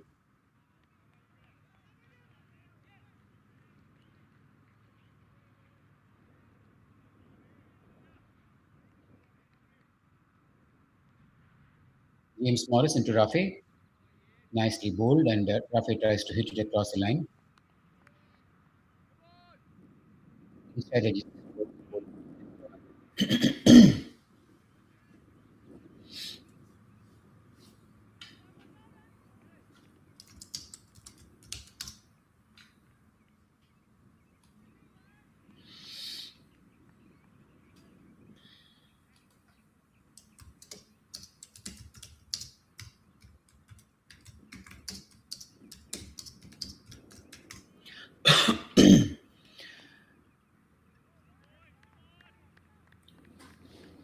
James Morris has a typical build of an Australian quick bowler.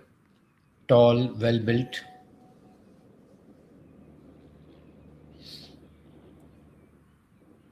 Nice smooth run up into Rafe. Rafe is one of the senior most cricketers in the MCUSA team, has been playing for the over 50s for a long time. James to Rafe, ball outside the off stump. I think the ball is coming off slowly off the wicket, and Rafe looks like he's playing a bit early and needs to get accustomed to the pace of the wicket. Both this ball and the previous one that Rafe attempted to pull, the ball didn't come on.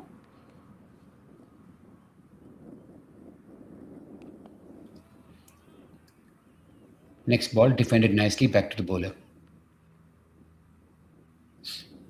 Rafe is a batsman who has shots all around the wicket,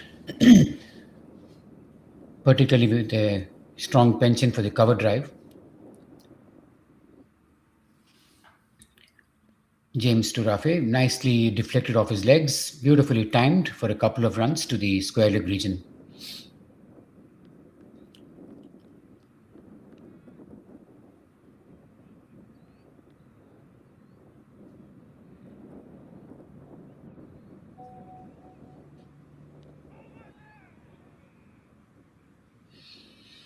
I will be joined by Parag this afternoon. Parag, can we test if you're able to hear you?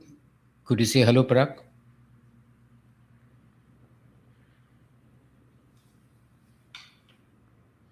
We're going through a small technical glitch, and as soon as Parag is online, I will do a formal introduction and get him interacting with us. It'll be such a pleasure to have Parag on the commentary team.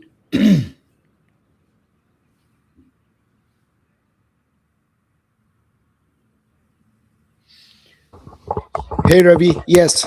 Hello, Parag. Nice to hear I from think you. I have to do something on my computer. I'll get back Awesome. to you. You're good now, Parag. We can hear you. You're good.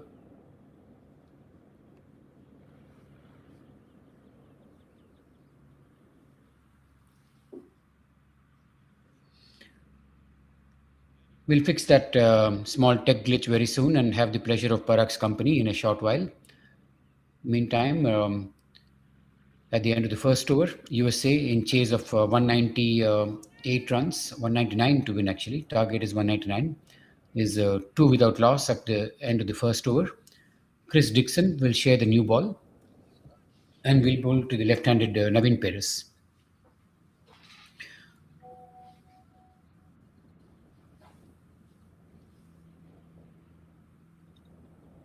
Chris Dixon into Navin. Pitch short of a length. Navin punches it to the cover region, or actually mid-off region for no run. Hey Parag, welcome to the commentary box. It's such a pleasure having you with us. Hey Ravi, thank you very much. Obviously, I'm more technical expert, so having some trouble logging in, but I think we're all set now. That's two of us. I'm a terrible person at any tech aspects, and you say you're not good at it. So time will tell which of us is worse. Meantime, short of a length ball, very nicely cut away to the point region for a boundary. USA will look to a good start from this pair who have actually batted a lot together in the zonals. Rafi and Naveen have had a lot of experience batting together for their zone from the south. Nice shot, getting off onto his toes and cutting it away to the boundary. Yeah, that's one of his favorite shots, Ravi. Yes. Anything short and wide, he's going to give the full bat to it. Yep.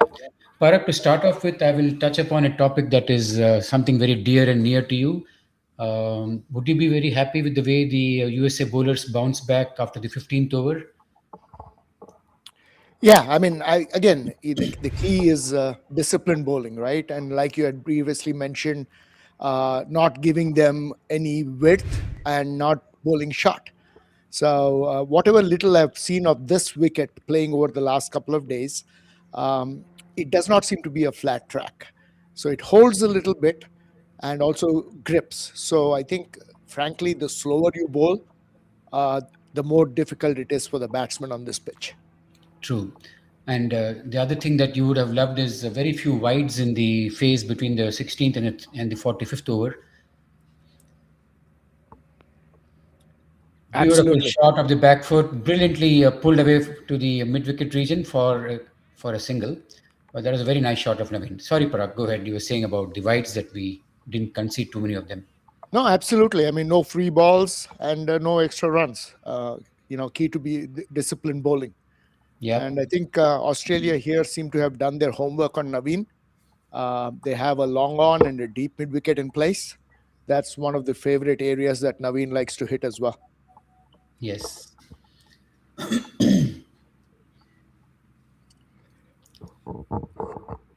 USA will look for a decent start to lay a foundation and a platform in their chase of 199. Rafe and Naveen both are seasoned openers who have played a lot of games for their zone as well as for the national USA team. That's the end of the first over. We'll both get back to you in a few seconds after the commercial break.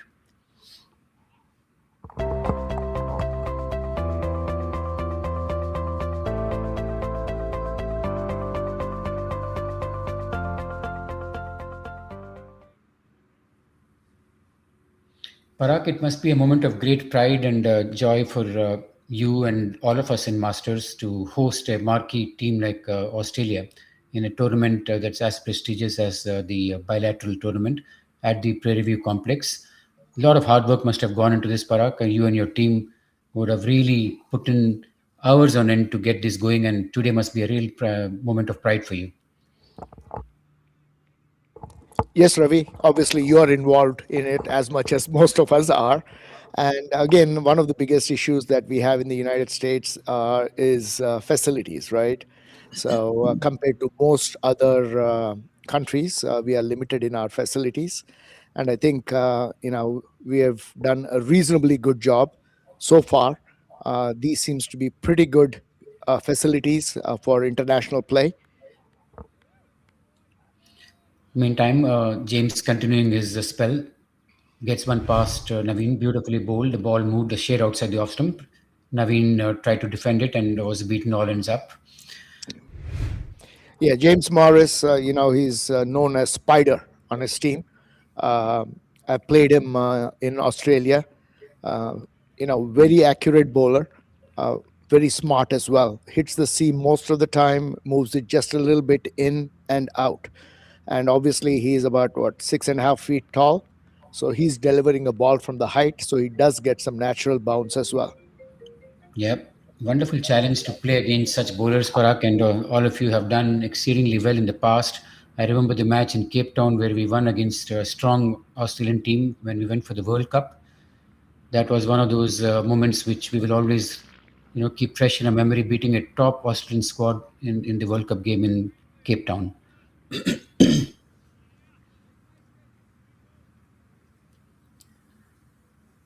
Back here, James Morris, after three dot balls, it's always my worry sign for the batsman. When there are three dot balls, you tend to go and. But here, Naveen is able to get away the ball to the mid wicket region for a couple of runs. That's very quickly run. Good piece of fielding, a terrific throw from the deep. But I think the batsman called early and ran well between the wickets.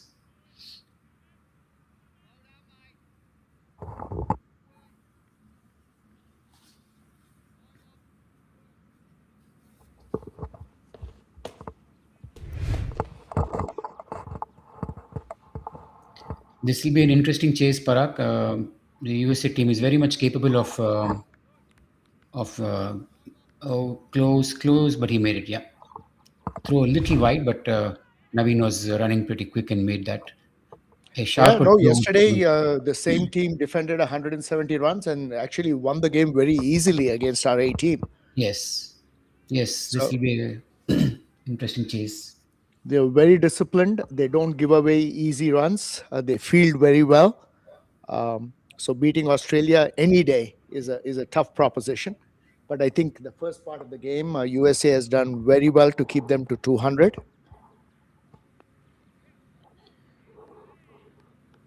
Fazal not batting at the top because of his niggle and shoulder is a big setback for the team, Parag, because Fazal is in great form in the recent 6 months to a year, and he gets his runs at a very quick pace. We'll get back after the commercial break at the end of the over. Give us a few seconds. We'll come back on this.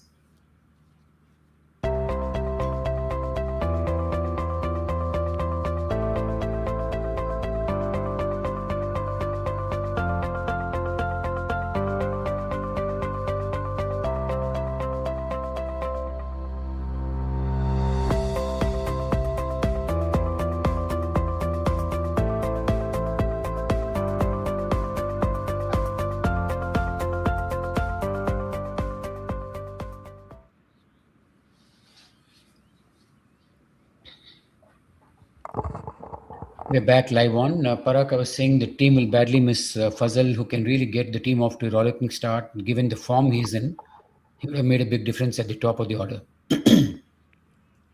He definitely brings a different dimension to the game, Ravi. There are not many cricketers over 50 who bat the way he does. So definitely a challenge for the bowlers.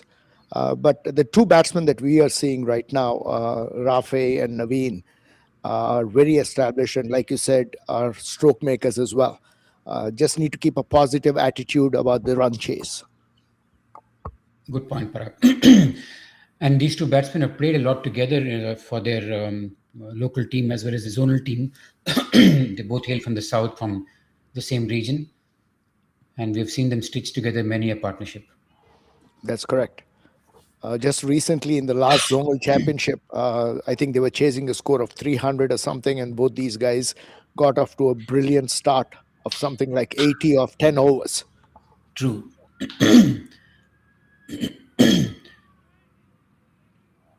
If I'm not mistaken, I think we both were commentating at that time on that game. In fact, we were really excited with the stroke play and the range of shots that were on display that day. Loved the way these two batted. That is correct. And for all the viewers, a lot of Masters cricket coming up as well, Ravi. We have the 60s Nationals coming up, and then soon after that, we have the zonals for the 40s. Correct. I think Chris Dixon seems to be speeding up the bat of Rafe here. He tried a couple of pull shots, Yeah. and I think is a little late on them. True.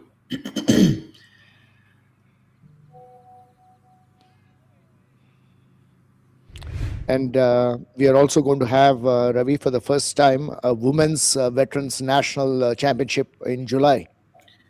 That's an amazing addition to the events that are conducted under the Masters banner. I think this will be a very, very good addition to all these strong activities and the causes that we take up within the cricket community. I think getting a women's cricket league going is a feather in the cap, additional feather in the cap.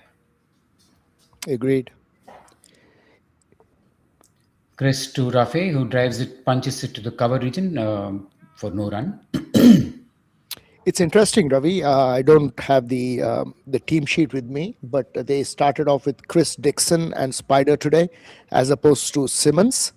Actually, of all the bowlers that I watched over the last couple of days, Simmons seems to be the one that we need to really look out for.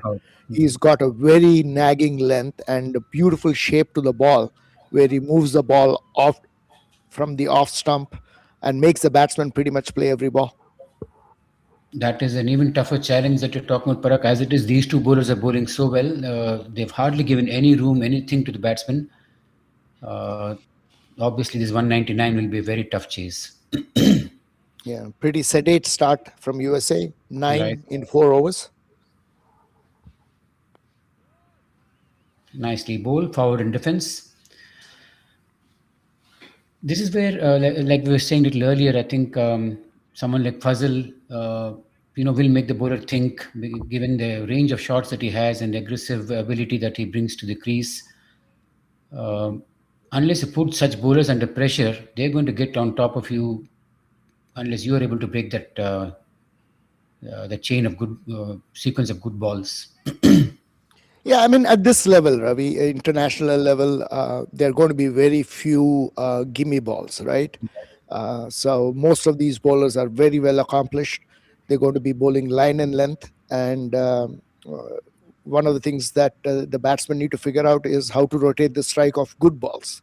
And Right. that is the key to success in international cricket. Because most local cricket that we play, if you wait out 2 or 3 balls, you are going to get a bad ball. And that is not just what happens in international cricket. I love the way you keep the game simple. I'll take a minute or two to talk about that Parak after this ball. Tries to drive it past the bowler, doesn't succeed. Parak, for the benefit of all the listeners, particularly from the MCSA community, as you all know, is one of those cricketers whose will to win is something which is infectious and at times scary too. At the same time, he keeps the game very simple. When he's batting, he's always looking for how to rotate the strike, get those singles, doesn't bother too much about the boundaries. And stunningly, his average is above 30. And he never appears as if he's getting after the bowling. At the same time, he gets those runs, and a lot to learn from the way he plays the game. And he's a proponent of this concept of first take care of the singles, the boundaries will come in their own process.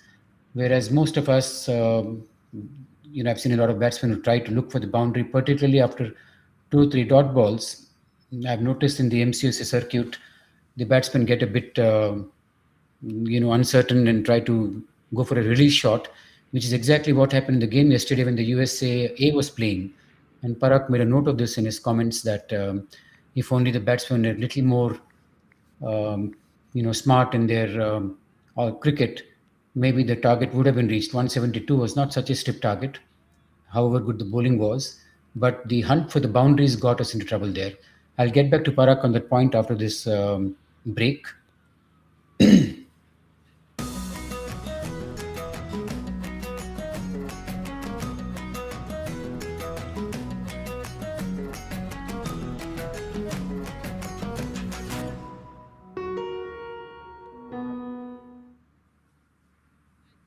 Parak, you practice what you preach, and I love the way you talk about the single concept and how important that is.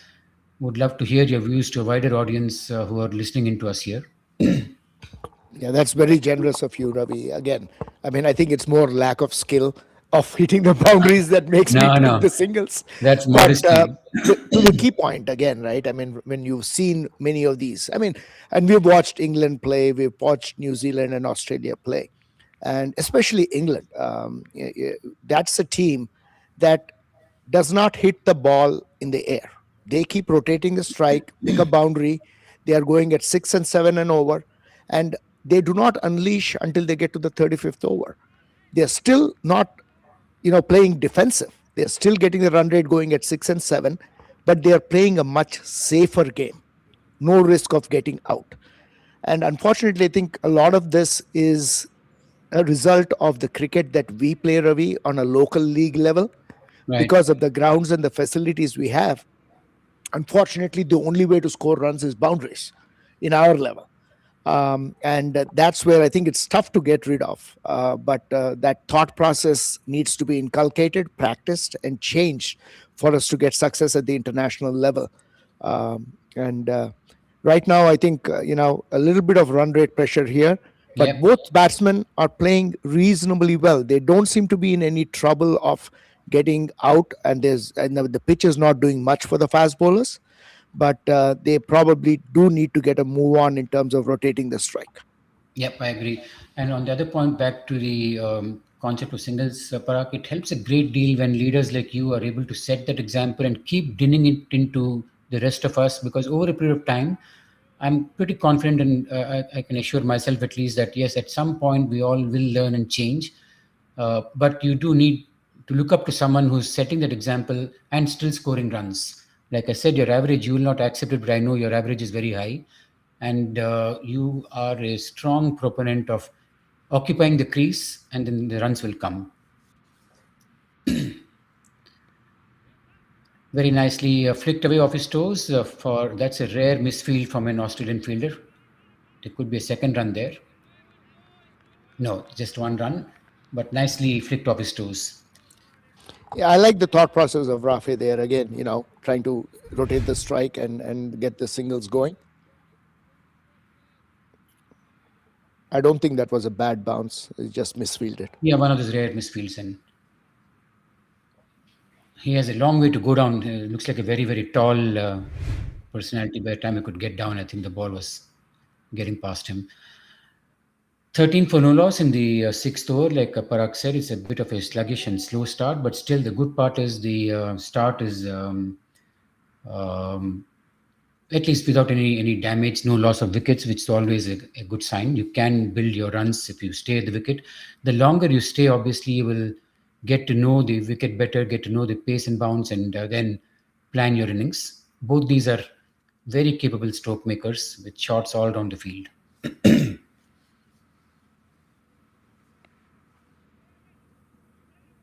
Beautiful punch of the back foot, super shot. There should be a couple of runs there.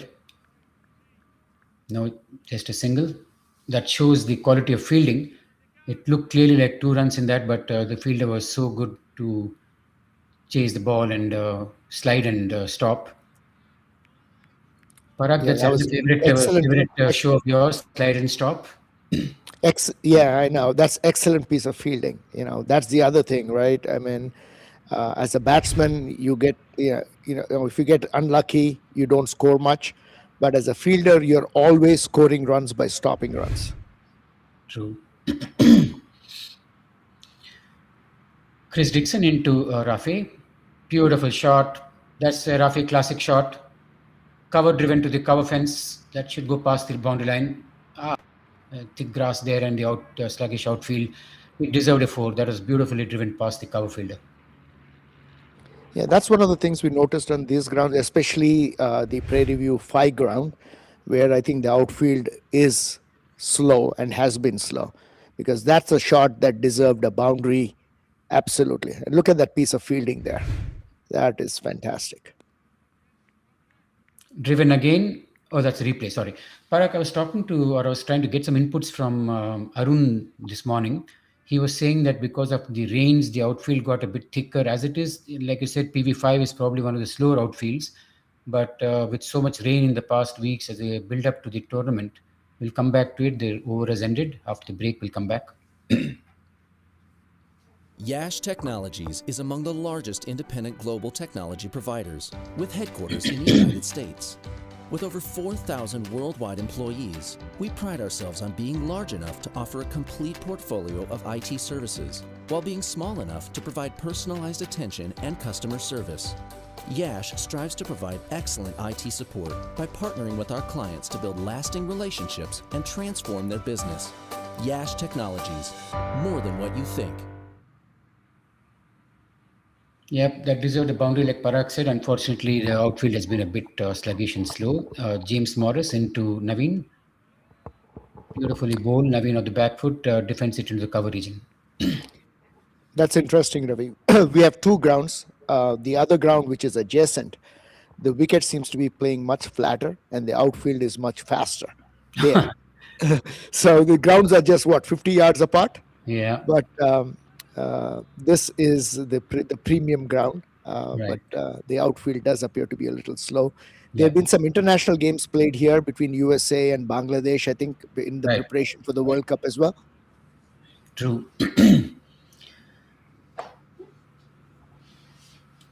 James Morris into Naveen Perez. Beautifully deflected off his legs for a single to the fine leg region. Parag, I'm sure you noticed how Ajay Garyali played yesterday, very much like how you always advise cricketers to, take the game up and stay at the wicket as long as you can and show some patience. And Ajay reaped the rewards today too. He got a good score of 40, I think. No, Ajay has been playing really well, and I was having a conversation with one of the other players. He reminds me very much of actually one of my childhood favorite players, Javed Miandad. Wow. So he doesn't look the prettiest, but he Yeah. is very effective.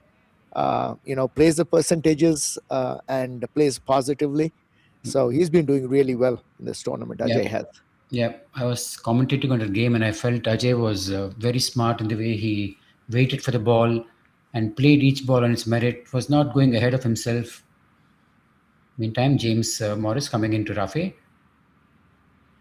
Rafe takes the aerial route and hits it past the mid-wicket fielder. The first boundary, no, unfortunately not yet.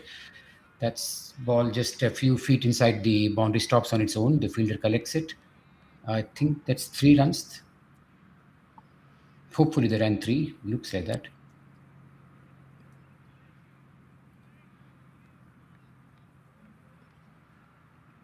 I hope they ran 3, Ravi. Yeah, I don't scorecard. think they did. It'll be disappointing if it's 1. That would be poor running. They assumed a boundary and ran only 1. I hope not.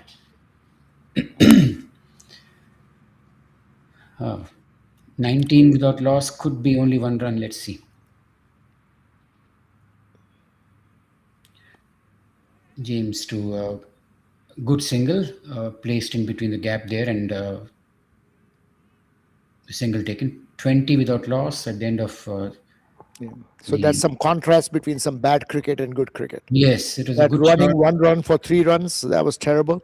But Yeah. then the next ball, Naveen kind of rotated the strike. So Yeah.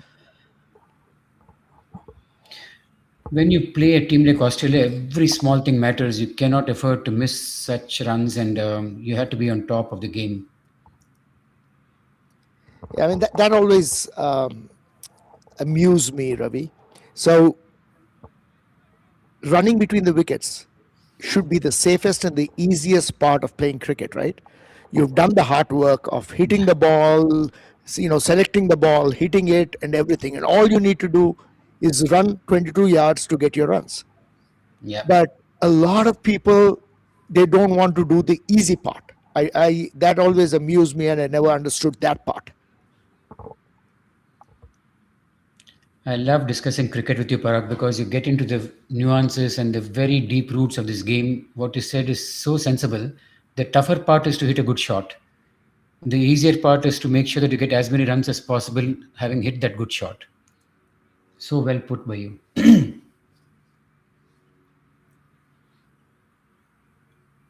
Scorecard is not updated for some reason. It's still showing as if it's 6.4 overs, unless there was a break and we missed something. Well, I think the scorer is refusing to put that 1 for a 3.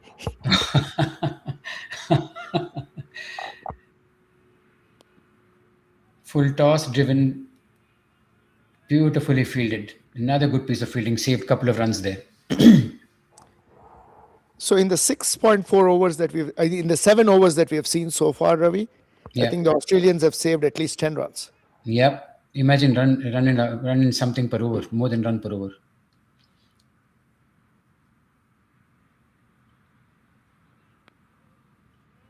Tries to pull.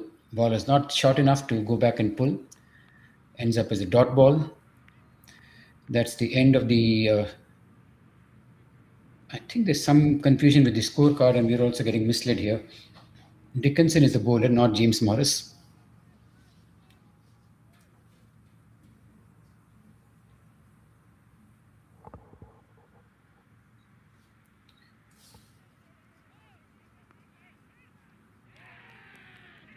Beautifully pulled, but I think it's caught there. Good shot, unfortunately caught at the square leg region. I thought that would be going for a boundary, but unfortunately didn't place the ball, got caught in the square leg region. Yeah, that was a short ball asking to be hit, Yes. but unfortunately, I think Naveen found the fielder. Yeah. So again, good piece of fielding by Australia. For what I would call a below par score of 198, they've come back really well, and the game is very much in balance right now. The US needs to bat with a little bit more positive intent. True. Or the point you're making is so valid, which is when you play Australia, England, maybe even South Africa, the point is their score is always to be added by at least 25 runs with the disciplined bowling and the tremendous fielding that they bring to the table. You can easily put on 25 to the target, at least. Yep. Ketan But Patel is coming in at number 3, another left-hander. I like this strategy, Ravi, using a left-right combination. Yes, We've talked about this before. It always helps the batting team get a few runs and also keeps the bowling team on edge in terms of doing the extra work of changing the field if the batsmen are able to rotate the strike frequently. yeah. I've seen Ketan in two different avatars and all through the 2 decades that I've played with him. Either he can be a very aggressive Ketan, that is Ketan 1, or he can be a very dodgy, dour defensive Ketan, that's Ketan 2. I don't know which of them will turn up today. Well, at this point, they do need the aggressive Ketan. Yeah, Not in terms of hitting fours and sixes, right. but he's one of the fittest guys, and I think he and Farhan are one of the better fielders in the US team. That's true. And running between the wickets for him will not be an issue. So, And Parag, you'll be happy to know Ketan is much like you, very passionate follower, lover of the game, has put in a lot of effort into his fitness, turns up for every game. I don't think he has missed any game in the 20 years that I've known him. He just doesn't miss a game. and he's a wonderful personality. Right, I remember, I don't know if you remember, in when we had that tournament in Dubai, right.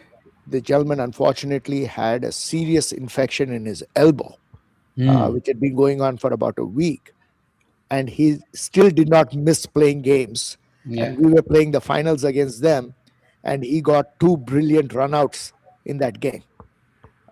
So definitely a difference maker, both with the bat and in the field. that's true. Nothing stops him from playing a game. Come what may, he'll turn up. Chris to Ketan. Pitch start, driven nicely to the cover region for no run. This is a key partnership, Parag. I think the USA team needs about at least a 60 or 50 plus runs partnership from this pair to put them in the game and in quick time. Yeah, I think again, you have to divide the game and try to simplify it as much as possible. They probably should be trying to get to going at about 4 runs and over from here on out in the next 10 overs.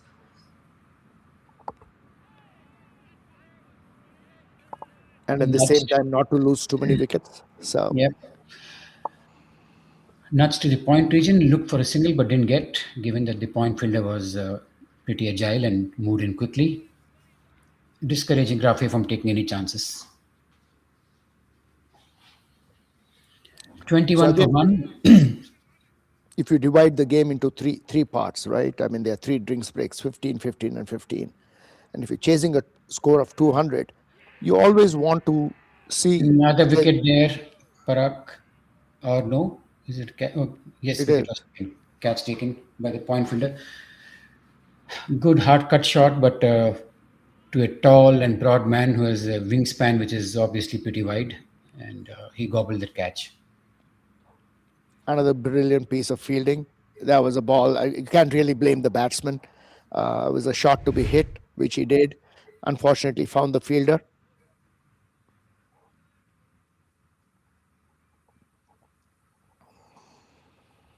There you go. Obviously well timed, and the fielder was almost on the 30-yard circle. And anybody slightly inside or slightly shorter, that ball would have gone over his head. But this fielder is tall and broad, and like I said, with a wide wingspan, made the catch look easy. I think if you watch the replay, you'll probably see Ketan probably got cramped a little bit while hitting that shot because I think the ball moved in Right. off the seam a little bit, so he couldn't really extend his arms, and that's the reason he was not able to control the shot. True.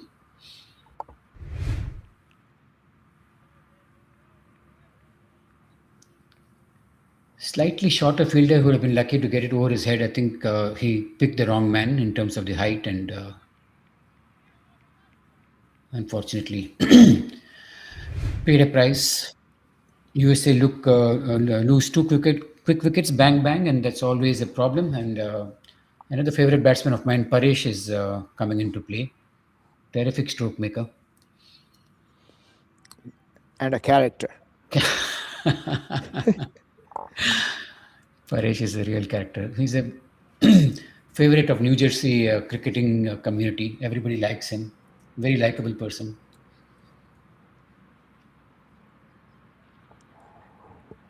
I think he's playing cricket in a wrong age, Ravi.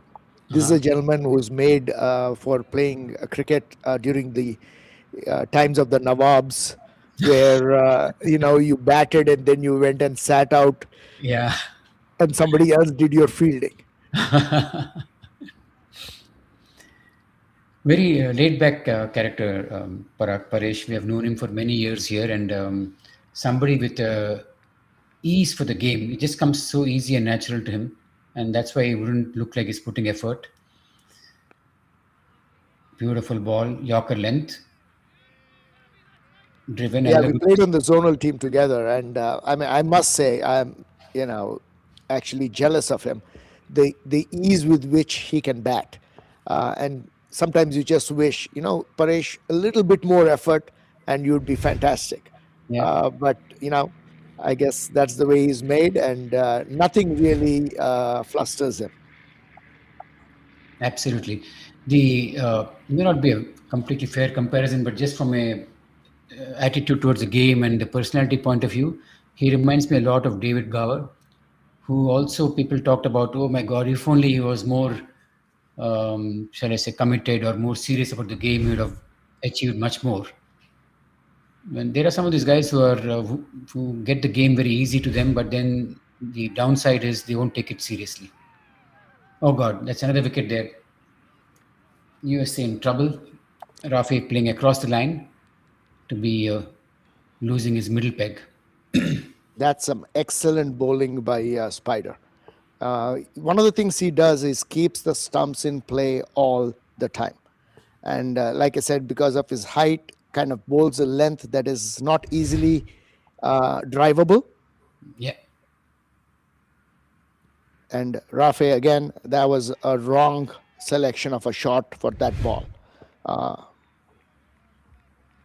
Played all over it. A ball that is not that short and not that full, just short of good length and cut in as well. And that was just a wild swing. Terrific bowling from this bowler Spider. Sanjeeva is coming in. This is the pair on which the USA hopes would depend a lot. This was the pair that got them to a win in Sri Lanka against New Zealand. In a tough situation, they put on close to 100 runs. Sanjeeva and Paresh. Yeah, both excellent batsmen. We talked about Paresh and then Sanjeeva, another one of my favorites. Played a lot of first-class cricket in Sri Lanka. He's been the captain of the over 50s team for the last World Cup as well. And this morning, Ravi, while you were commenting, I was watching a little bit of the game. Some brilliant wicket keeping as well. I know you kind of called him a standby wicket keeper, but I've seen him keep on many occasions, and he does a very good job at it. Tremendous team man, because for someone to put your hand up whenever the team needs you to do any role that the team wants, and we were talking about sliding fielding a little while ago. I know that maybe the only one in MCUSA who can do that is Sanjeeva, the slide stops. Yeah, we've got a few others, Adnan, and who's not in the team right now. Right. But yes, a few guys, but they are more exceptions than the rule. Yeah. Well, the US team has their work cut out. They are in a deep hole right now. 3 wickets. 3 wickets and a real competitor in Spider to face up to. Yeah. And now here is a situation where you are both behind the run rate and you've lost wickets. Yeah, that's a tough call.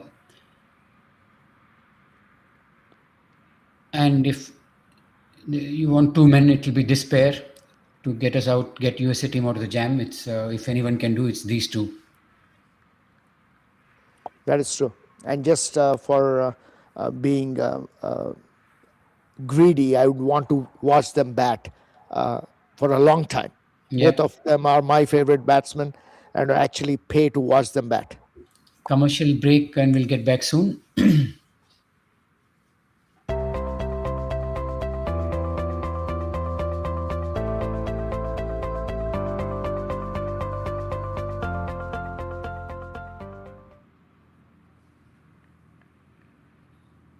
Yes, you're bang on, Parag. These are the two batsmen, so easy on the eye, and the game comes easy to them, and they have strokes really all around the park.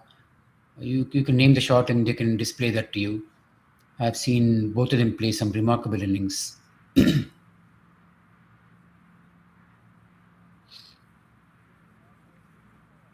Chris Dixon into Sanjeevam.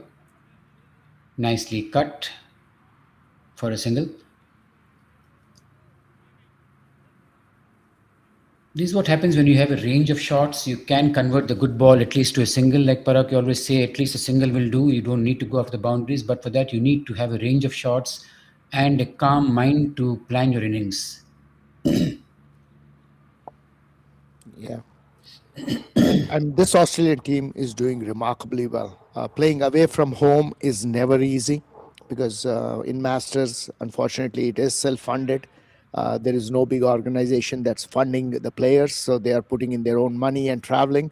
So when you travel away from home, you usually don't have your best team, and the home field advantage is huge.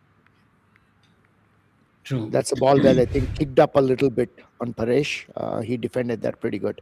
So for them to come here and again, they did not bat probably up to their expectations, but now really taking the fight to the US team. True. Nudge to the point region, look for a single, but I don't think they quite get that.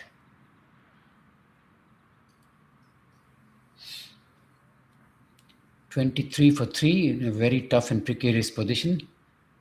But they have the men.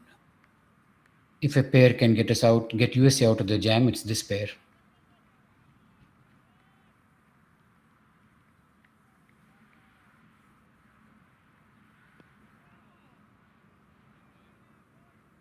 Yeah, one of the things that I've always heard Arun Bhai say, Arun Vitala, who is actually one of the organizers in this tournament, has been a coach with them as well. He talks about building partnerships. So for US to win this game, they will at least need two partnerships to work. Well put.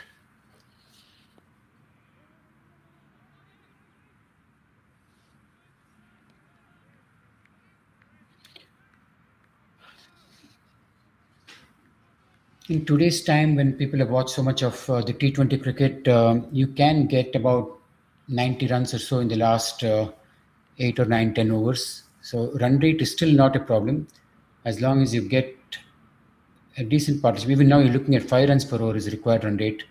That's not such a challenge. But a partnership and not losing wickets. There you go. I think that's very close. He's been given out.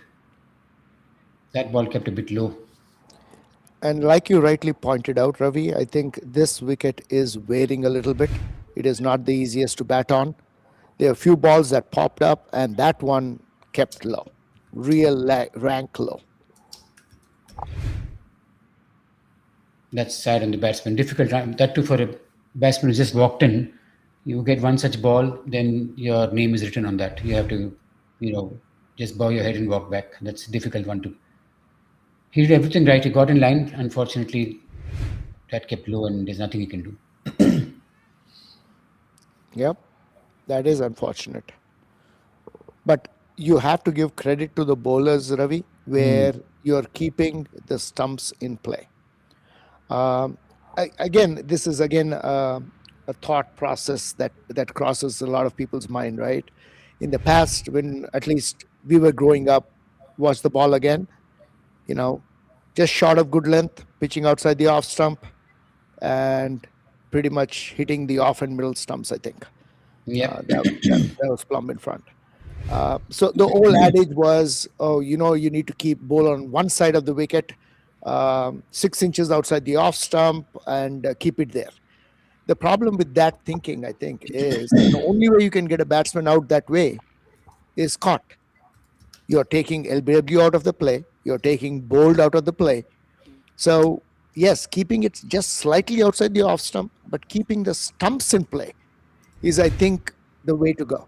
Because that way you have all modes of dismissal available to you. True.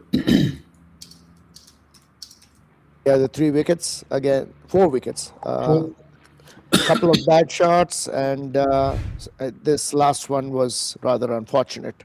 And that brings Fazal to the crease.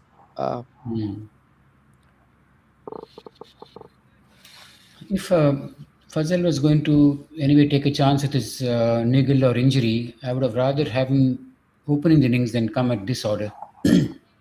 Because now the bowlers are all over you. Whereas as an opener, Fazal could have set the terms. Agreed. 23 for 4. Sanjeeva cuts it beautifully. What timing! Look at that. On this outfield, the ball crosses the fence. Hardly any effort. It's just sheer timing. One of the shots of the day. Absolutely. And he plays it so late. He's not trying to hit the ball. He just caresses the ball to the boundary.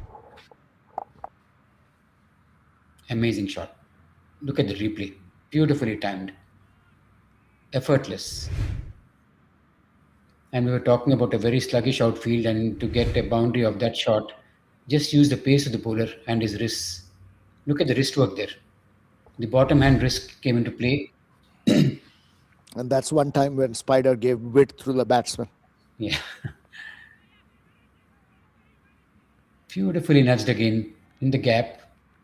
There was a run in that. Yep, bad running again. Definitely a run. Yeah. So I think the key is... Parag, take charge for a minute. There's someone at the door. I'll quickly go there and see who it is. Sure.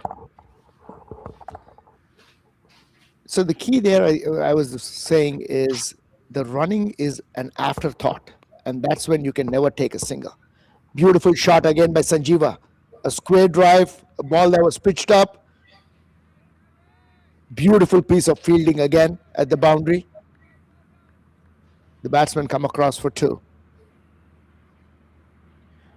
But what I was alluding to before is when you're batting, if you are always thinking of a single, then it doesn't become an afterthought. Look at that piece of fielding there.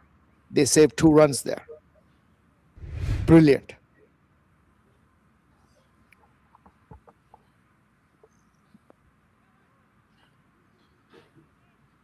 Another fantastic on drive by Sanjeeva, right off the middle of the bat.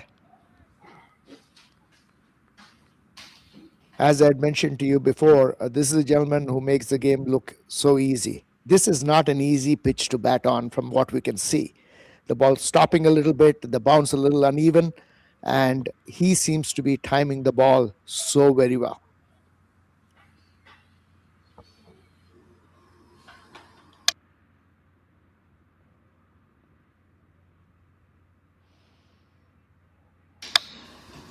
And that should go for another 4. So James Morris, this over, for the first time, a little erratic, and that results in a few runs, 2 boundaries and 2 twos. So that's about 12 runs this over. I'm just back in time to see this particular shot from Sanjeeva. I think this is even better than that cut shot, because on the cut shot, there was a lot of room to play with. This one was a deflection off his wrists. So well played off his pads. Incredible shot.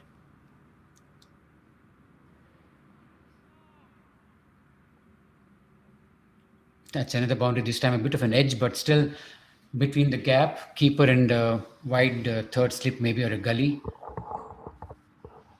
So that's an expensive over there by Spider. I think 16 runs come off that over. Very much over for the US. It's a commercial break coming. We'll get back to you all soon.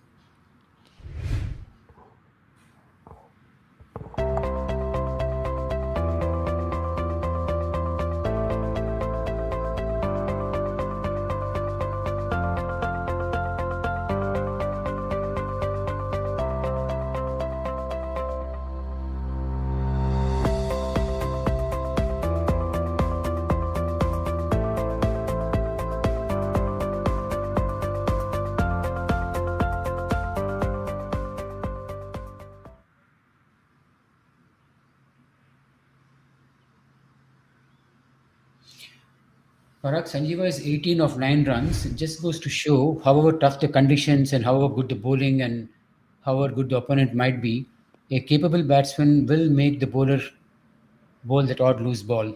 Yeah, it looks like he's playing on a different pitch and everybody else is playing on a different pitch. That deflection off his legs was something which I would love to see again and again, because that was not a bad ball, nor was it a shot out of any coaching manual. Just a deflection, playing late, glanced it nicely to the fine leg region, and look at the ball speeding to the boundary on this outfield. Absolutely right. I mean, he plays the ball so very late, let it come to him. He's never rushed. And that is the key to his batting. When feasible, I'd love our production team to show us that leg glance, which Ranjit Singh, the Indian prince, was very famous for. The Ranji Trophy is named after that cricketer. He was known for his leg glance. I'm sure he'll be very proud of this shot from Sanjeeva.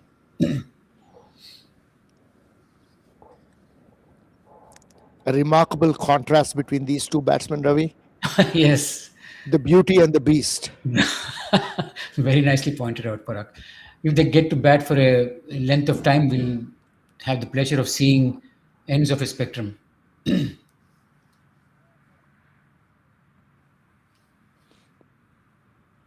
Beautiful shot. Runs are coming so freely once there are two capable batsmen there. So I was just talking about that missed signal the last over, Ravi. Yeah. And the reason for that is the single there was an afterthought. Mm, So the non-striker obviously was not looking for a single. correct. And when Sanjeeva played the ball, the batsman is kind of surprised that, oh, now he has to take a single. Right. So, but if that is not an afterthought and you're proactively looking at it, then that single is an easy single on. Absolutely. It's all about when you call the run, Parag. I've noticed that if you're able to call early, literally your chance of getting run out is minimized. You make a call late, you're increasing your risks substantially. Fazal again playing across the line there. I think the ball cut in a little bit, was missing the leg stump.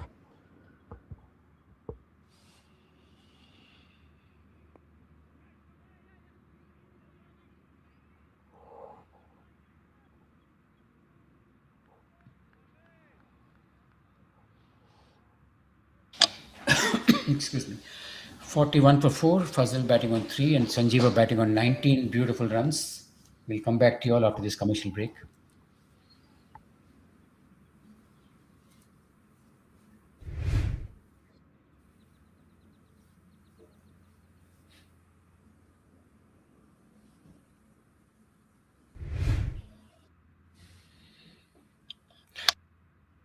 Display of fielding. The more you watch the Australians field, the more you realize how far some of us are behind when it comes to that facet of the game. And the discipline in the lines of the bowlers.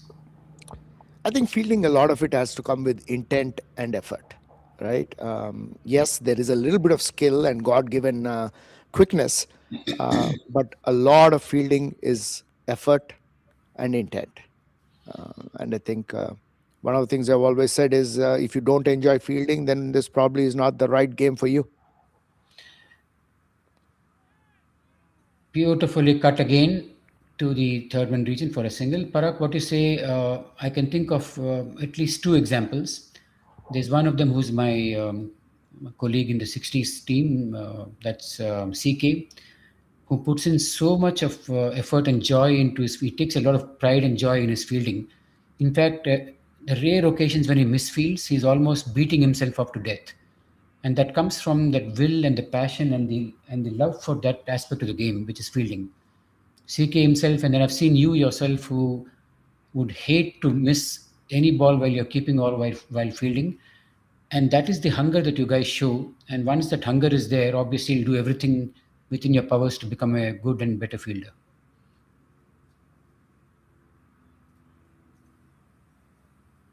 James Morris into Fazal Alam. Forward in defense. One of those rare occasions that Fazal executes that defensive shot. Again, Spider now into his seventh over. This is sweltering heat in Prairie View, Houston. But the gentleman is up to the task, bowling his seventh over on the trot. Wow. And only that one over in which Sanjeeva got, I think, 14 runs off him. Otherwise, it's just 12 or 13 runs in the remaining 5 overs or 6 overs now.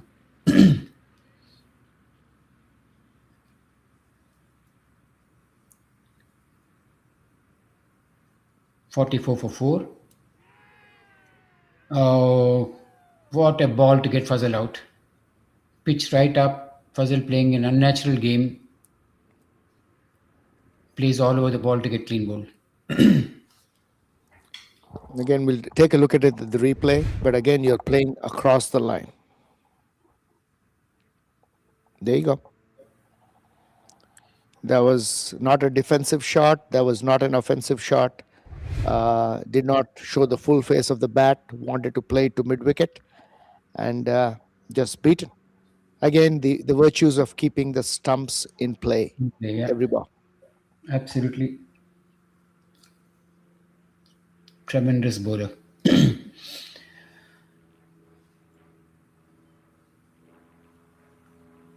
As viewers, as long as we're willing to learn from what we see, I think every good cricketer has a lot to offer in terms of learning from what their displays are showing.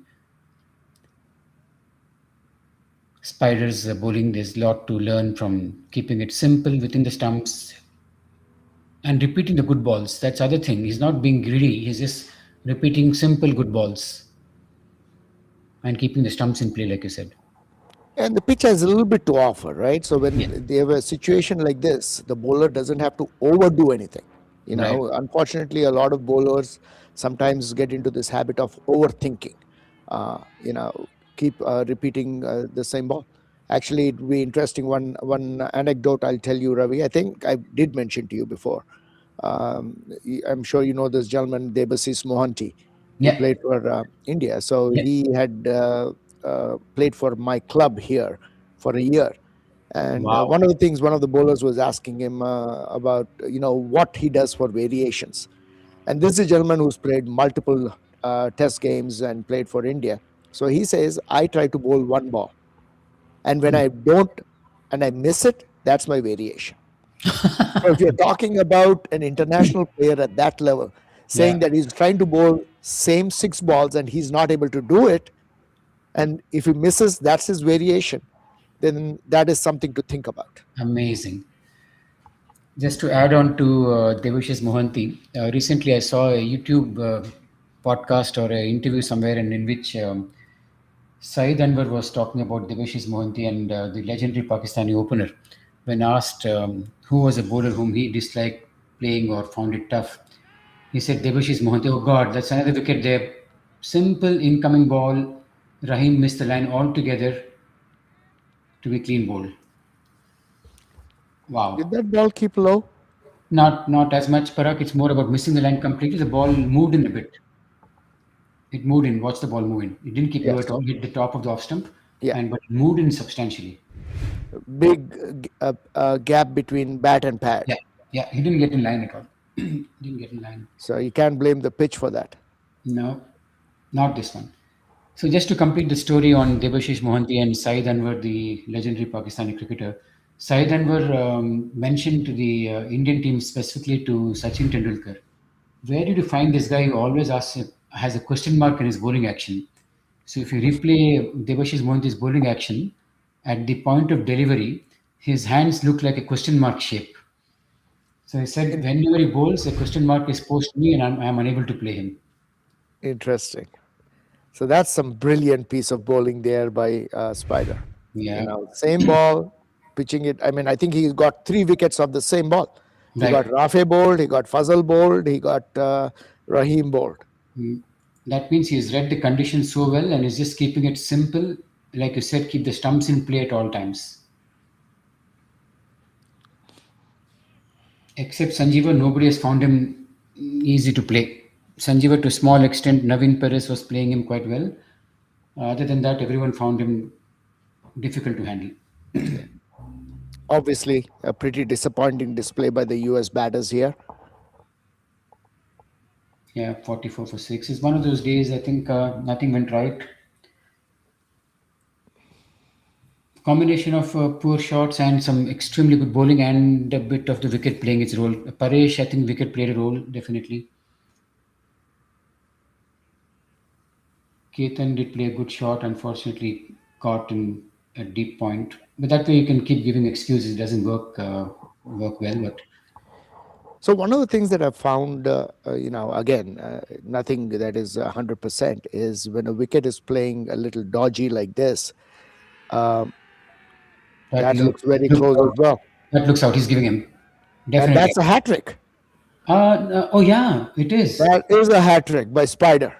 Oh man, in between all this is a hat trick. What a day! That is fantastic bowling by this gentleman.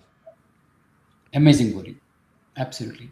Parag, I Uh, feel so bad for Sanjeeva. There's just nobody standing with him in such form, in such rhythm. well, And well, I guess, I mean, Nasir is going to say, this is the way I play, that's the way I'm going to play. But, that's the first ball he's facing. He's on a hat trick ball, yeah, and that was more of a swipe. yeah, it was. And again, talking about, oh yeah, that's a poor shot to a full pitch delivery going across the line. But I mean, that's Nasir, and you take the good or the bad with him. I love the spirit just now displayed by Sanjeeva when James got the hat trick. You'll notice if there's replay coming up, Sanjeeva walks towards him and gives him a high five. Love the spirit in which both these nations are playing the game. Yeah, and Sanjeeva is a class act. Class act, absolutely. So what we have witnessed today is a brilliant piece of bowling by Spider. Yeah. He is single-handedly dismantling the US team. I was not aware. I was trying to get the answer for this, Parag, unless you already know about it. Who won the toss today? Any idea whether we put them in or they opted to bat? I don't know, Ravi.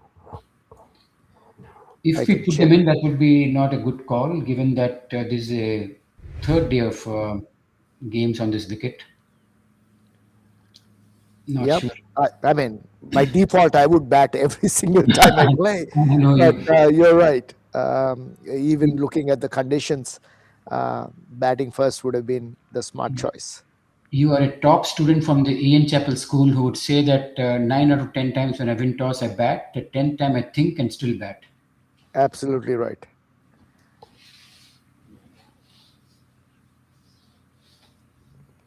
While everyone else is struggling, Sanjeeva is going his merry way. Flicks it to the deep field region for a brace. 2 more runs. Sanjeeva on 22. While no one crossed double figures, Sanjeeva is making it look like he's playing on a pata wicket, as they say in India, which is like a road to translate.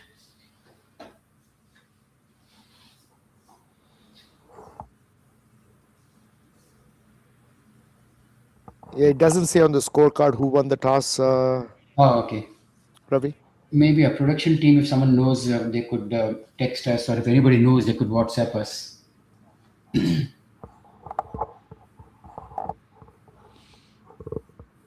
Not that anything can be done about it. It's just for information, just to know what was the thought process behind opting to do what you did after winning the toss. Chris Dixon, on the other hand, excellent support to James's bowling. Yeah, no, my thought process about batting goes way back when we were kids, Ravi. I Yeah. think it's from many traumatic experiences when you played what we in India called gully cricket. Yeah. And the other team used to bat first. And if they didn't like the score, they would walk away and say, you know what, you're done. So we would never get to bat again. So that is the reason you always bat first. Okay, here comes the answer. Australia won the toss, opted to bat first, obviously, so that was a good decision. I'm sure USA would have done the same thing.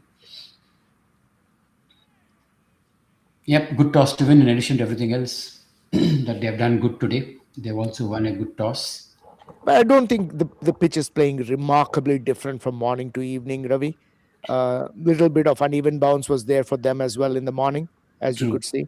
So I think yep. the first 15 overs, Parak, is where we were took time to get into the game, gave a lot of freebies in that phase, and some loose balls and runs were scored freely. We fought well after that. Yeah, absolutely right. And again, it's very important how you start a game, Yes. right? So I think one of the things that I'm pretty sure right now is out of cricket is those loosener overs, right? I don't think they exist They don't. because every ball counts, and how you start a game Right. of a match is very key. I mean, if you're going to bowl a loose over and try to get loosened up and give a couple of boundaries, that sets the tone for the rest of the game. And I always insist that if you are planning to bowl in a game, you better bowl 2 or 3 overs outside. Do all your loosening up outside, so that when you come into the game, every ball counts. Parag, I see you playing this awesome game for another 25 years, but whenever you stop playing, you'll make a great coach. Well, you know what they say about coaches, right?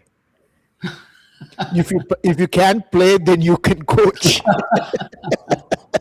Because you see, especially in tennis, most of the coaches that they have are not great players. So if you can't play, then you can be a good coach. Yeah. Buchanan of Australia was one of the most noted coaches, and he hardly played the game. Well, the Australians showing some aggression. I wish Yeah. we could get a bigger picture of the field. They have 2 slips in place right now. I think they had a short mid wicket as well in there. Yeah. I think they Yep. smell blood. That's right. That's 2 slips. You're right. First time in the game, we've had 2 slips.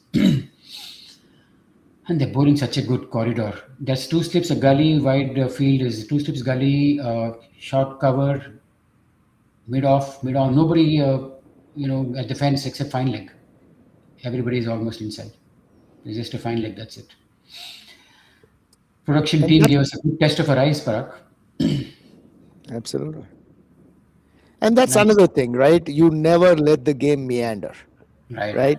Every wicket is as important as the other wicket. I know, USA is struggling badly at 46.7, but at this point, most teams would kind of take their foot off the pedal, but not Australia. They want to put the pedal to the metal and finish the game. So being more proactive and not let the game meander. Very good observation. You're so right. Just don't get your hands off the throat. When you have your hands on the throat, don't let it go to the feet.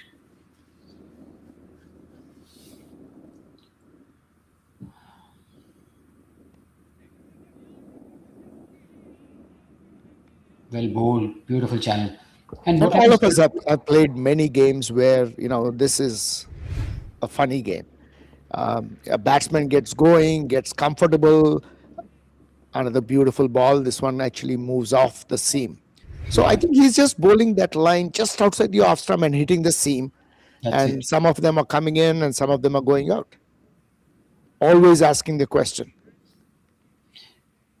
We're getting into a break, gentlemen, ladies and gentlemen. It's 15 overs at this phase. We'll take a 5 to 7 minutes break and come back. Parag, I hope you continue. It's been such a pleasure interacting with you. It was a Always, very Ravi. boring and monotonous morning session, but after you came in, at least I feel confident and good about this commentary session. Appreciate that, Ravi. We'll catch up soon. Yeah.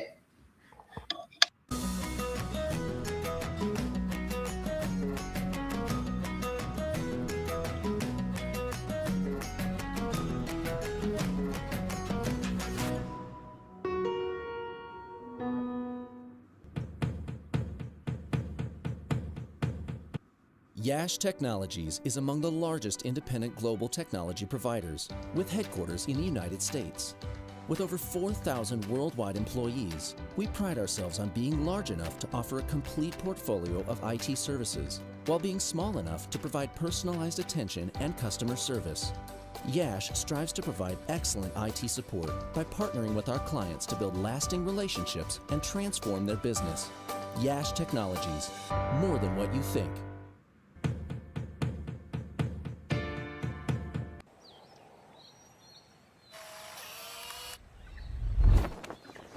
It's an impossible shot.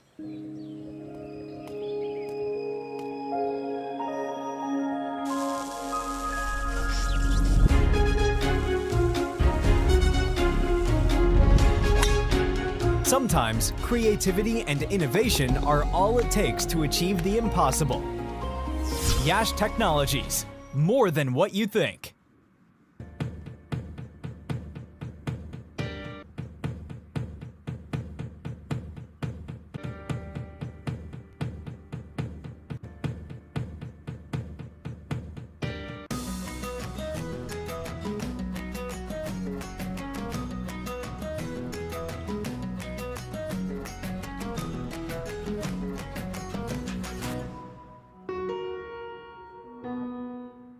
In this era of extreme possibilities, re-envisioning and reimagining business is key to accelerating growth. Partnering with someone who can deliver more is critical. Yash's customer-centric partnership approach helps customers address myriad challenges and drive business success. Come what may, we combine extensive experience, robust technology expertise, and flexible engagement models to help businesses navigate seamlessly into the era of everything digital. Being consultative, collaborative, and accountable, we deliver more transformative outcomes while hand-holding customer stakeholders. Harnessing our 50 centers of excellence and 3 digital innovation centers, we deliver specialized services to a wide range of industry verticals. Leading industry analysts and advisors recognize our technology strengths, agility, flexibility, and adaptability. Our global workforce, spread across 20 countries, are innovative, passionate, and focused on making our customers future-ready. We are small enough to care, and large enough to transform. With Yash, you realize the power of more.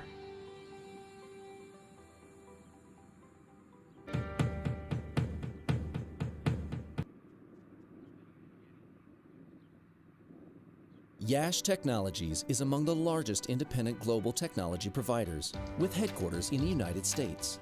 With over 4,000 worldwide employees, we pride ourselves on being large enough to offer a complete portfolio of IT services, while being small enough to provide personalized attention and customer service. Yash strives to provide excellent IT support.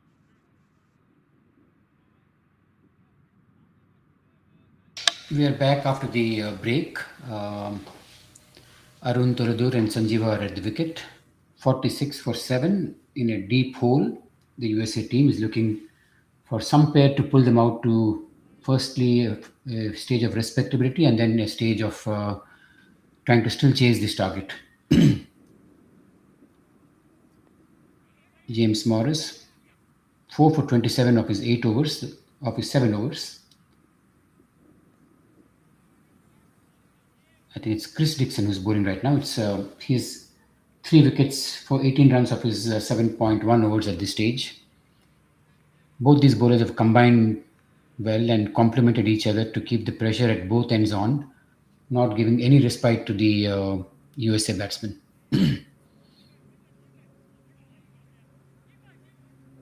Chris Dixon.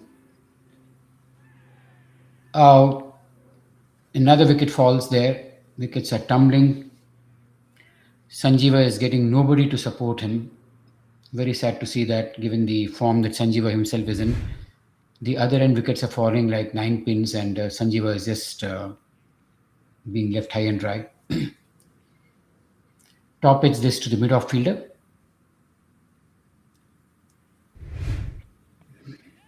"47 for 8.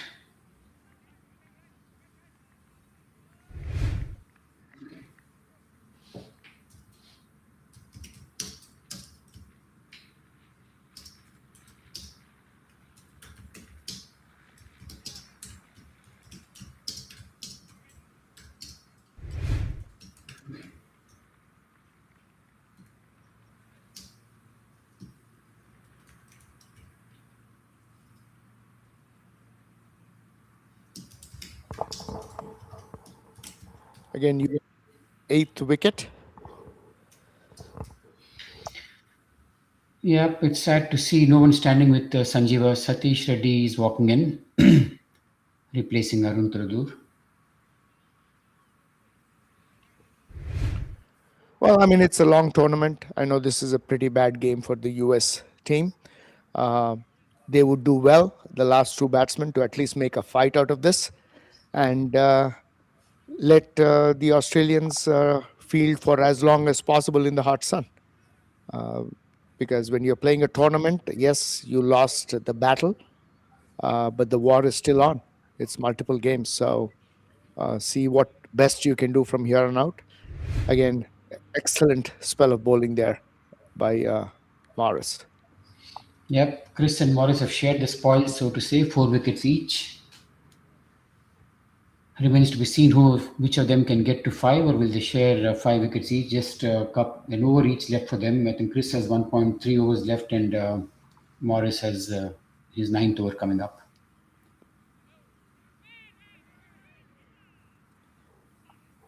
Ouch, close call. Satish escapes a run-out opportunity. And that's the last thing the USA team would want now. To add to their woes, a run-out would make it much worse than what it already is. Yeah, I'm not sure it can get much worse from here on out, Ravi. we are in the realms of now looking into the record books to seeing what the lowest total by Team USA in the over 50s cricket is. Yeah. Parag, it's amazing. In fact, probably it would be nice to talk to someone at the wicket. How come Sanjeeva is able to play as if he's playing on a nice piece of wood or a cemented wicket, and everyone else is not able to time the ball? Even Arun, when he tried to flick the ball, he top-edged it because obviously he played a bit early. Ball is coming on very late to the bat. But Sanjeeva has not missed one shot. In his 18 balls that he played, he didn't look bad even in one ball. We'll come So back the to answer kind of lies in your question, Ravi. He plays the ball very late. So he doesn't jump on the ball. He waits the ball to come to the bat. And I think that is the key difference between his batting and everybody else we've seen today. Yeah, that is absolutely bang on, Parag. Having said that, that statement is so, it's cliche, easy to make, and so difficult to implement. I really, and that's why there are few Sanjeevas. Everybody's not a Sanjeeva because it's one thing to say play late and really be able to do it. Not Oh, many. tell me about it. I mean, I've been in the nets and I've trying to say, all right, let me try to play like Sanjeeva. Yeah. I maybe out of the 100 balls that I play, maybe 5 or 6 balls I get to play like that. It is an innate thing. I think you have to be wired to be able to play late. Even in international cricket, you see some batsmen, right? I mean, the game slows down so much for you. Everybody else seems to be rushing, but this one batsman just seems to have so much more time to play the ball. Yeah. I'll not take the name, but a gentleman for whom all of us have a lot of respect, Parag, is answering that question to both of us about this, how come Sanjeeva is playing well and others are not. You can easily make out who commented on this and texted me. To answer that question, sir, the rest of the players are not playing with straight bat. They're all trying to play across the line. There's a gentleman for whom you have a lot of respect and someone who's played at a very high level. Not No, absolutely true. No, I agree. And, on a wicket like this, where the pace and the bounce is a little iffy, you have to present the face of the bat as much as possible.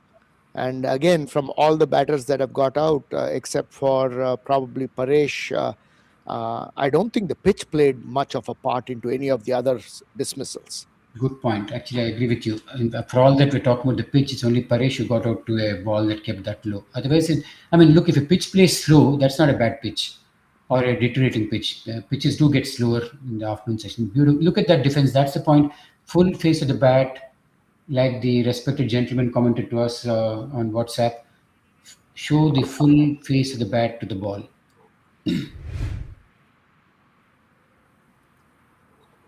Look at that. No bat pad gap. There's nothing there. Get in line. Play with the full face of the bat.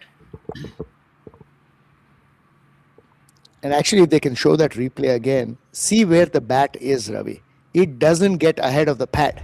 That's what I mean by playing late. The ball comes, the bat is there, the ball comes and hits the bat. Yeah. So he's not trying to hit the ball with the bat. No reaching out, that means, yeah. Yes. Anthony Bloomfield into Sanjeeva.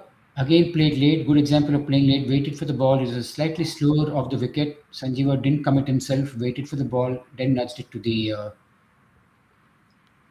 Gully region, no run. I mean, a lot to be said about playing straight, right, Ravi? Again, this is basically, a little bit of physics there.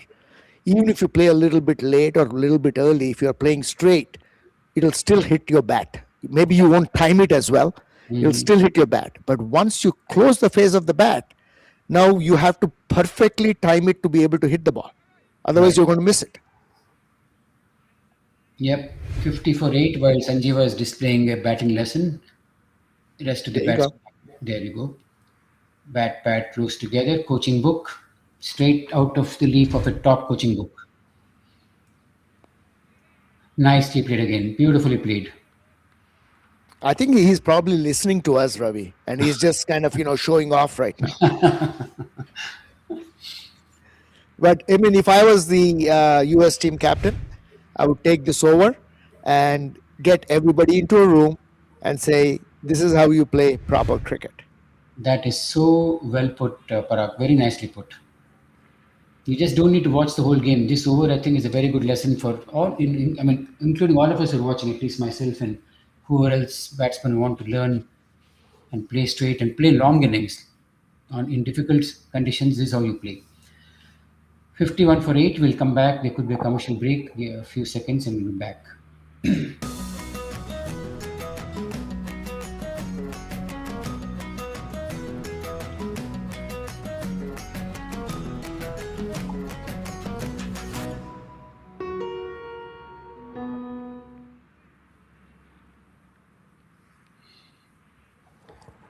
Well, Australia here turning on the screws.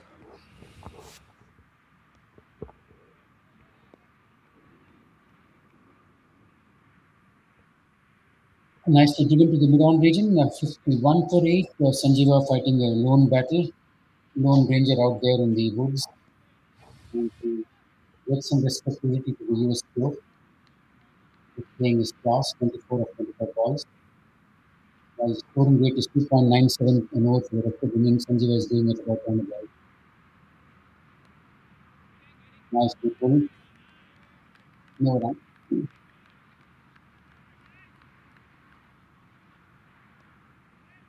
When you see people like Sanjeeva get runs against a quality opponent like Australia, Sanjeeva is up against a top fielding unit, a top bowling unit, and a unit that functions like a machine.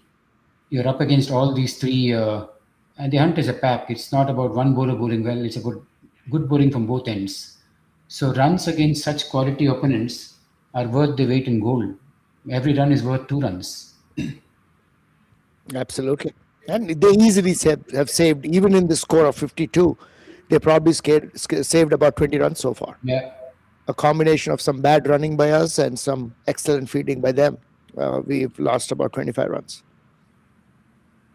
There is no easing of pressure. Throughout the innings we've seen, there's nothing called even one loose. I can't think of one loose ball.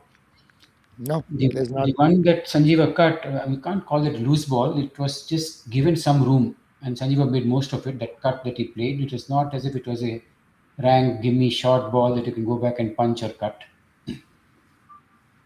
Yeah, absolutely right. 52 for 8. Pitched up, nudged to the mid-on region for a single. Again, as far as the singles are concerned, you saw 2 singles this over, and they were able to take those singles easily because the batsmen were looking for a single. They were looking to play the ball to get a single. True. It was not an afterthought, and that way that single becomes so much easier. Right.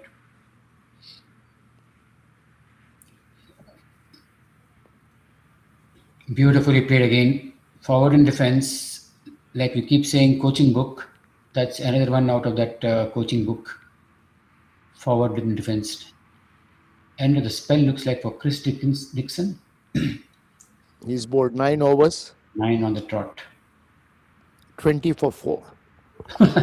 9 overs, 20 for 4. Wow. That is an excellent spell of fast bowling, guys. Yeah.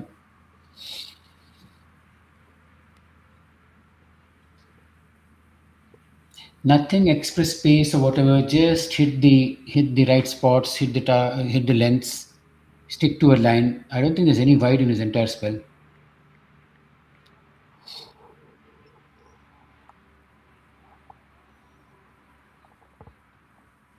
This is Satish Reddy, actually one of the debutants in this tournament. Played very well in the zonals. There's a lot of promise from this cricketer, Parag. We saw him bowl even today. His action was looking very good, classically good, correct action, and bowled sensibly. Holds promise for the future. He will do good to make use of this opportunity. He's got a good, if my math is right, 27 overs to play. Yeah, you're absolutely right. And Sanjeev at the other end.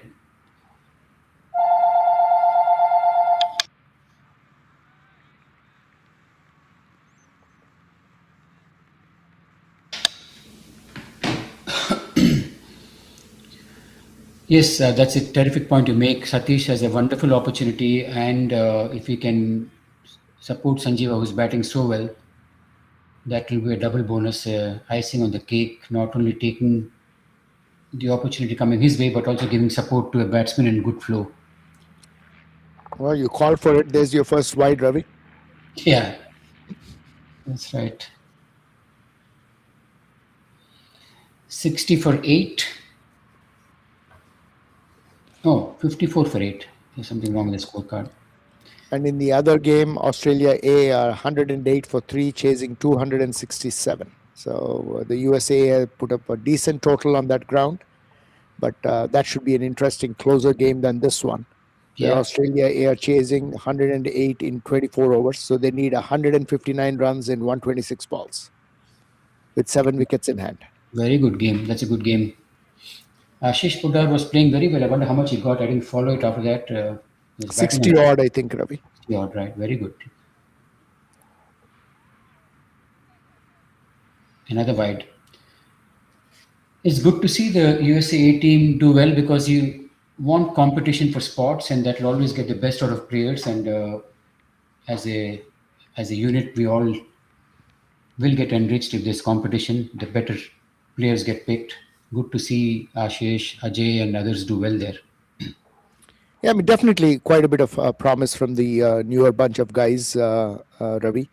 I think we've got a good 30 to 40 players who can compete for a spot on the US team.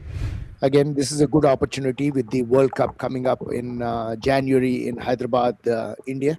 Yeah. I think it'll be a chance for the players to prove themselves, and no better opposition than this. Absolutely.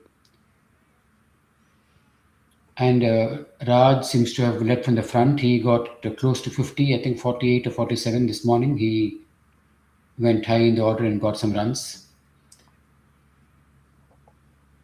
Always a good sign for the captain of the team to get runs and wickets. Absolutely. This was very well played by Satish. Ball kept a bit low. He went back in time and played that, kept his eyes on the ball, and shows he's seeing the ball well. When you're able to keep a ball that keeps that low away, it means you're sort of watching it closely.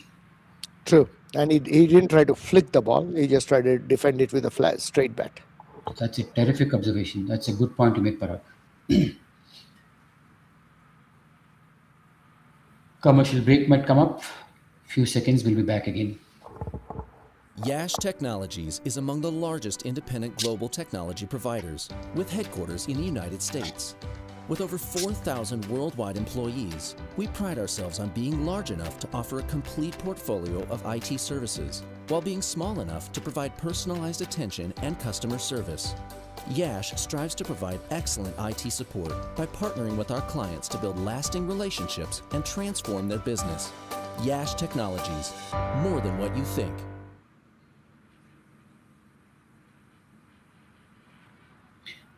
$55 for 8 of 19 overs. I think it's no longer about run rate. Those are all not important at this point. It's about occupation of the crease, getting as much out of this game as possible, and see where you stand at about the 37th or 38th over. If you still have these two batsmen at the wicket, you never know. Cricket is a funny game, and like they say, it's not over till the last ball is bowled. Yeah, I mean, at this stage, I think, what should be in Sanjeeva's mind is play every ball on its merit and see where the game takes us. Yeah. Not get too far ahead of himself. Nicely driven. to the sweeper cover for a single. Sanjeeva continues to make it simple and make it look so easy. Not as easy as it's being displayed there. Skill level of Sanjeeva is such that he's making it look very easy. Satish Reddy, so far so good, is keeping Sanjeeva company. Well played. Very well played. Got in line and pushed the ball. That's his role. There's so many overs left. He can play 5 dot balls. If Sanjeeva gets a single on the first ball, doesn't matter as long as Satish is able to block the rest of the balls. Left arm spinner Glenn into Satish. Taps it to the mid wicket region for another single. Smart batting. Excellent running between the wickets there. Yes.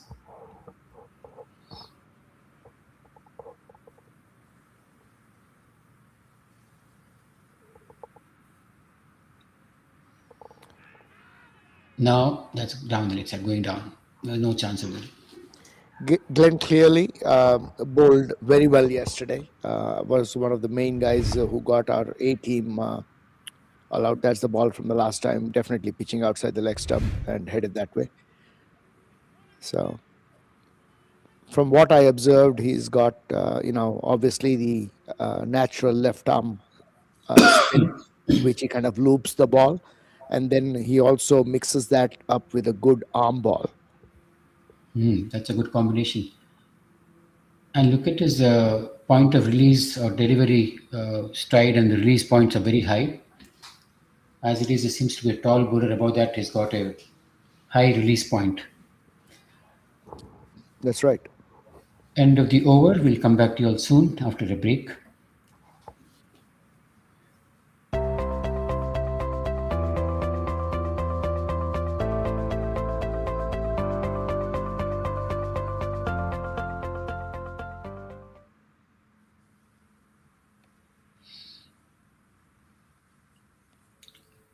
$57 for 8. This partnership is showing some sense of calmness, and then the threat of the opening new ball bowlers. Oh, this one lifted a bit the ball.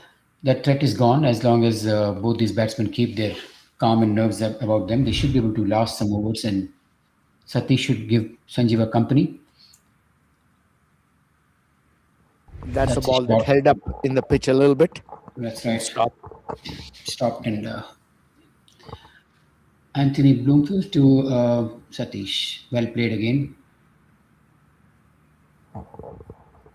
Yep, Satish so far so good. Should continue to focus and keep that aim of giving Sanjeeva company.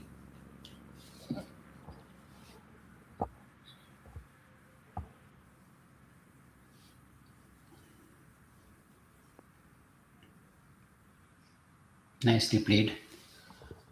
He's not going across the line like you pointed, Parag. That's a good observation. He's just trying to play as much straight as possible. If you play to mid-on, you're still okay. Playing to mid-wicket is a risk.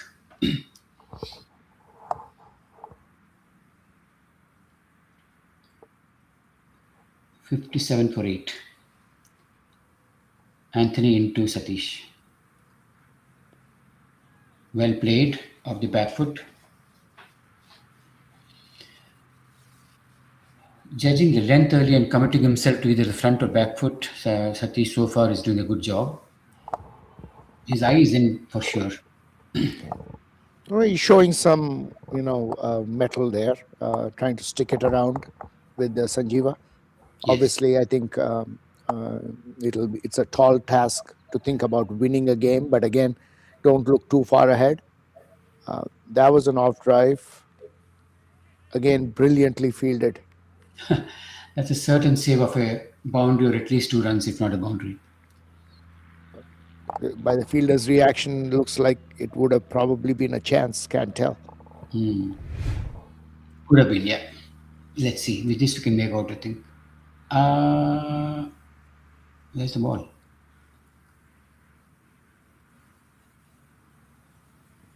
Yep. By Australian standards, that's an opportunity.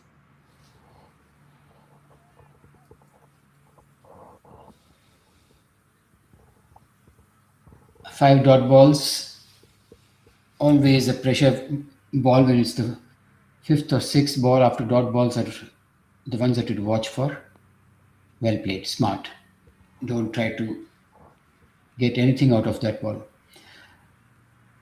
Fine to give a medium, that's fine.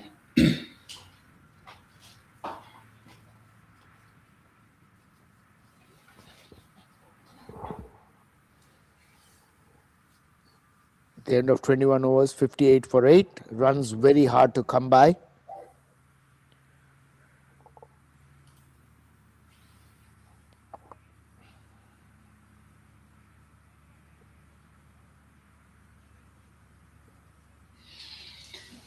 Oh.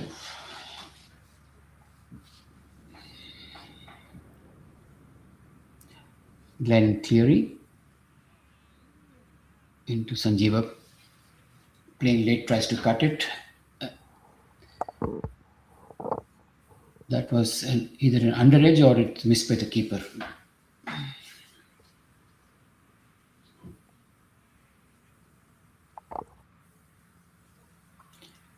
It's going to be pretty interesting how the tournament is going to set up, Ravi. Yeah. So right now, Australia looks like on their way to winning this game. They would be winning 2 games, and they would be the top seed. You would seed. think. And USA and USAA, if USAA win today's game, they both would be with 1 victory, and then Australia A would be with no victory. They would be the 4th. Right. So if things stand that way, then Australia plays Australia A and USA plays USA A in the semifinals. For those who are not familiar with the tournament rules, once the round robin is over, the first team is going to play the 4th team, and the second team is going to play the 3rd team to go into the finals. So now, sorry, Parag, the schedule now, like after today's game, the next game is on Thursday, correct? On Friday.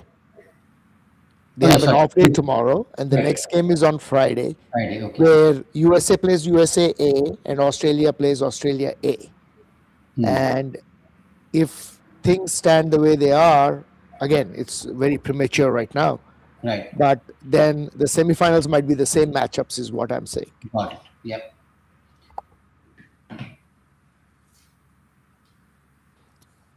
Because very much looks like Australia is going to be the top seed. Yeah.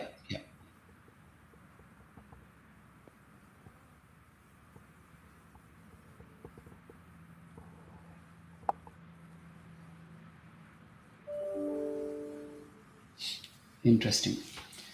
It depends. A lot depends on what's happening at the other game that's going on parallelly. Still, the score is 123 for 3. Looks like they're chasing. No, Australia A is playing very well. I mean, they need 8 runs and over, and 7 wickets in hand, and that's a pitch that plays very well, and the outfield is much faster than here. So I think getting 7 runs and over, 6 runs and over, it should not be a tall task as long as they got wickets in hand. I'm sort of following that game. Raj has 5 overs left, and Ayaz Sheikh has 6 overs left. There's a beautiful cover drive by Satish Reddy. Outside the off stump, he actually had to reach out for that. And that's one time when the Australian bowlers, Anthony Bloomfield, gave him width and length for him to get into that drive. Awesome. That's very nice of... Yep. Pitch right up, and Satish used his wrist to... A low full toss. Yep. Looks like a single, or followed up with a single. Yep, the single of the next ball. 63 for 8. Semblance of a fight being put up between Sanjeeva and Satish. Sanjeeva was looking for somebody to give him some support, and found an alley in Satish. Hopefully they can take this far, and Sanjeeva back in defense. Very well played again. Very well played again, yes.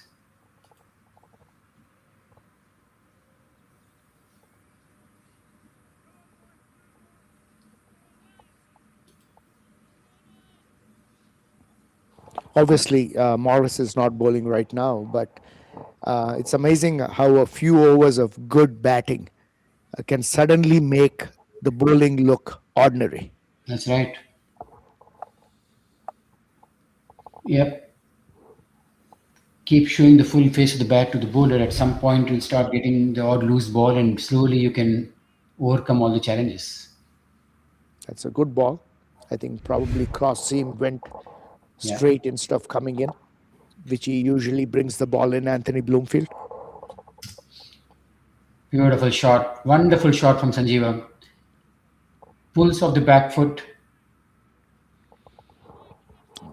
to the mid wicket fence. Terrific Yeah, shot. that is a remarkable shot because I don't think the ball was that short, but he had enough time to get on his back foot and get underneath the ball. Replays always have a lovely story to tell because they can show you exactly how the batsman converted the length and Yeah, it was not that short a ball. He just yeah, went deep in his crease, got underneath the ball. weight transfer is what I could see there, and very well played of the back foot. Two boundaries in that over. Sanjeeva batting on 30. Lone Ranger fighting it and getting some support from Satish at this point. 68 for 8. Oh, wonderfully bowled. That was a Left-handed great taking the ball comeback. away from the angle. Nicely bowled. So he's keeping the batsman guessing by getting some of those balls in and then keeping it straight going through.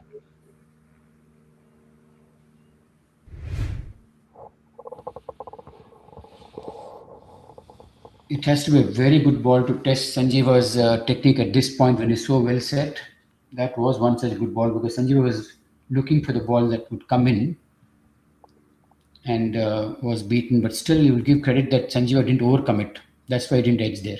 Any overcommitment that would have been edging to the keeper. That is correct. If you're not pushing at the ball, chances are that you will likely not edge it. Glenn Cleary.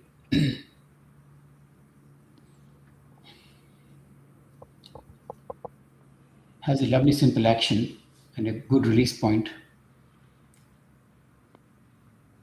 Nicely played.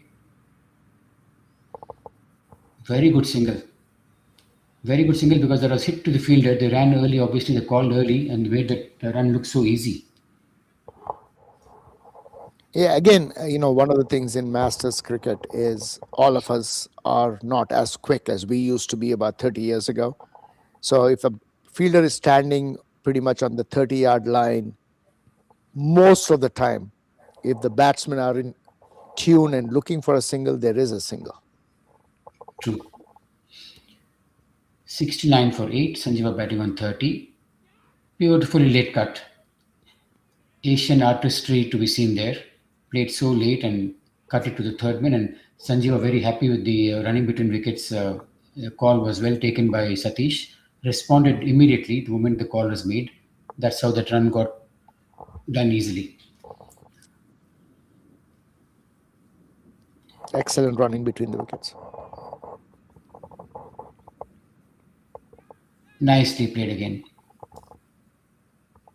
Terrific running. Wonderful running between wickets. Again, they played 4 balls, all good bowling by the bowler. They did not take a single risk. They still got 4 runs on board.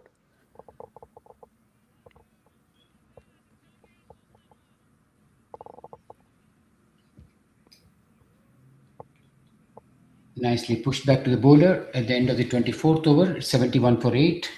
USA are fighting back at this stage at least. They have 21 overs left. That's a long, long way to go.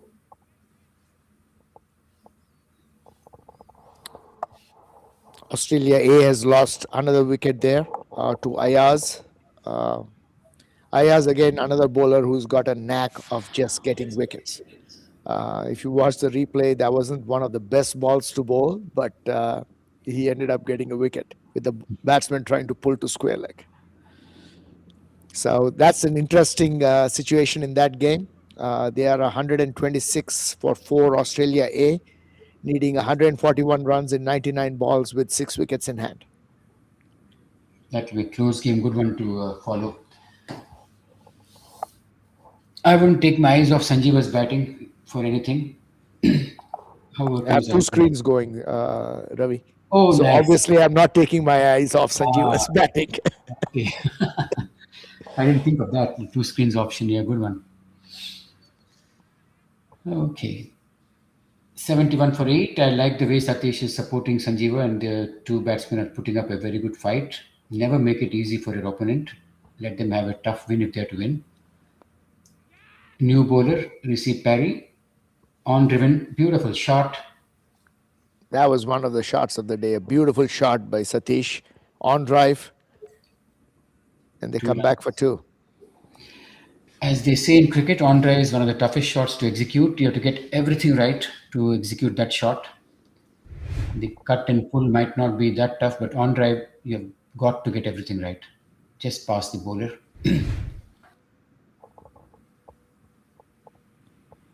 Satish batting on 11. Looking good for now. Racy to Satish.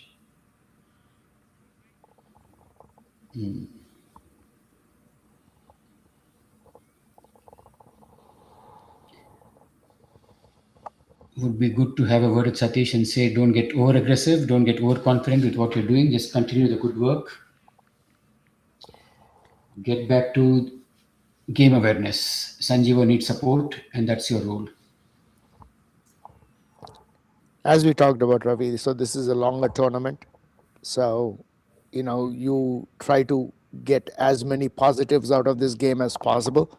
True. Try to keep the Australians on the field for as long as possible in the hot sun. Maybe in the end, it may take a toll. But again, don't make wickets easy for them to get. Don't be easy outs. Take the game as deep as possible. That's so true, Parag, and I'm a very firm believer in this concept called momentum. The moment you're able to shift the momentum, even if you don't win the game, that's fine. The fact that you've played your overs and not folded up for 30 or 40 runs. Right now, this partnership is, I think, about 30 runs. Around about 30, I'm pretty sure they put on, which itself is, a mini momentum shift. If they can put, let's say, 60 to 100 runs, that's a big momentum shift. Absolutely right. And more than that, it shows that, your team has fight. That's right. And that can come in handy for you in the games that are yet to be played in the tournament. Beautiful shot. Look at the way he delayed that. First, he committed for a cover drive. Since the ball didn't come on to him, delayed the shot and played it to point. Replay will show you that.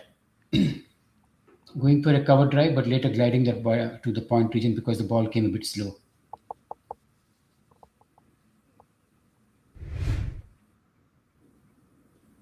Look at that. First cover drive, then delay, use your wrist, play it to point region.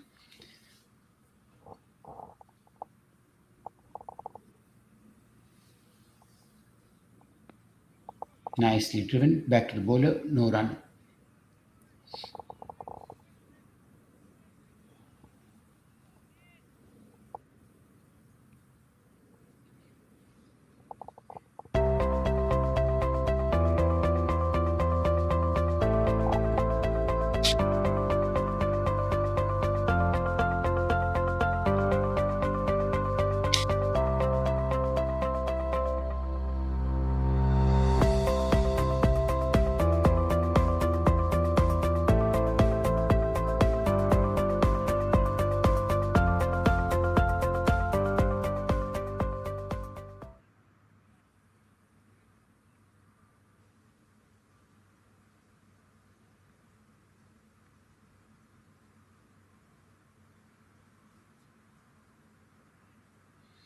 It's quite interesting to note, Parag, that both the brothers Sanjeeva and Jivika have a similar outlook to the game, as in play with the full face of the bat and play with the straight bat and make the bat look broader than what it actually is.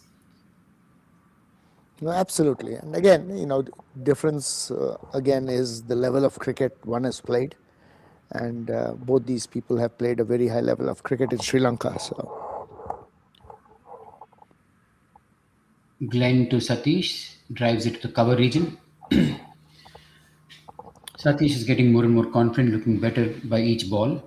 Good sign as far as the USA team is concerned.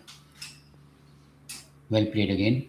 And I hope he continues. Again, like the expert that texted you mentioned, and like we have mentioned on a wicket like this, trying to play as much in the V as possible is the key. True. Hmm. That was an over-pitch ball, and I think his eyes, Satish's eyes lit up. He kind of went out of shape a little bit, but Yeah. used his hands to just hit it as hard as he can. The one thing I like there, Parag, is the fact that he didn't try to hit in the air. I'm fine with you trying to hit something along the ground. The worst case that will happen is you might mistime it, but you're not going to give a catch. Yeah. And again, he still hit that in the V as well. Yeah. Didn't play across. So I Right. think, he was surprised more than anything else because that was one of the loose balls that he got Yeah. in, and the Australians don't give many of those. That's right. 80 for 8 at this stage.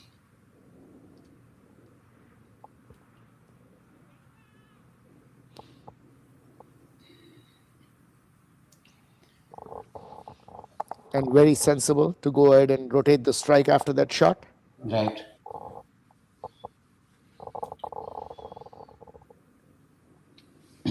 "17 runs, precious runs, and occupying of the crease is so critical, making Sanjeeva feel confident that he has somebody he can depend on.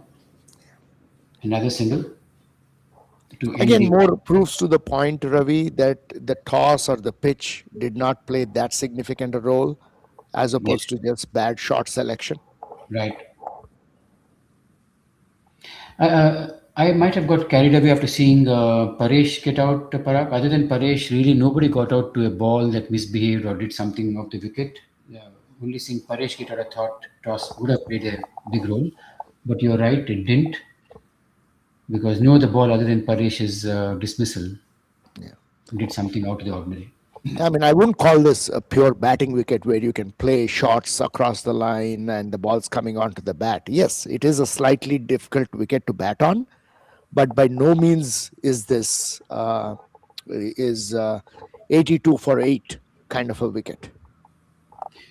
Right, and to add to that, the very fact that if you see from this partnership, we are very much in the game if wickets here not lost, because we are still around 6 runs in over towards the end of the innings. That's doable if wickets were in hand.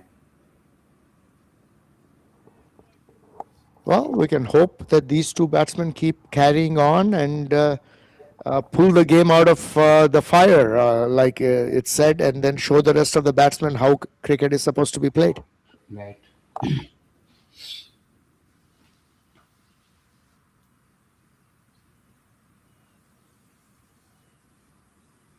Nicely flicked away. Should go to the boundary. Beautiful shot on this outfield to get that ball race across the outfield. Shows how well he timed it. Excellent shot by Sanjeeva.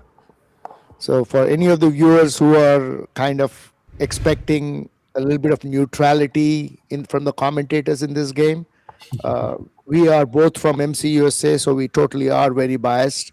Uh, we do recognize that Australians are playing very good cricket, but we would love to see MCUSA put in a fight back and get a win here. To add to all that, one of our favorite batsmen is at the crease. Really enjoying it. Oh, yeah, that's the first poor shot from Sanjeeva. First time we played across the line. Very first time. We put the markers on there, Parag. We spoke too soon there, Sanjeeva. I'm sorry, Sanjeeva. Yeah, That was a full toss. He just yeah, missed it. yeah. He just missed it. Sad to see that end, but he was batting brilliantly. Very, very good innings. Till he got out, there's only one man in control, unfortunately. But okay, all good things do come to an end. And this, the first bad shot that he played, he paid a price. He kind of yorked himself. That was a full Yeah. toss there to be hit, but Himanshu, very keen to bat. He has all the overs that he can use up to bat. 18 plus overs to bat, Himanshu. Or at least, for him, there would not be a reason for him to say he did not get ample batting time. Yeah. Man with a good sense of humor. Bowled very well today. I love the way he bowled today. Himanshu was good. He did. He did bowl very well today. So in the last year, he's not been consistent with his form. He's been Right. on and off, but he's a fantastic bowler. One of the top wicket takers in over 50s cricket around the world. Yeah. And like you said, he's got a very good sense of humor. Yes.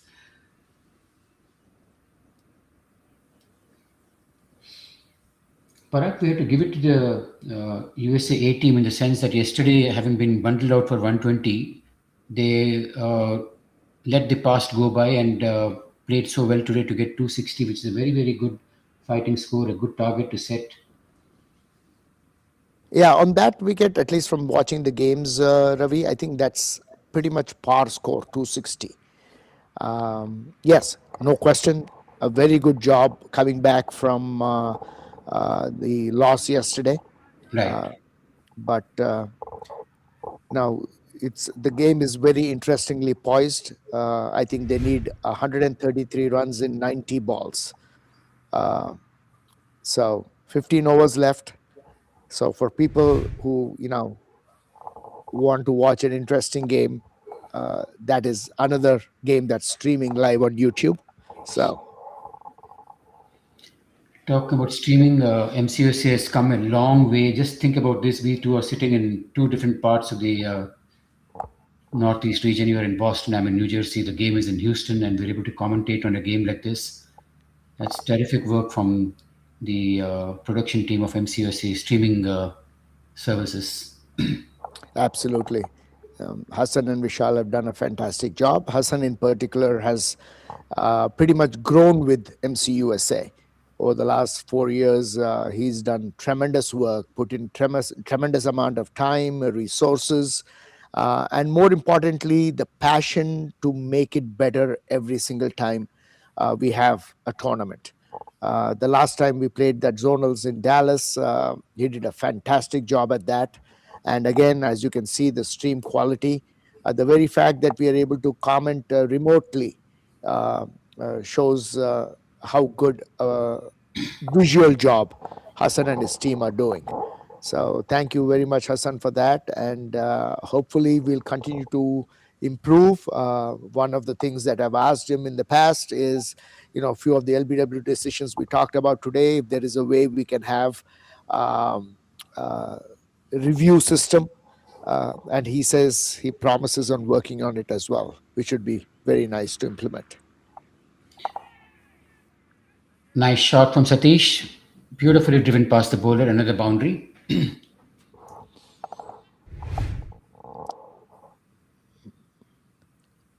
Very nicely driven. Again, hit in the V, Ravi. Yep.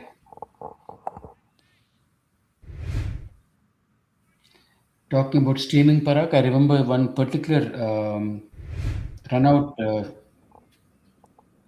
Come back to that a second. Yeah, that's a replay. There was this run out of Ajit Jaisinghe in the zonals that you referred to in when the 60s played in Dallas. And I got so many comments about that particular video capture saying that the quality of the angle and the way that whole sequence was shot was equal to any of the top production that you can see in today's day and age of TV services, whether it's England or Australia or India, where you have the best of the best services to see the ball from various angles, see the action from various angles.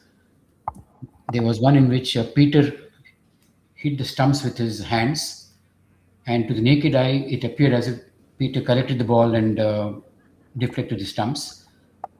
And the umpire was in doubt, and I think he went for a review, and the review clearly showed that Peter disturbed the stumps before the ball came into his hands. It was such a close call.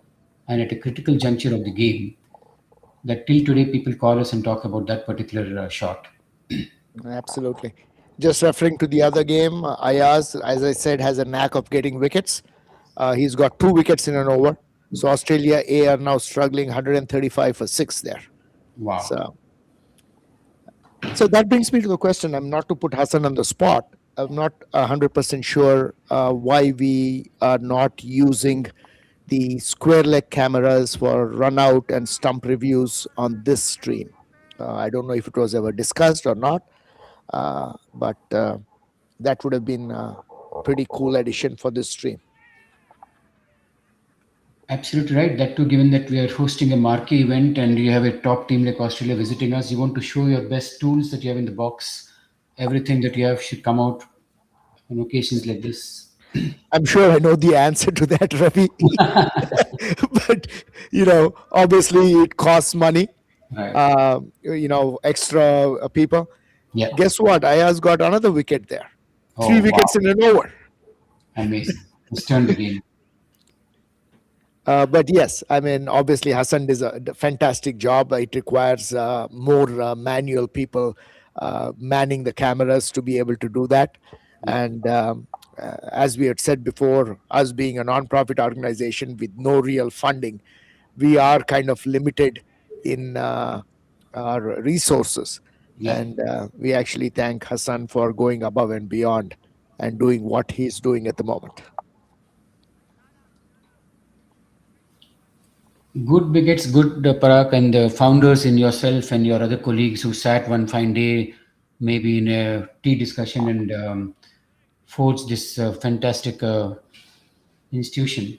From the day you all formed this, we have grown together and we've come a very, very long way. Just think about it, an institution like us getting support of so many sponsors, getting this kind of streaming quality, the game quality is improving, the pool of strength is improving within Masters. It's really growing by the day and in leaps and bounds. Yeah. As they always say, Ravi, it takes a village. Number of people who are seen and unseen, who spend numerous hours in a week to help this organization grow. And we have come a long way, thanks to all the contributions. And we really, have to thank our sponsors who have gone above and beyond. Yash, who's been sponsoring us for a few years right now. We've got some new sponsors, Valero, one of your companies, iSpace. Now, that was an LBW appeal. That's the ball that's missing the leg stump. Again, commenting on umpiring, I think the umpiring has been of one of the highest qualities. I know in the morning there were one or two LBW decisions that were close, but for the most part, I think the umpiring has been excellent and to be expected. The gentleman on the screen right now, Mr. Buckner, obviously needs no introduction. And the other gentleman, Peter Tate, is the chairman of the IMC umpiring committee. So he's got great credentials. I have played games where he is umpired and officiated in World Cups, and he does a fantastic job as well. And the good part with umpires, Parag, it's fine a decision going this way or that way, as long as they're in control of the game and everybody respects what the umpire is doing. I think that's what you look for, and these two gentlemen have certainly earned that respect from the viewer and the players who are playing the game. No question about what you say. The umpiring has been of good quality. Absolutely. And again, umpires are part of the game, right? As a batsman, as a bowler, all of us make a few errors all the time, right? And I think, as long as the umpires are consistent, I think that's all we can expect. And these two gentlemen are way and above, better than most of the umpiring that we've seen.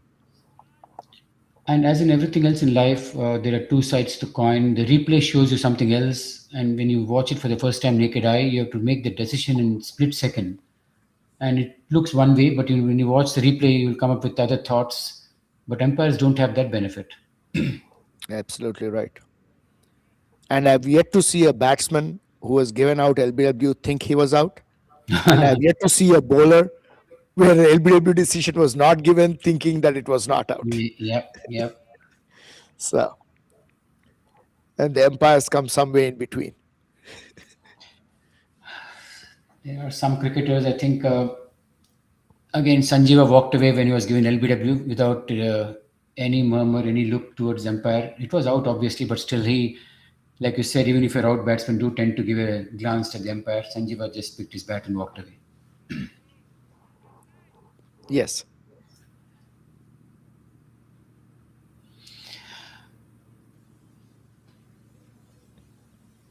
Hundred runs required from 96 balls. In spite of having such a rough time out there, the run rate has not gone way out of hands. Interesting to note that. Yeah, they just needed 5 runs and over starting from the Yeah. beginning. Right, true. So Kept losing wickets, that's been there. that's right.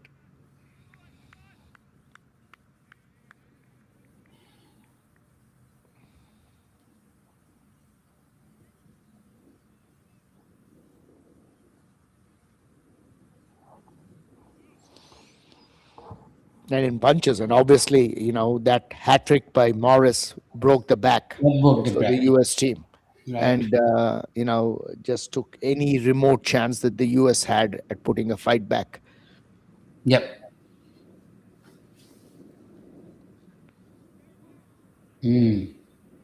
Could be out. And that's the end of the innings. It's a catch well taken. 100 all out. A comprehensive victory by Australia. I think they batted better, they bowled better, they fielded better, their running wickets between the wickets was better.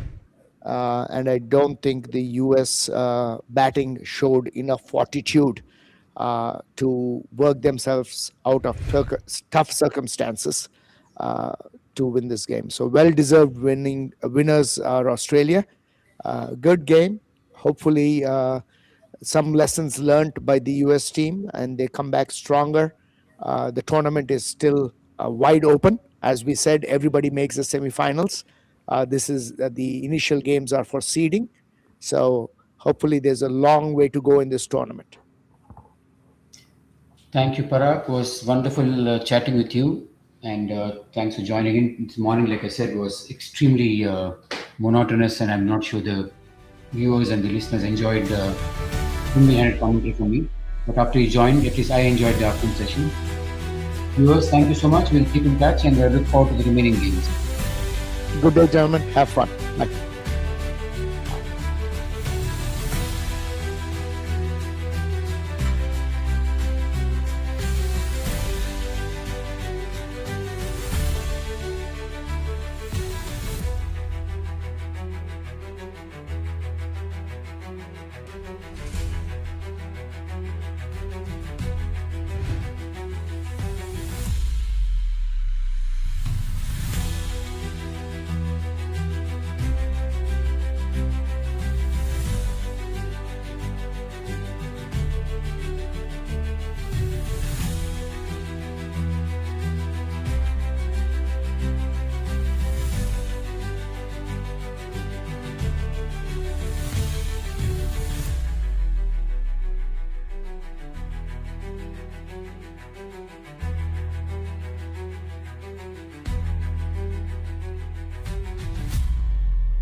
Yash Technologies is among the largest independent global technology providers, with headquarters in the United States. With over 4,000 worldwide employees, we pride ourselves on being large enough to offer a complete portfolio of IT services, while being small enough to provide personalized attention and customer service. Yash strives to provide excellent IT support by partnering with our clients to build lasting relationships and transform their business. Yash Technologies, more than what you think.